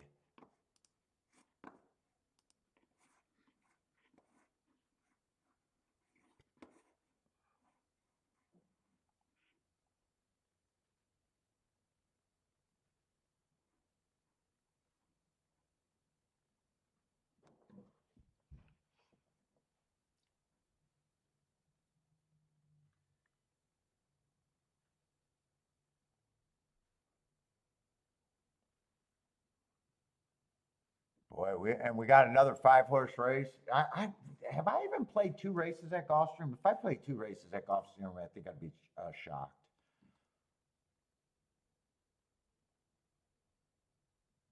I got tickets written there, but I did not pull the trigger, so no bet. No bet. Got tickets written down, but no bet.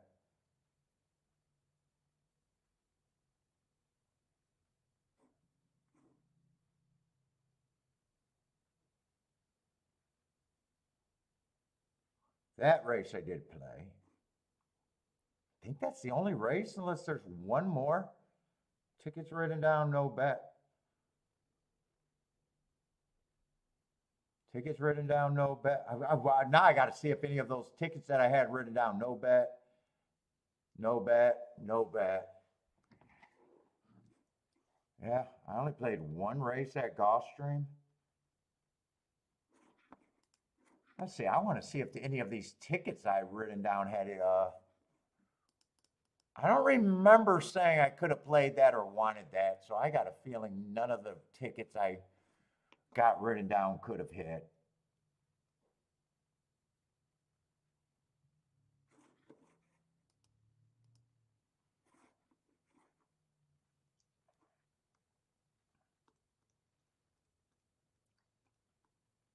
Let's see, second race.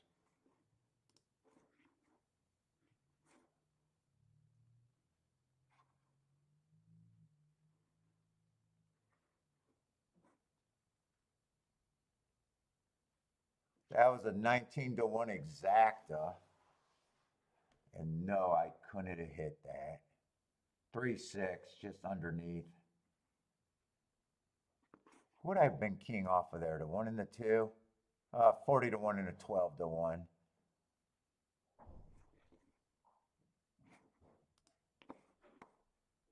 I would have needed a 40 to 1 or a 12 to run there. No bet. What race is this? Fourth race was the next bet where I was working through some stuff.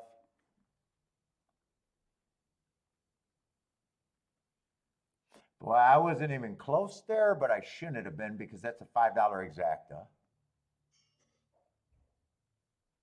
So yeah. I think that 5 was a giant price. Who would I have been king off there? 30 to 1. Okay.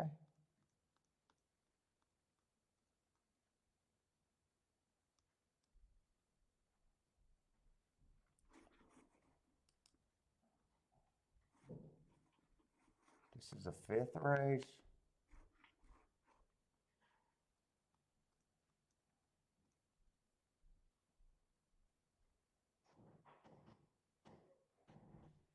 Yeah, trying to beat them. I think 5 was a pretty big.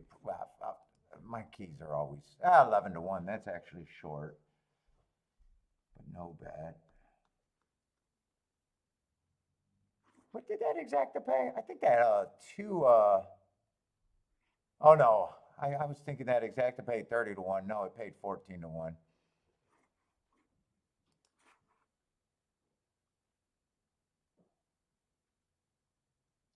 Sixth race, I would have need the 7 to run or the 1 or the 4 not to run. I actually bet that race. I bet that race. And I'm not supposed to own a $5 exacta, so if that's the result, yeah, I lose.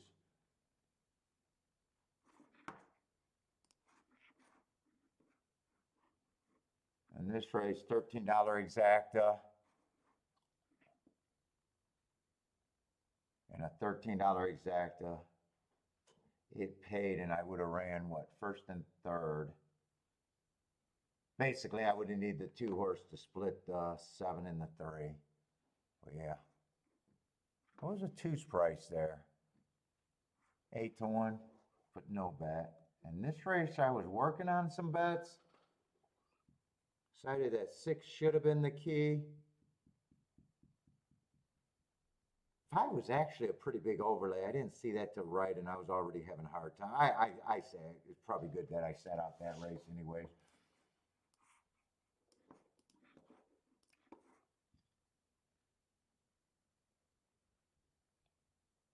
Steve, take it easy, man. Be back tomorrow for some Oaklawn.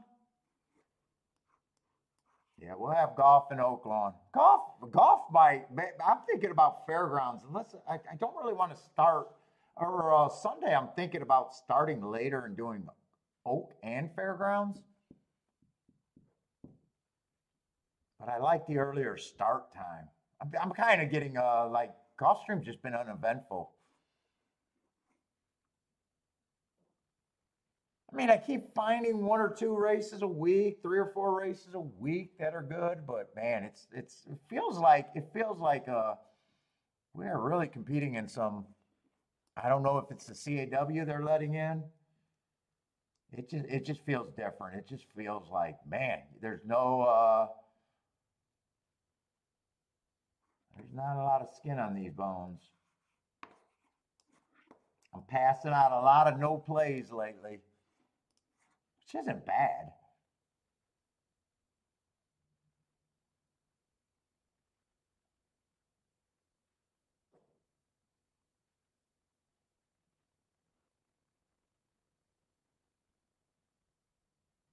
And this is the last shot at Gulfstream, and it's just a 5 horse. Wait a minute, am I in the right race? Oh, wait a minute. Am I getting scratches in the wrong race? That might be what I'm doing. Oh, I think I'm getting the wrong scratch. I had my ADW on the wrong race because I was looking at results. Hold on, let me get the right scratches.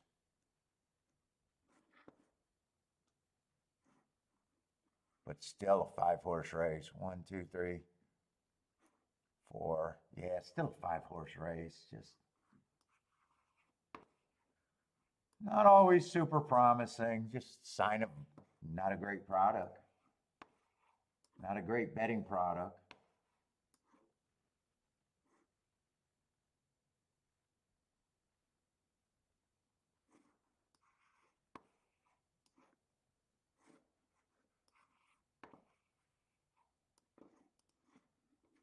But they didn't come back. Well, that sucked.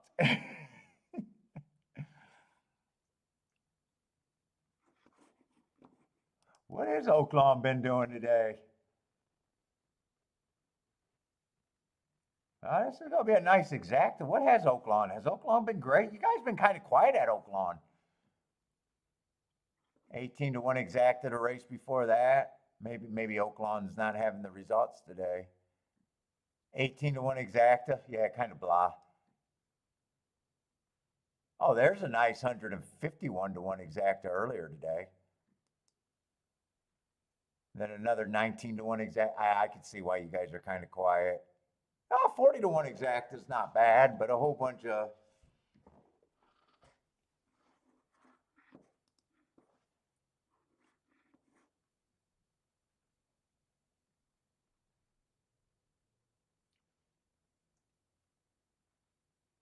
might be an okay exacta here.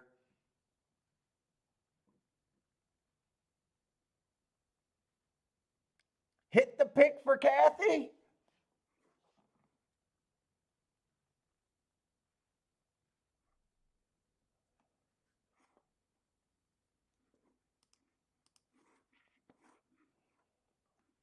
I'm gonna go to the restroom and try to look at Gulfstream. Maybe grab myself a drink too.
Bentley, I didn't grab any food. You got double treats from me and Kiki?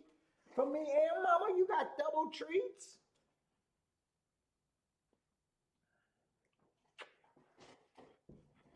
Double treats? You're going to be the fat one in the family when I get down. Yeah, I'm going to get down. You're going to be the fatty.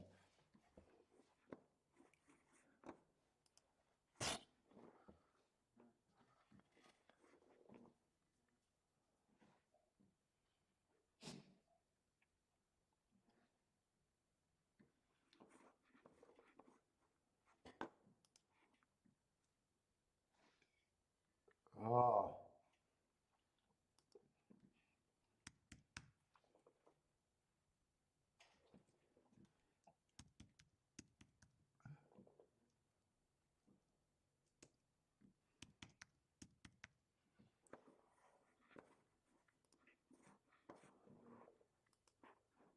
So 5 horses.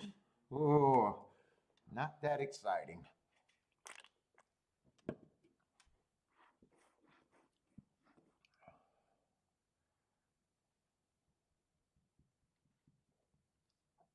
Looks like all the handicapping energy kind of got to be on the 6.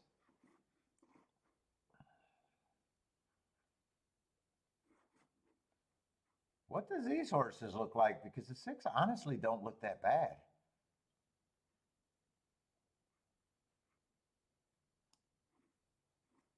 Got him on a bad rail first time out. Wins within 3. Big price winner.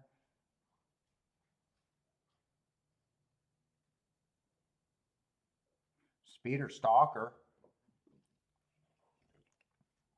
Yeah, at least fits. Let's see. 7 is the favorite, though. I mean, 7, first race out, very nice. But I can forgive anything and still ran a really good race. Got beat by a horse in this race. Comes back, puts in 2 wins together. Fastest winner of the day, and then average, match strides with the slowest winner last race.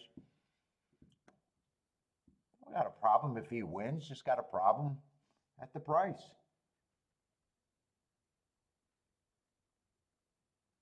Let's see, 10 went too fast to win 2 back, but that was at a route. Last race was, I consider that a route. I hate route to sprint. At the same time, he's so lightly raced, and he has won a 5.5 furlong race. You know, it's like I can see it. I don't know if I want it.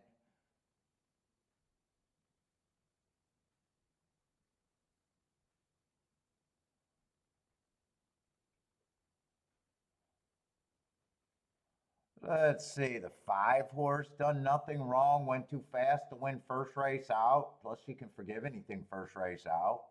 Comes back, bad rail. Isn't Iced Coffee a really good horse? I don't know my horse's name, but isn't Iced Coffee like on some big stakes horse or something? Or am I thinking of someone else? But I don't have a problem if he wins, and then he wins his next race. This just looks like a unplayable pick'em race to me that I'm just not interested in. I don't see any real scores coming out of this.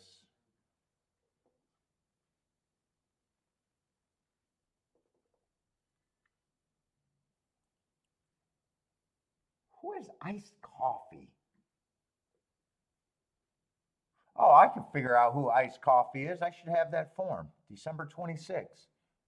Let me see who that horse is. I mean, he's still at an uninteresting price to me.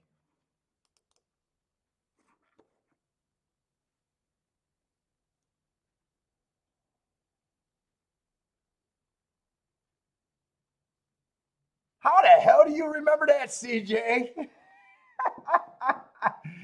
he was in that big exacta? Oh, was that the 6 horse that was getting steadied? That might have been the favorite, the 6 horse, I bet. Maybe that's what I remember him hollering out.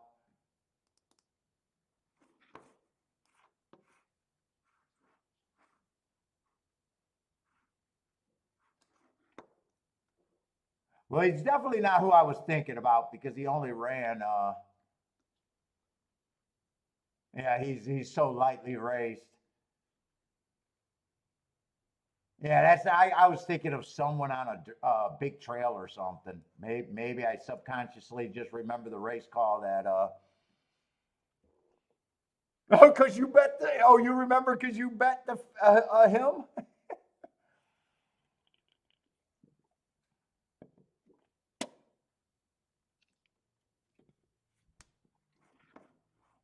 All right, so it's not a big time horse at this time.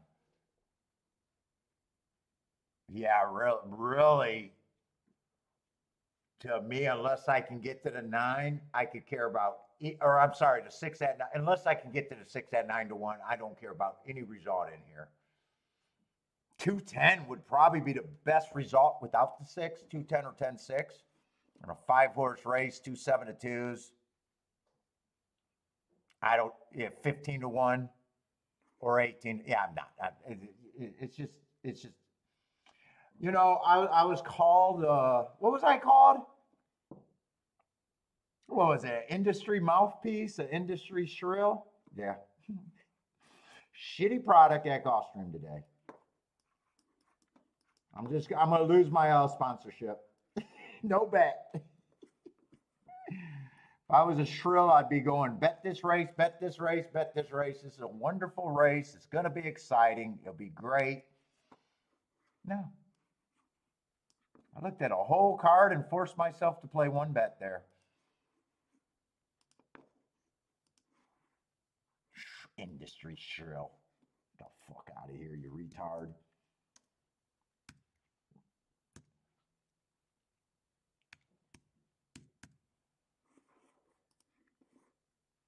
Oh, Instant Coffee is who I'm getting mixed up with, was on the Derby. I thought it was a big horse that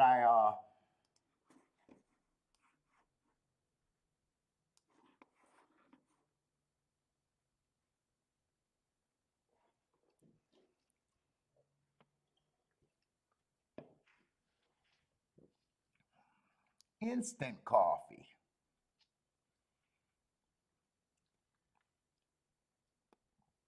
Well, hopefully tomorrow will be a better product at Gulfstream. Hopefully. I think yesterday was kind of unplayable too, I think, if I remember right. I think both of the races I hit were at Tampa.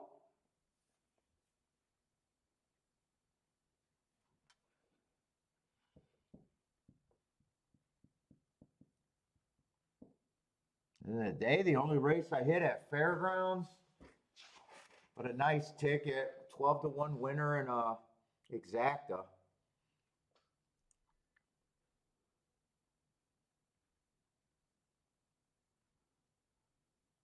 Paco rode it. He was a grace. I don't. I'm probably thinking of the big horse actually, because I try not to look at their names. I don't really want to know their names.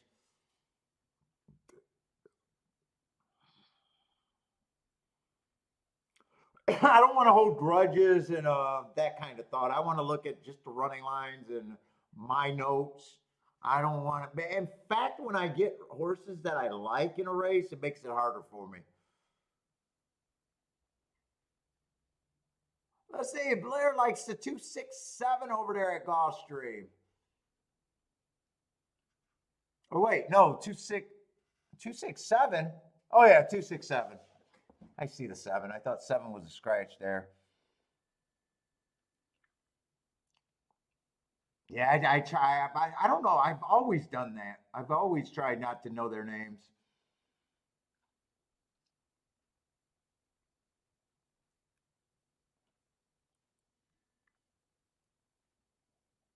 And after this race, it's just going to be Fairgrounds until I've had enough.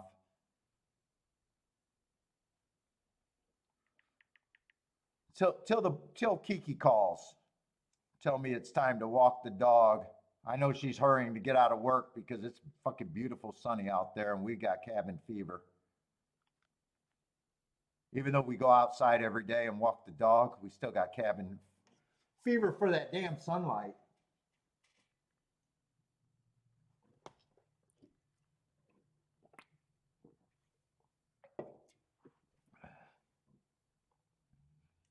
And I had one other spot at Fairgrounds. If I would have got that win bet down too, that would have been even a minimum win bet would have added to the day. Other than that, not too much action.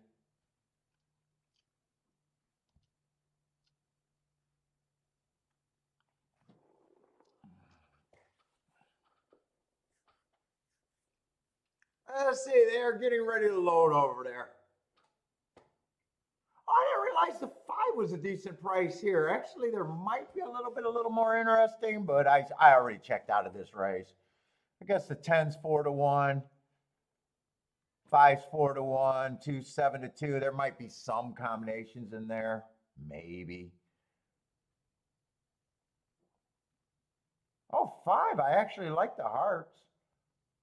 So 6 isn't the only thing that can do something a little good here. I don't like anything enough to even do anything. I probably like 10 the least just because of route to sprint and he can still beat me. 7's just not good for tickets for me all that much. Who's a 2? Yeah, 2 I can go either way on. I think I'm rooting for the 5 and the 6 though.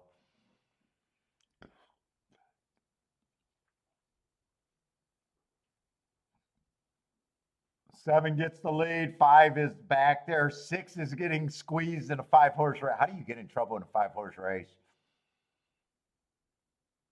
10's closer to the pace that I would have given him credit for, but after 3 races, he's not necessarily a router. 21-1, 7's going pretty fast, but it looks like he's going pretty easy.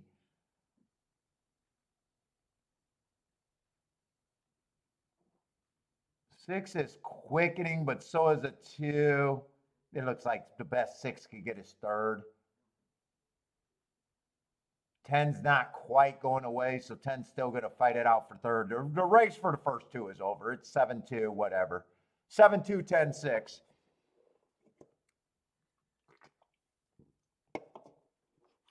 Yeah, another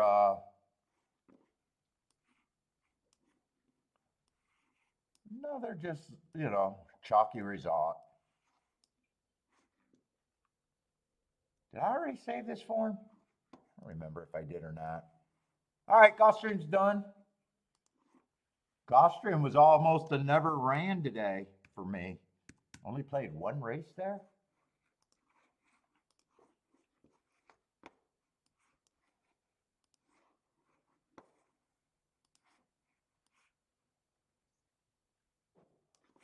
I don't know if I'm skipping it. I'm trying not to. Let's see. We do got 2 favorites on the inside. Is this dirt or not, though? Going in the 8th race. It is dirt. Yeah, if the inside's great, it's not great that 2 of the favorites are on the inside. It's allowance 1X on the dirt. What's up, Eagle? What's up, Eagle Buster? I'll look at that after I try to glance at this race, though. I'm on short time. I see you got a lot written there. What's up, first-time starters? Yeah, in a way, it's not that great for me with 2 of the favorites on the inside, with me liking the inside of the track right now.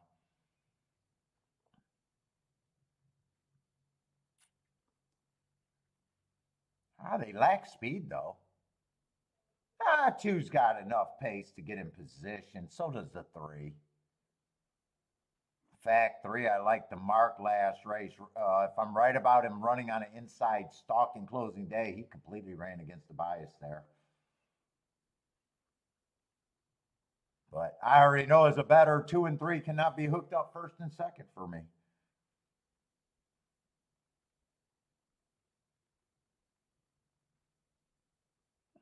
Four got some upside at 5-1. He got speed and he's going to be close to the inside.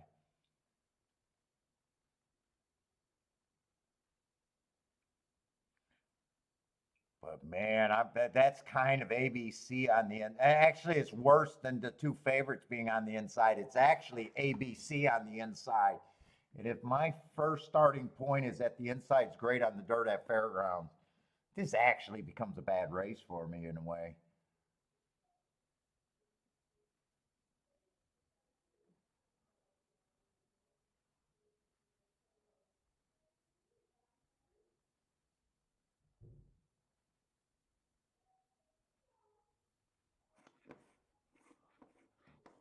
When a track gets formful, like your favorite worst track, oh, you have to make it change.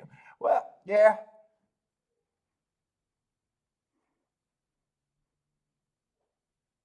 Yeah, I mean, it's okay. Like I said, it's okay to lose there. If you can control it. I'm supposed to lose on a chalky day like that if I play there. It's best if you can recognize that there's nothing there for you, though. But in the grand scheme of things, you're gonna have. It's okay to lose.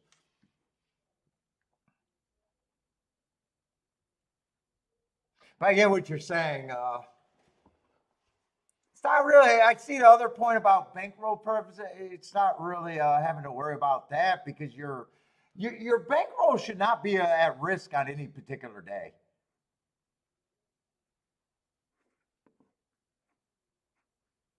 Like if you're going to a track and you can lose your a bankroll in a week, it's not a bankroll.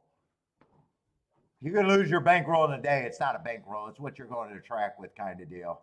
You should not be putting that much. Like even your group of bets.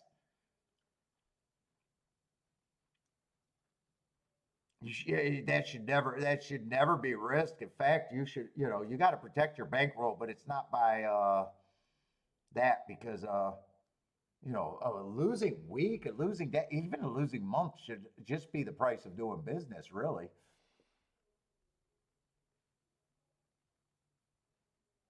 Yeah, I didn't think this race had any real upside. I kind of just thought, yeah, the four looked good on the inside. It's the two favorites, and then I realized that was ABC.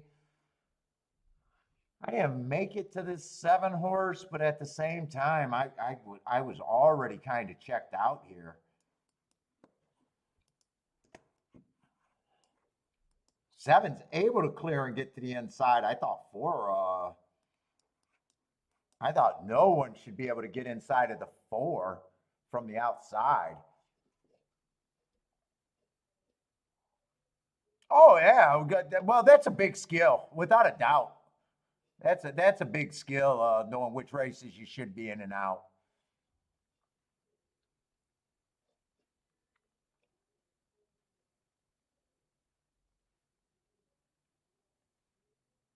Oh, it was the eight jockey, the invisible jockey is up front, running a little interference. But yeah, even when you're watching me, like, and everybody, I mean, everyone that has a bankroll, your bankroll should never be risked in a few days, a week's time. Either you're too aggressive for that bankroll, or that bankroll's not a bankroll.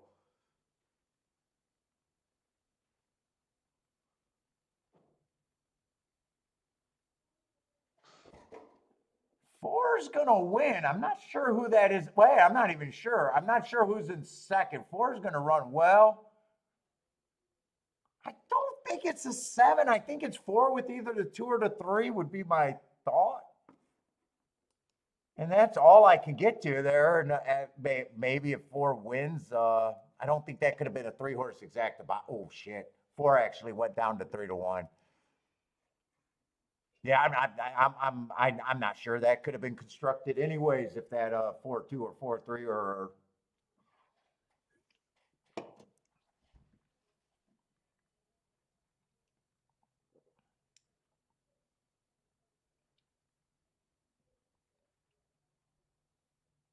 then no, that's a three sitting there in third. I got a feeling that's a two. I got my speaker in the way. Start under a steward's inquiry. Hold on.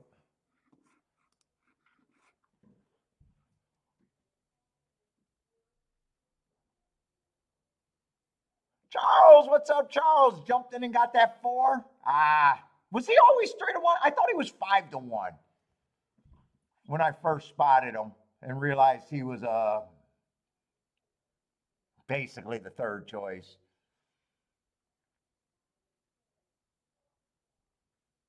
Yeah, I watch his shows.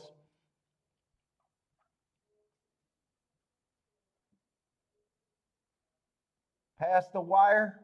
I'll check it out. I'll probably check it out.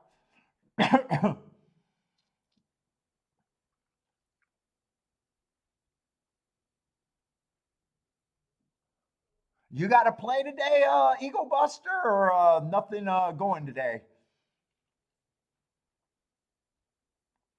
Probably nothing going at Gulfstream. I don't even think they had a field big enough.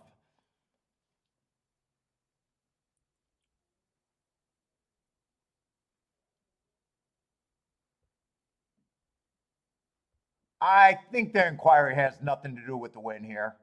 I think it was just on the loose horse.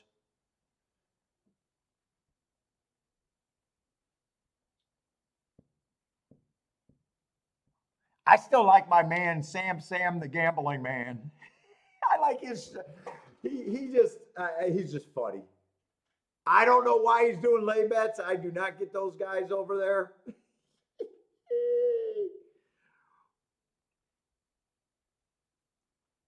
But I like his content. I like his content. It's not a learning content for me. I wouldn't recommend any learning over there, but it's fun content.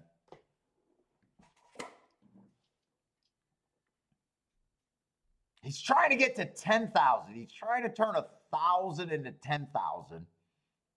He says he has a long-term ROI of 15%.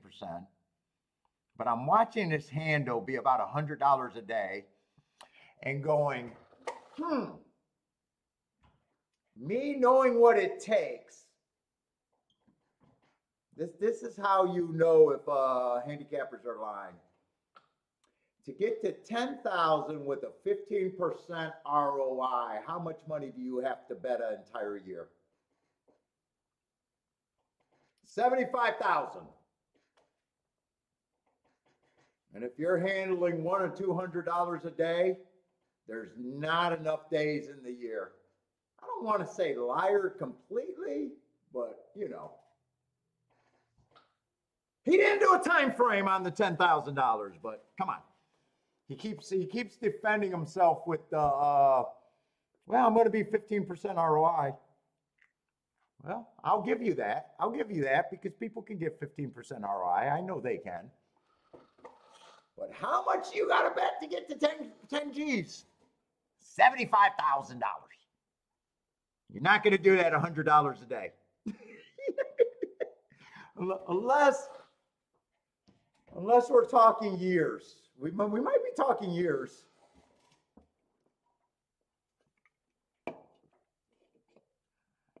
That's why I say always listen to a fucking handicapper. No matter how much you like them, always listen. They'll tell you if there's bullshit out there. And I like them. I like them, but I can spot bullshit. And if he's 15,000 ROI for years, you'll never be at $100 a day. It's impossible. You never would be there. It's impossible. It's impossible.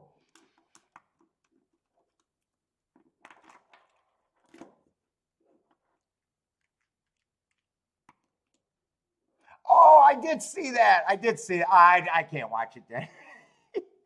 Interviewing him? Oh, God. Bad content.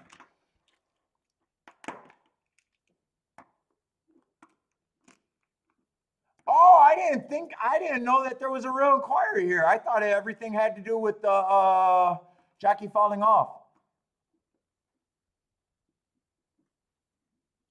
Rex says I need to at Horseshoe, Indiana, play bubble craps. Is he good? Rex, is he good? What is bubble? Oh, I do like bubble craps. I do like bubble craps because in Vegas I found a machine that I can just drink my free drinks, cooling off for the night, and I think they had a $2 limit, and that's why I liked them. Everywhere else on the strip, I think it was a $10 limit roll. And I don't want to play gambling games other than horse racing. And that was just to kill the boredom. Bubble craps, I do know what you're talking about.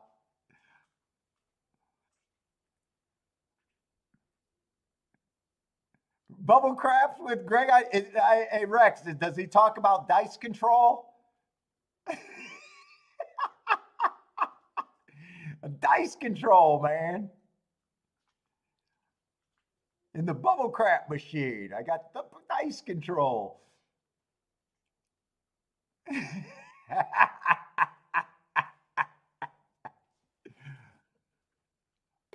That's a real channel. I'll check them out. That's got to be fun. I do the Iron Cross when I'm fucking around in Vegas. Is it the Iron Cross?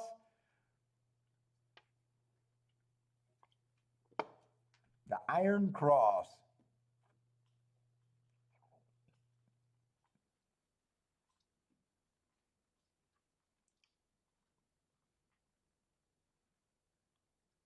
Push the goddamn button. What do you need? You need this to be official? Is that what you need, Charles? Or are you saying push the like button? I would like the method of implying. I'm going to check them out. I'm going to try to remember that. In fact, my phone's not doing nothing. We got a long delay. Let me look them up now because I love watching. I even liked watching the dice control guys.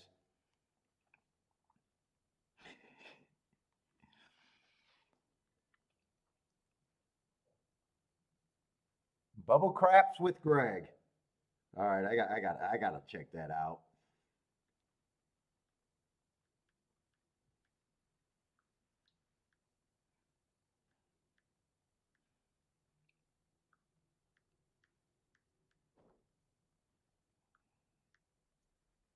Oh, I got it on here, except they got a last name. 17,000 subscribers.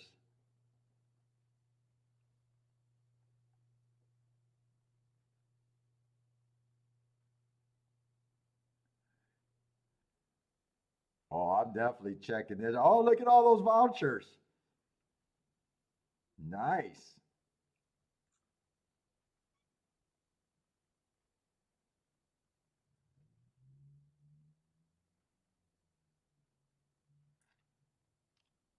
Ooh, some nice vouchers there.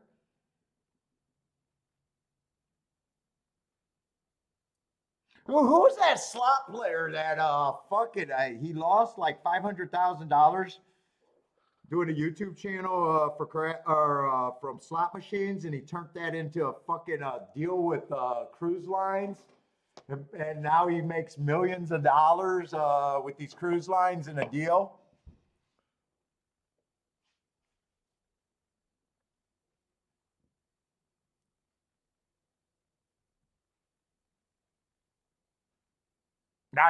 Now I guess they book cruises to go gamble with them or something.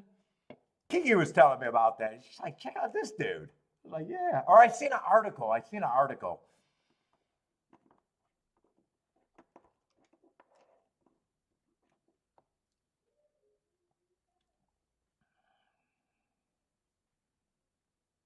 How bad is this?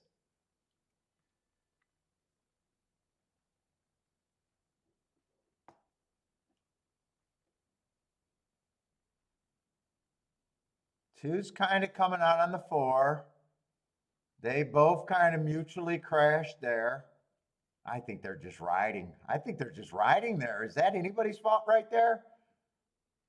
Doesn't two comes in a little bit? I might be seeing things. Two's coming out a little bit. Boom! Now they both hit. I think this stays, doesn't it?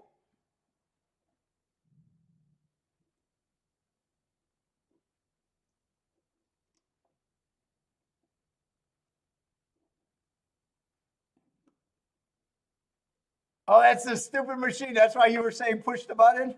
Push the button. That's how, if I was wasting my time in Vegas at that one machine at night, it was either a $2 limit or a dollar limit. Just fucking nursing drinks and well, not really nursing drinks, just getting the free drinks and just basically just wasting time.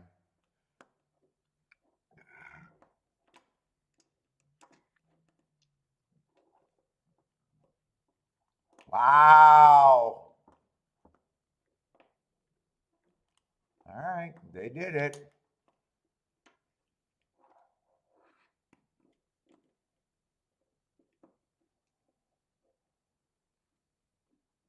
Let's see, Steven City, Oaklawn. We could have been watching Oaklawn.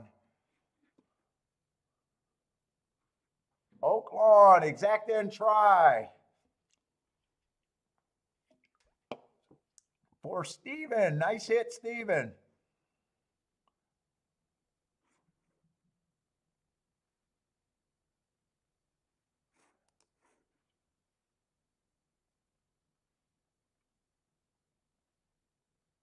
It will pay about 30 cents. I'm looking at it. You're doing better than that, unless you exact is what, 40 for 50 cents, and the exact is what, 19 to 1, something like that. I think I seen, and the try is like $40 for 50 cents.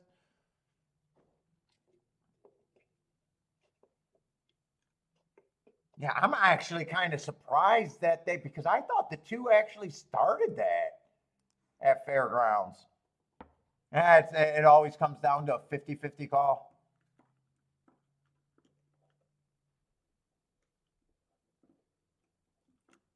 I guess.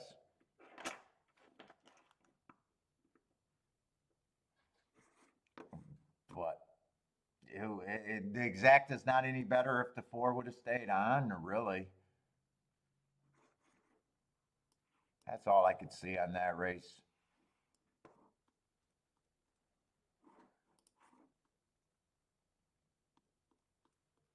Oh shit, this is probably my last race at Fairgrounds unless I want to try to play the last race without any marks. I was hoping for one more dirt race. Wait a minute, was that the 8th or the 7th race? I think that was the 8th race. Paid more than you thought?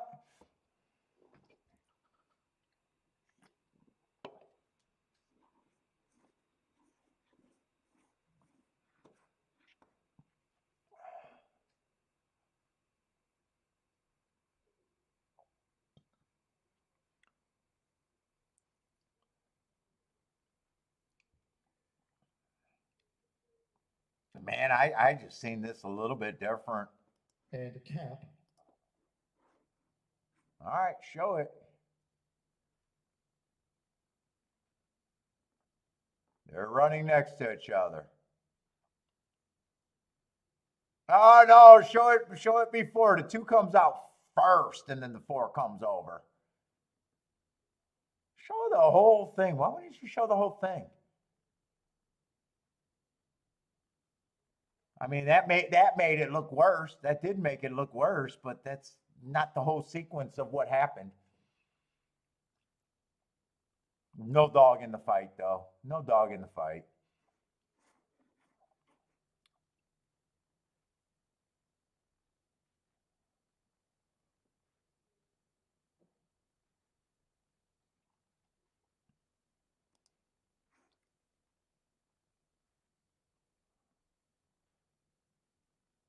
Oh, Ego, you're waiting for Saturday at Tampa Bay. No plays today.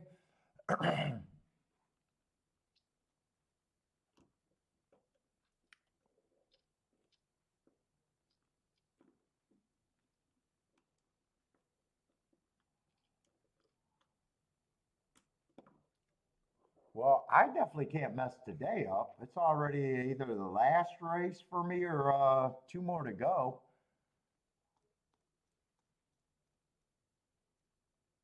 Hit the first race and kind of never looked back.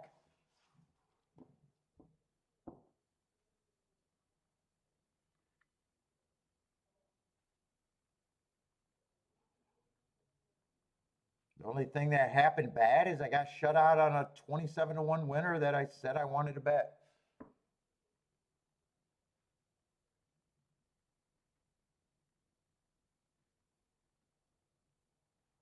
I'm not sure this should have been taken down, but that's what they're doing.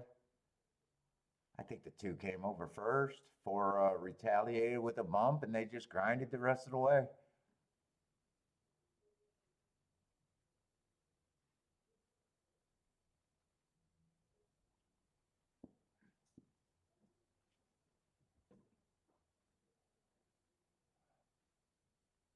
Three got fourth, 9 split them for third.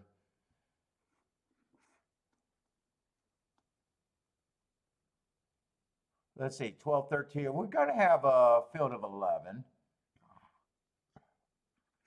Oh shit, Charles with the Turfway play. That's like the street lights coming on for me.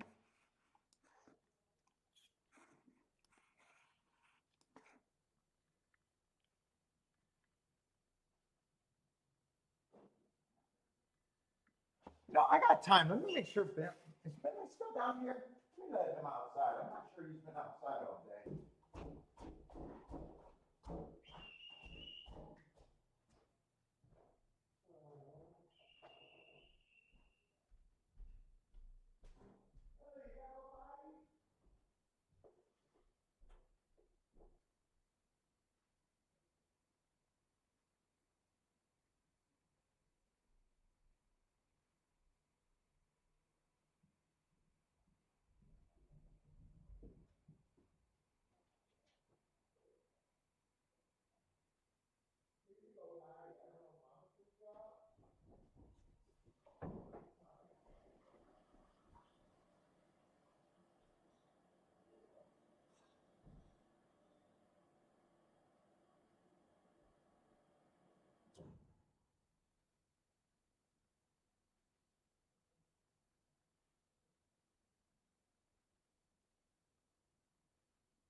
friends.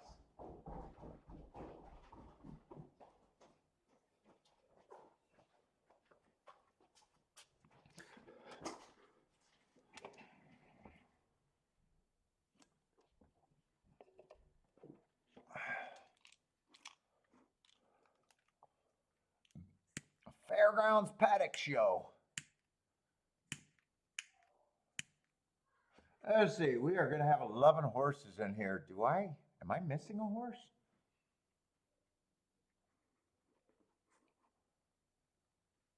No, I got the right race. Oh, I'm on the wrong race. Okay, 11 horses.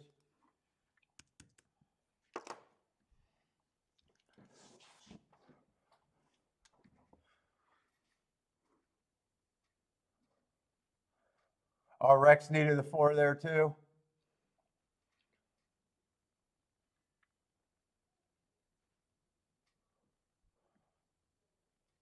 All right, we got lukewarm favorites over here, so that tells us a lot about the race. Yeah, we'll see what's here. Forces me to have an opinion or a bit more of an opinion.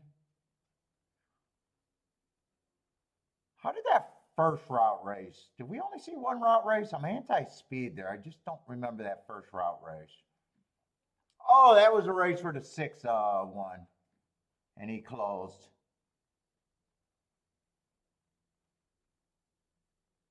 And then the other race was a sprint, so that one doesn't count for me. I think that was the only turf route race of the day.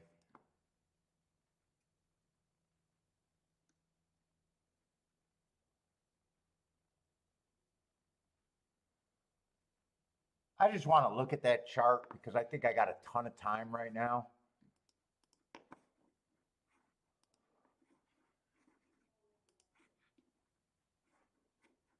Fuck, I might, if I think I got something here, I might even think about a double just to play to that last dirt race if I like the inside of the track that much.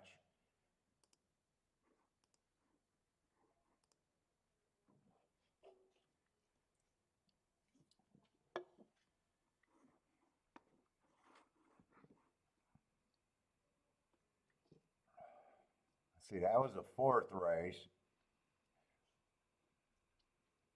5 stalked. 2 came. Oh, that's right. That 2 was a big number. He came off the pace. 6 came from 9 lengths back. So I'm hoping there's a lot of speed here. I know what I want to be. I'm anti-speed on the turf at Fairgrounds, so I'm actually hoping that there's a ton of speed in here and they eliminate themselves. And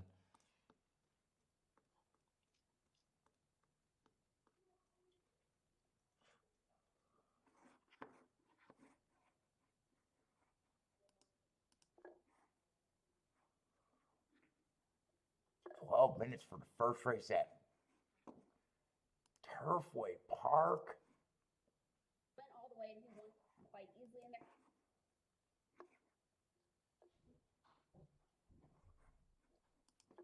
there. I gotta look at Fairgrounds. Let's see, Elliot likes the 4 over there. Class on the grass. Let's see what we got. Let's see, I got to start with the 9. But I'm kind of hoping there's a lot of speed. Let's say 9 overall got the running style I'm looking for. And the first race, just a 1 race sample, forgive anything. Second race out, 3 back. I thought he ran against the inside early pressing bias, so I like the excuse at the very least. 2 races ago, tried the turf. I thought it was early pressing day. What's important to me is he ran against the perceived bias, but what's really important to me is he got in position at the top of the lane. And last race on a closing day, technically was a closer, but was still going too fast to win, and that's kind of we don't see that often. Because closers usually don't go too fast to win, but 9, I'm not going to be able to shake. But really, I want to see this race if there's a ton of speed, and I think there is. 1's probably going to the front end. 2's probably fits as a closer, but after 1 race, just dangerous to count on that. 3, who knows his running style right now. 1 race, he's nowhere. In the 2nd race, he's pretty close stalking. But he's at a price that's good for me. I got a feeling these horses are all going to be running together. Well, not quite. Are you done? Yeah. This is my last race, probably. Did you take Bentley out today? Oh, you did? Okay. I figured that. And I know you're going to want to walk in the sunshine. I already warned them. We need that sunshine on my glorious body.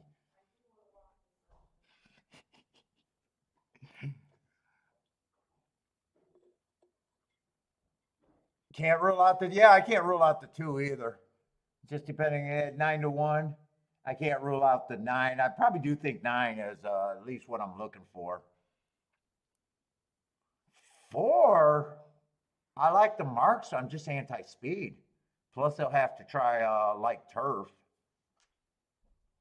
But as a horse, I don't have a problem with him. 3 races ago, I think he was average. I don't mind that race. Comes back, I think he ran against the inside bias going too fast to win. And last race, just average. Feels like the 5 has a bit of speed. I'm hoping a lot of horses just eliminate themselves. 6, I'm not going to know what to do with.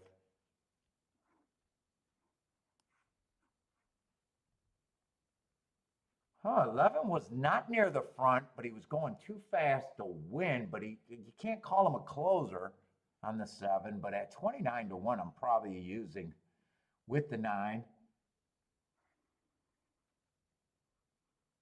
8, I'm hoping goes to the front end. I'm hoping there's at least 3, 4 horses in the race. I think 9 to me should be the favorite. And 10 and 11 looks like front runners overall. So I might just be interested in something like the 9.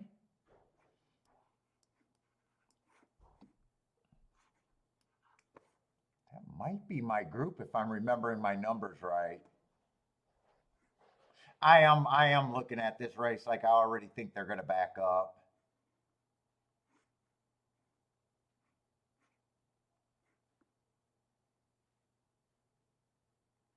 If they go wire to wire, I don't think I'm going to give myself a chance here.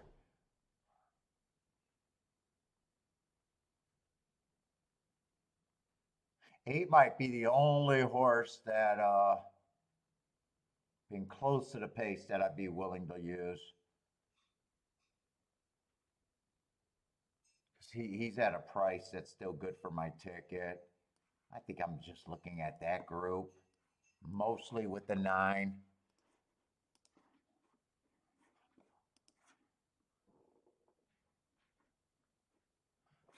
I'm going to make my betting line. I'm pretty sure that I don't like getting my bet before I get my betting line. But I am going to be hard on the speed. I'm going to aim my betting line like I think they're coming off the pace. Now, 1, I still got to respect his marks, and I still want to give him a decent enough price. But at 7 to 2, he's overbet.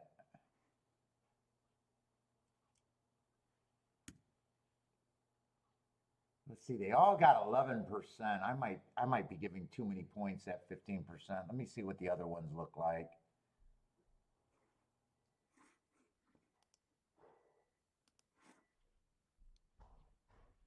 5, I just don't think he's as good as the other marked horses, but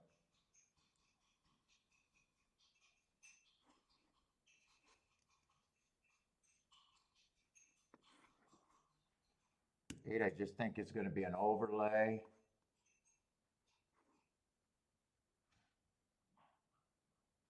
10, I'm gonna be willing. 10, I gotta be harder on someone. He did close first race, so he might be, but I'm looking at that last race of him trying to be on the, on the front end. 11, I gotta be hard on some of these horses.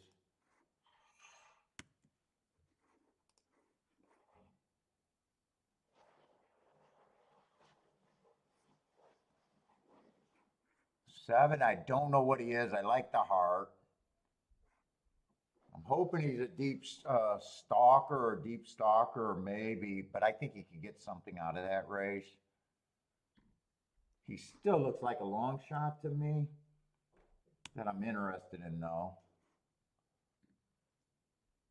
Oh, shit. 6 is a first-time starter. Fuck, I have no idea what to do with a first-time starter here. I probably just got to give him a random 7%, less than 11 points.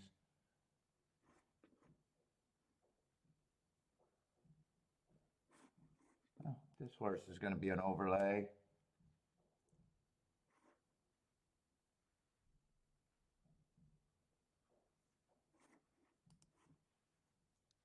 Who I probably think is here. And I always, from the moment I glanced at this race and see the 9, I always thought 9 was the favorite to me.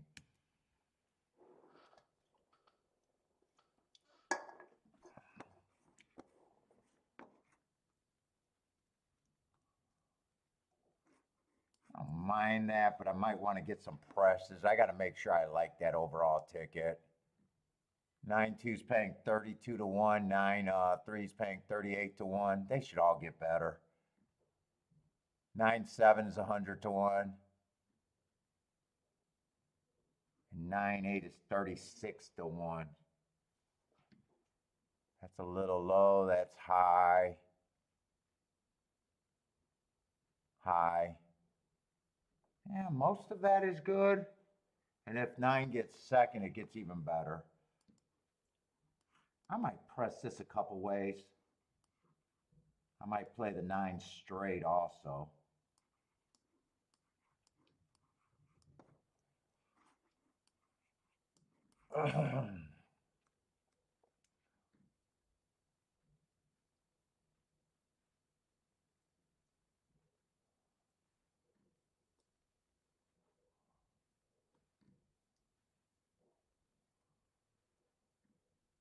Man, who would I press there?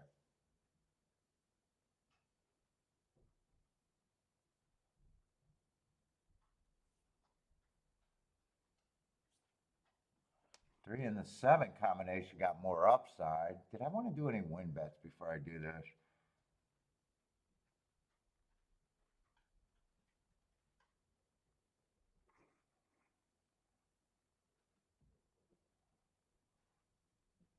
Eight's the horse that ran the best, but I'm worried about him being too front-ended.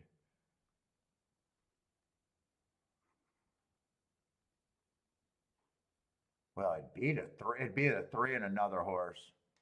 It would be the 3. In fact, maybe I just come back with that. 3 at 27 to 1. I think I want that win ticket.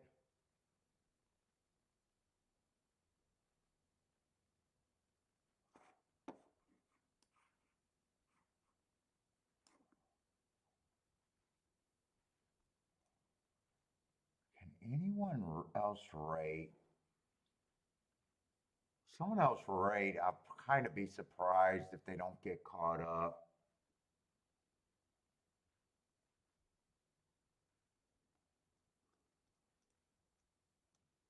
I'll forget about this. I'm playing the presses like that. I guess I can't separate this all that much. Whoop, whoop, whoop, whoop, whoop. Key box.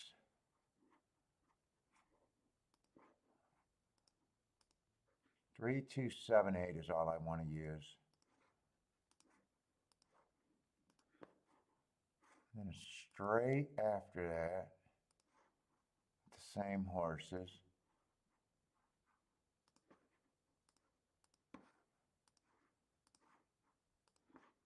Let's see. If I do, I am going to do a bit of a win ticket on the 3 and the 7.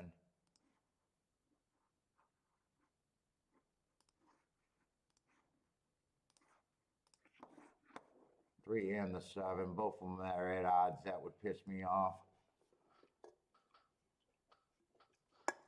Oh, last race of the day. I did not get to look.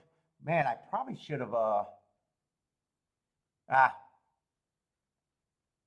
like the 9 so much. I probably could have played 9 to some blind doubles towards the inside of the track.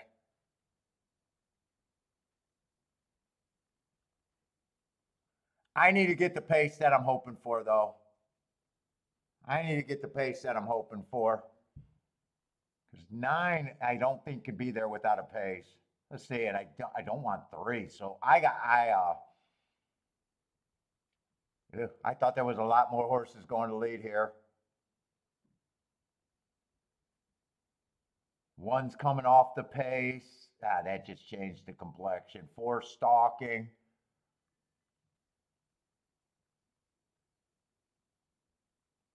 Yeah, we'll see. Hopefully 3 gets first run. 3 still gives me a shot at a win bet. Yeah, 50 and 2 is not good. I thought more horses could get the lead here. 50 and 2 sounds bad for the 9.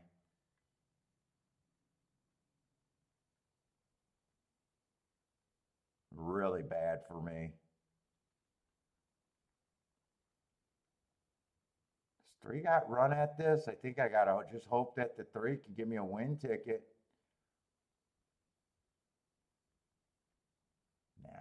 Now, 9's bumping horses. He's the best closer without a doubt, but that 50. Elliot, your first impulse was right. Hopefully you got all over that. I need a lot more horses to challenge for the lead there. They just walked that baby.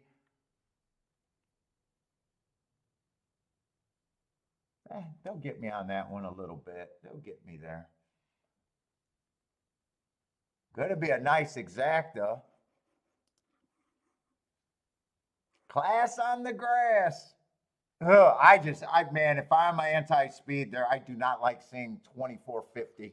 Well, the 24 I don't mind. The 50 and 3 is just pathetic. 4 decided to rate. What's up, Greer? 1 I thought was going to lead. 4 I thought was going to lead. 5 I thought was going to lead. Oh, Jesus Christ. 8 I thought possible, but I was hoping didn't. 10 I thought was going to lead, and 11 did go to lead.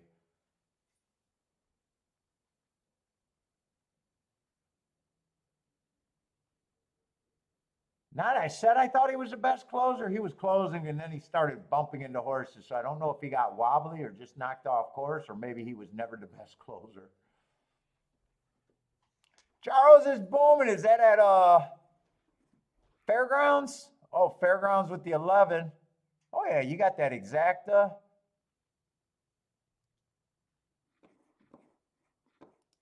All right, that is definitely it for me.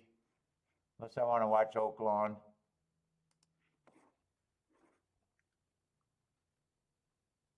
You guys got Oaklawn plays, throw them up. That'd be my last watching race.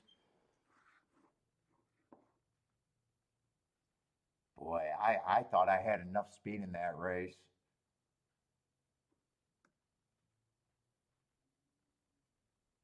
Far, I got no problem with his marks. Actually, 4-1 and 4-1, 7-9 are all the best marked horses. 4-1, 7-9.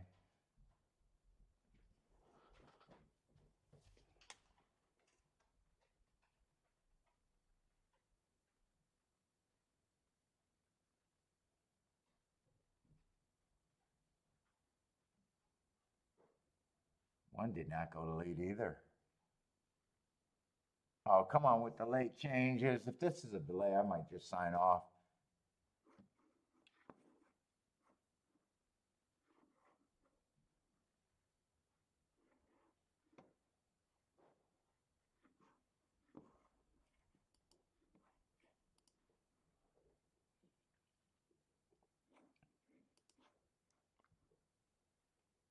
That's a late scratch in the gate. I got to go to the bathroom. I'm done. I'm done. Everybody take it easy. Good luck if you guys are playing later races tonight. Tomorrow we'll have fucking Chalkstream and Oaklawn tomorrow. And no show on Sunday, or no show on Saturday. But everybody, good luck if you're still playing. Hope to see everyone tomorrow. But I am out for tonight. Take it easy and good luck, everybody.